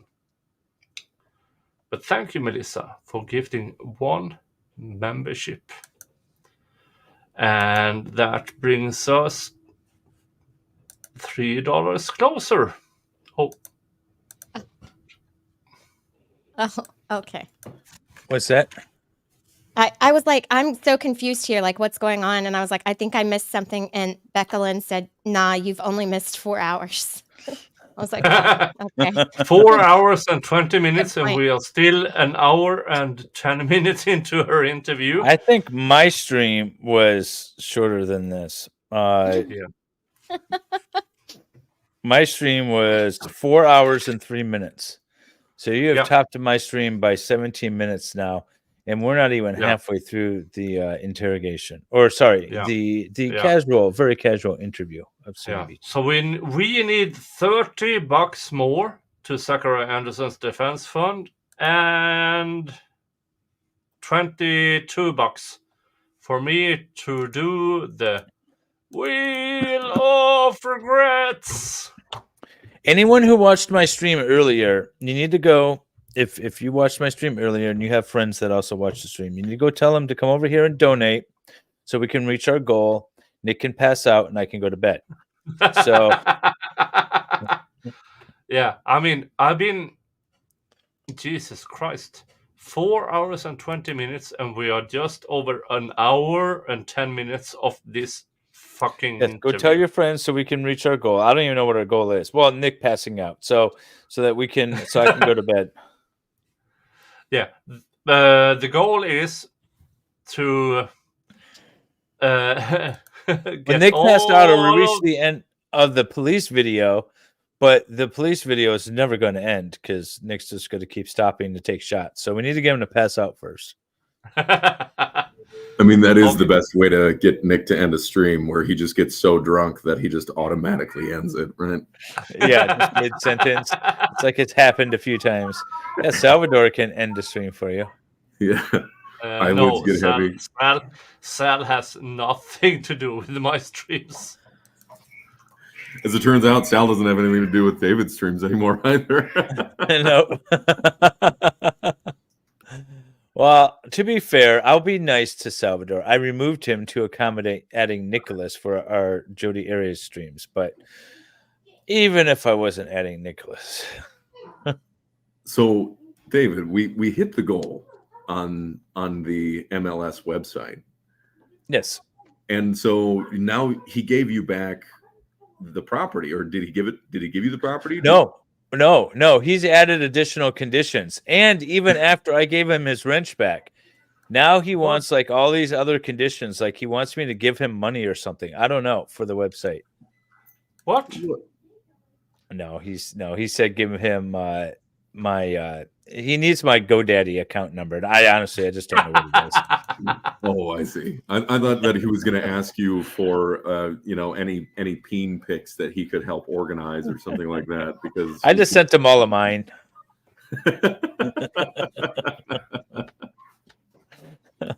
No, I just got to get him my GoDaddy account number so he can transfer it over. I just haven't done that yet. So he's still got full control of it. But he has another website in the works, I think. He's got another domain name he's grabbed. So that should be fun. If you guys don't know, if you go to makinglawsimple.com, there's a little tribute to a certain man that we all love and care about. And it means they're a member, Sasha K. Yeah. Elaine's Line says, gifted 5 more memberships to Mara M, John Gordon, Haley Wolf, Value 87. Yeah, I'm not reading them. And Jen. Oh, Jen. Jen got on. Yeah. Oh, I have a question for Jen, but I'm not going to ask it on stream. That would bring us to, I think, with my math, because my math is really good. Does Swedish math work the same as U.S. math? No. I think it's Swedish math that he's struggling with. Or he's trying to use U.S. math. It's like 1 + 1 = 3 in Sweden or something. It's really weird. Okay. We have $13 to me and $30 to Zachariah Anderson's defense fund for the next rendition of Wheel of Regrets. And then he texted me back a minute later and said, okay, no worries. Oh, fuck off. I just dropped going over the mics for a little bit. And I don't know Mike. I just assume he's a friend. And I said, okay, cool. I said, well, then maybe text me or bring me in there or something. And then at 8:36, he texted me back, okay.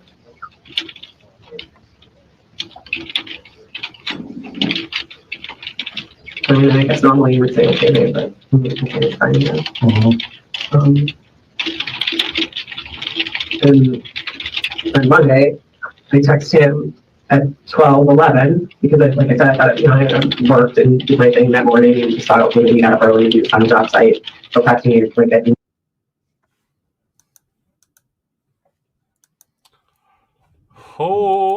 and Emily Gale gifted 5 memberships. Thank you so much. Nice. To JB, Bobby Bologna, Carmen Dustuff, Guiterrez, Non-LS taken. Yeah, exactly. What you said. Yeah. Thank you so much. Jesus Christ. That brings us down to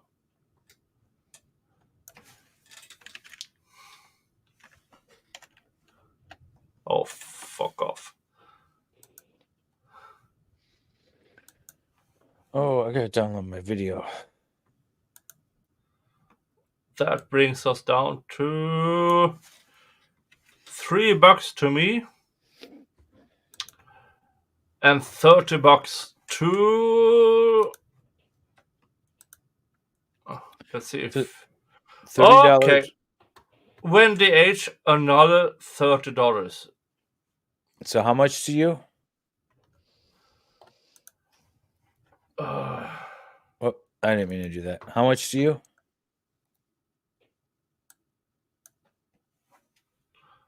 Hold on. Okay. Wendy gifted, so we are at $700. Wendy's awesome. Look at that. Another $4.99 super chat. Yeah. Count that as $5. You got to round up. But we still need $3 to me for the next Wheel of Regrets. Wait, even with Wendy's $5? Oh, there she is. Sorry. Yeah. You got to scroll all the way down. Oh, okay. We have a new Wheel of Regrets. I'm going to pass over my controls to McKinley. So, McKinley, have you been streaming while Nick is spinning his Wheels of Regret?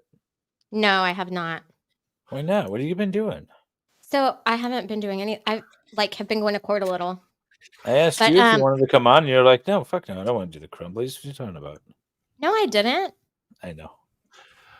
You said maybe later. I got to check my calendar, and then you never got back to me. So I did get back to you. Did you? I told you that that I have court in the morning on Monday, and I can get on after.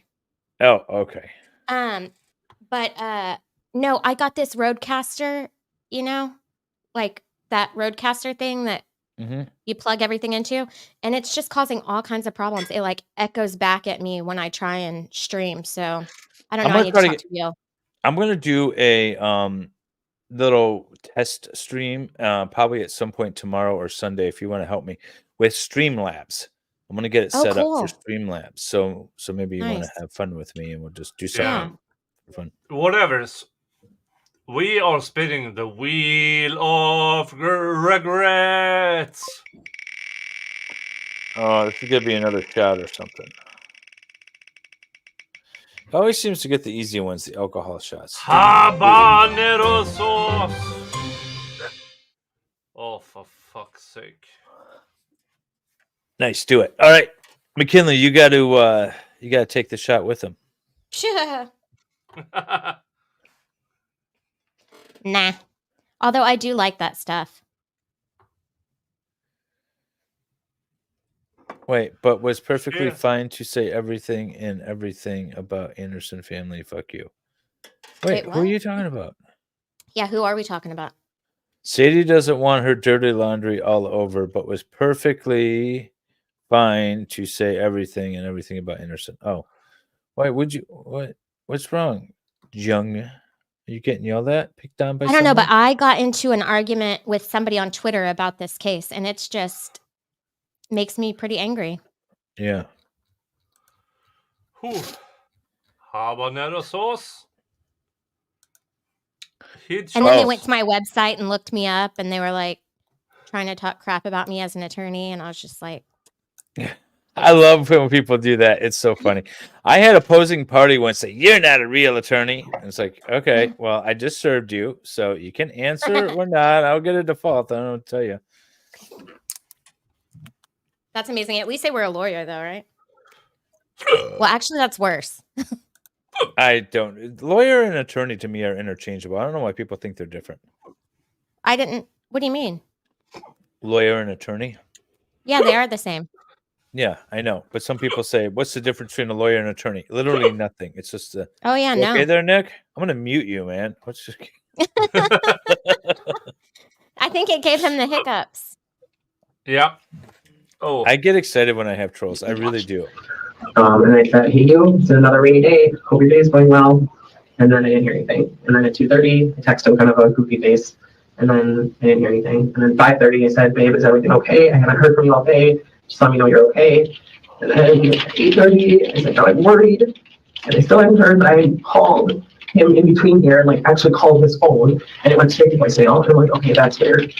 And then I even tried calling like on Messenger because it won't talk like that way. And no answer, nothing. And then this morning at 7:30, I just woke up and I just said, babe, what's going on? And I had it in my head that I didn't hear from him. I was just going to go to his house. Like, I would do anything. Just go check on them. No need to go that long. Just, and then I know. Right. Like, I kind of walking through all my scenarios and then I text my friend Becky and I'm like, I haven't heard from Leo. She's been ghosted. And she's like, and she's pissed and or jealous. And that's why she went there. Not because she's concerned, because she's pissed. She probably caught him with another female or thought she did, and so that was the end. She's like, well, 24 hours. There's 8:30 tonight. That would have been yesterday. And she's like, well, if you don't hear from him, then you need to, call somebody or do something. And I'm like, okay. And I'm like, well, I don't know his people. I don't know how to let her call. I have no idea. I'm not even connected to any of his friends. We don't have any mutual friends on Facebook. Like, I wouldn't even know who to reach out to, So this morning I remembered, like, he had a friend, Jeremy Giffen. He said, it's like my brother. He's like my buddy. He's like, I've talked to him before. And so I just reached out to him. I still haven't heard from him. So I just messaged him and I just said, hey, I said, I know you don't know me, but Rosalia told me you guys are really good friends. I was just wondering if you have heard from him. I haven't heard from him. It's not like him.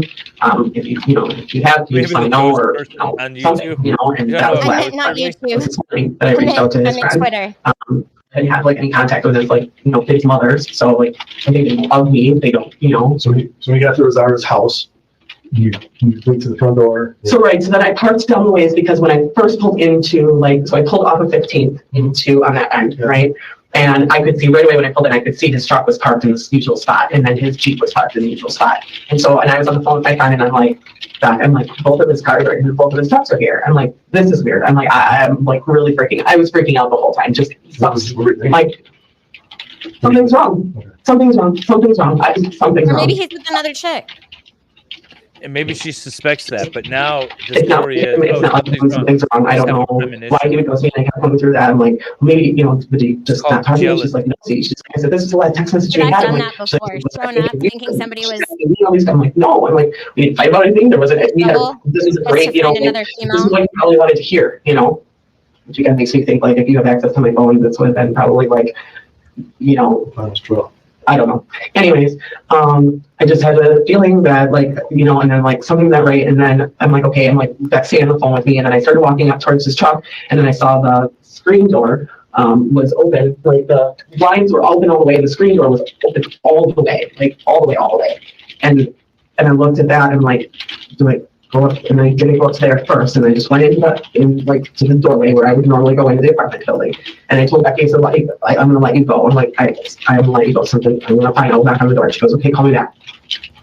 So I walked up to the door and immediately, like where the wall is to the door, I saw like brown splattered on the wall. And I'm like, I wasn't there before. I would have noticed like that on Saturday, you know, I was just there and we just walked in, you know, we used that entrance to walk in from getting tacos.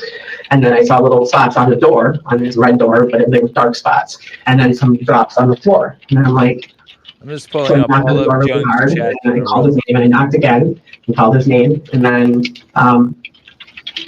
I turned the door handle and it was locked. And then I'm like, what the heck? I'm like, something's not right. You know, I don't know. And I'm scared because I don't really want to know. Mm-hmm. I get it. It's not a. I don't really want to walk in. now. So I just kind of stood outside for a little bit. Like, I noticed that truck that went by a couple times and what's going on? I called my friend and it just says, something's weird is happening. Something's bad. Something doesn't feel right. And I said, I don't want to go in. And she's like, you have to, or you have to at least do something. And just, you know, his door's wide open. You wouldn't leave it like. So I knocked on the window. Which one are you talking to? Rebecca Becky. She's my best friend. Rebecca, she knows about all of this. What's your last name? Jacob, Jackel. She's got the boys right now.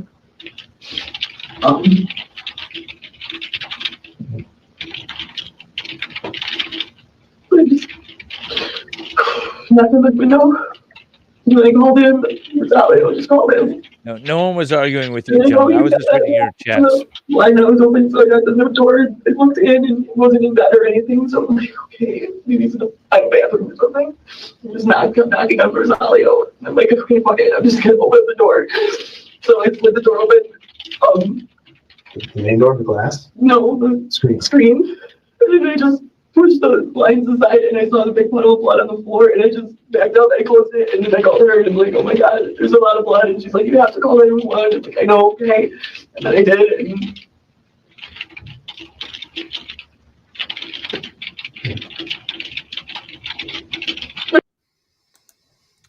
And yes, Jody, Sadie was in the chat. Apparently, much earlier, before I got on. My liver says, what? Punish me. Okay. Apparently, my liver says, punish me. Nice. Yeah, what the hell was that truck that drove by a few times? Like, what? Why did she mention that? Yeah, that's weird, right? Well, it was a truck that drove by a couple of times. And just weird stuff. And it was like, oh, well, maybe let's go take a look for this truck, right? Nope. It's Zach. He doesn't own a truck, but that's okay. Yeah. Are you spinning again, Nicholas? Oh, I am currently $75 from to Zach's GoFundMe. And how self-centered of her to think that this is about her, though. Like, this dude had a whole, she didn't even have any friends on Facebook in common with him. And she thinks this is all about her. Like, he had a whole nother life. It could have had to do with anything. McKinley, you're missing it. They were together. They met each other in person 6 times. I mean, come on. This is Romeo and Juliet stuff here. They're ready to die for each other. I don't think he was ready for her. No, he wasn't, because she sent a text saying, I love you. I think you could be my guy or my person or whatever. And then he ghosted her and scheduled a date with another Facebook girl. And on that date, she just was like, oh, well, Zach, by the way, I believe had the kids. If I'm not mistaken, Zach had the kids that Saturday. When she claims to have had like no contact with him, whatever. I think she did it on that Saturday or something, and then found him on Sunday, or claimed to have found him on Sunday, or something was involved. The day he was supposedly missing, I think Sadie was down there and saw the Facebook girlfriend show up. That's why I think the Facebook girlfriend was like, well, I went to the wrong place. I didn't text anybody. I was 40 minutes late for our first date, but I never texted him saying I was running late. The Facebook girlfriend. McKinley, do you know about this? Yeah. So she texted and said, all right, I'll be there around 9 o'clock. She says she got there at 9:45 or something, texts him and says something about, hey, I'm here.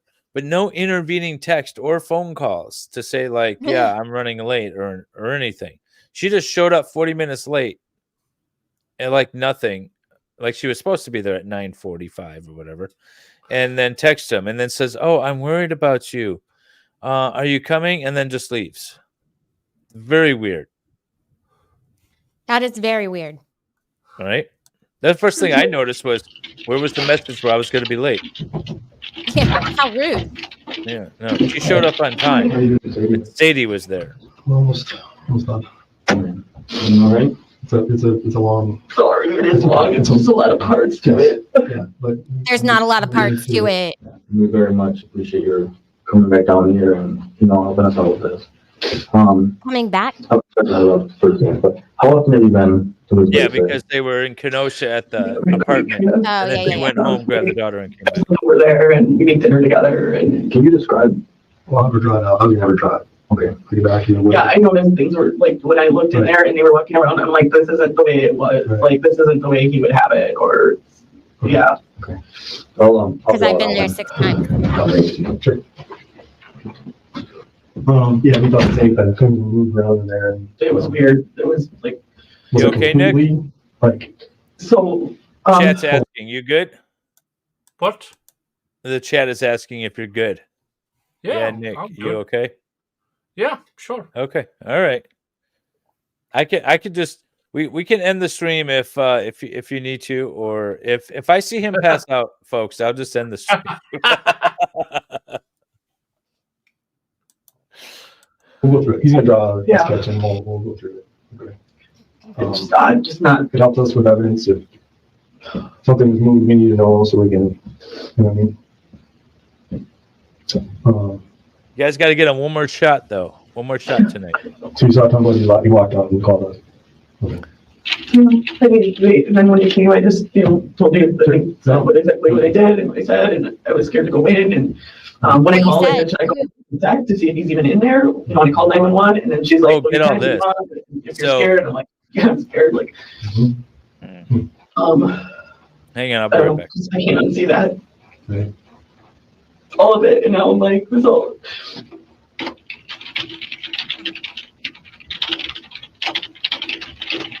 All right, I'm gonna print this out. Have you read it? It's fairly long. All right. I didn't proofread it at all, so there's probably 600 spelling mistakes, but I apologize. And then we'll do the map, and tonight's need to talk a little bit, right? Yeah. She's something else. Yeah. So she is. I'm just gonna say she's got no she never met him. So it needs to be a little cold. No, I understand. She has no ties to him, has no connection. So I get it. I mean, we do this a lot. I completely understand. I just this really makes me give her so a lot mad. of information. And again, Well, she doesn't need to know either. I'm not gonna tell her. protecting your kids from, just you want to make sure that this is a great person, right? I mean, and I want statements to be 100% genuine, which is why I'm not providing much to you. I want to know what you know and what you can tell me without tainting anything. Yeah. And that's the best way to get information. So Absolutely. we haven't found him. We haven't found him. And obviously we have to keep an open mind, but at the same time we have to go in directions that we can follow. Right?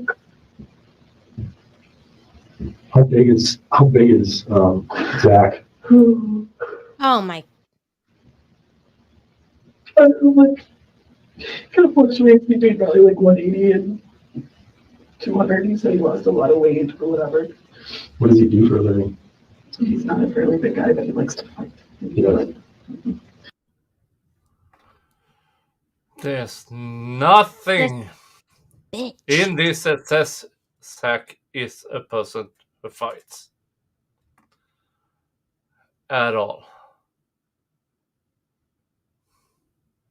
Yeah, Jung, yes, she's crazy. I'm saying, I've done that before. I have. I will admit that I've done it. I mean, I am older now, and I would not do that because I figured out from driving, not an hour, but close to a guy who I was seeing's place because they had not texted me back or answered their phone. And I thought oh my God, they must have died. And they had not died. They had not died. They were with another woman. So I know that this happens, but it's a crazy move. especially with someone you've only seen 6 times. That's nuts. Yeah. He's pretty proud of being good at it and has bragged about it in the past. He likes to talk about fighting. He likes to talk about things like that. It's too violent for me. It's just too much. Like, that's why we aren't together. It's just too much. And I was always afraid that, he'd take it too far with me sometime. And, that was part of the reason why I said no more. Like, I just don't, I don't want it to get to a point where, think he's capable of doing this to somebody? Don't answer that. All right, let me go get this. We'll print it off, and I'll have you all go through the apartment with you. Okay. Never get an answer. And I can hope not. I really do. I mean, that's horrible. But I don't. It all doesn't look good.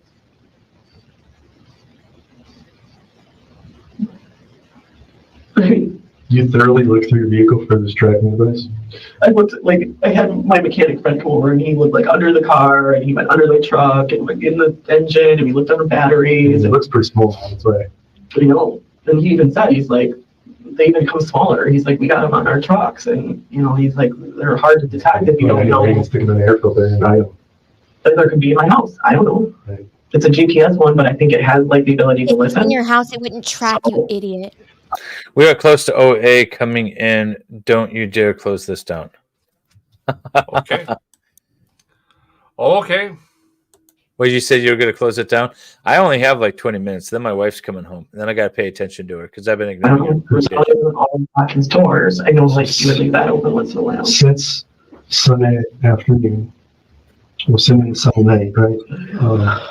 8:36. Have you heard from Zach? So last night I texted him something about are you hacking my phone? What is going on? I'm like, someone said you're in my phone calls. I'm like, you need to stop this. Please stop following me. Just please stop all of this. This is too much. Yeah. And then we had a little bit of a conversation and he doesn't want to really talk about that. You always accuse me of stalking you and this and weird things are happening. This is what's going on, but I honestly didn't think. I don't know. I don't know. You don't know where this house in West Dallas is? No clue. Okay.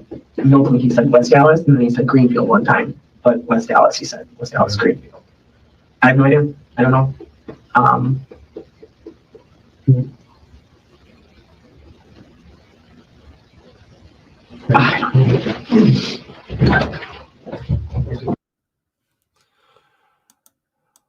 Okay.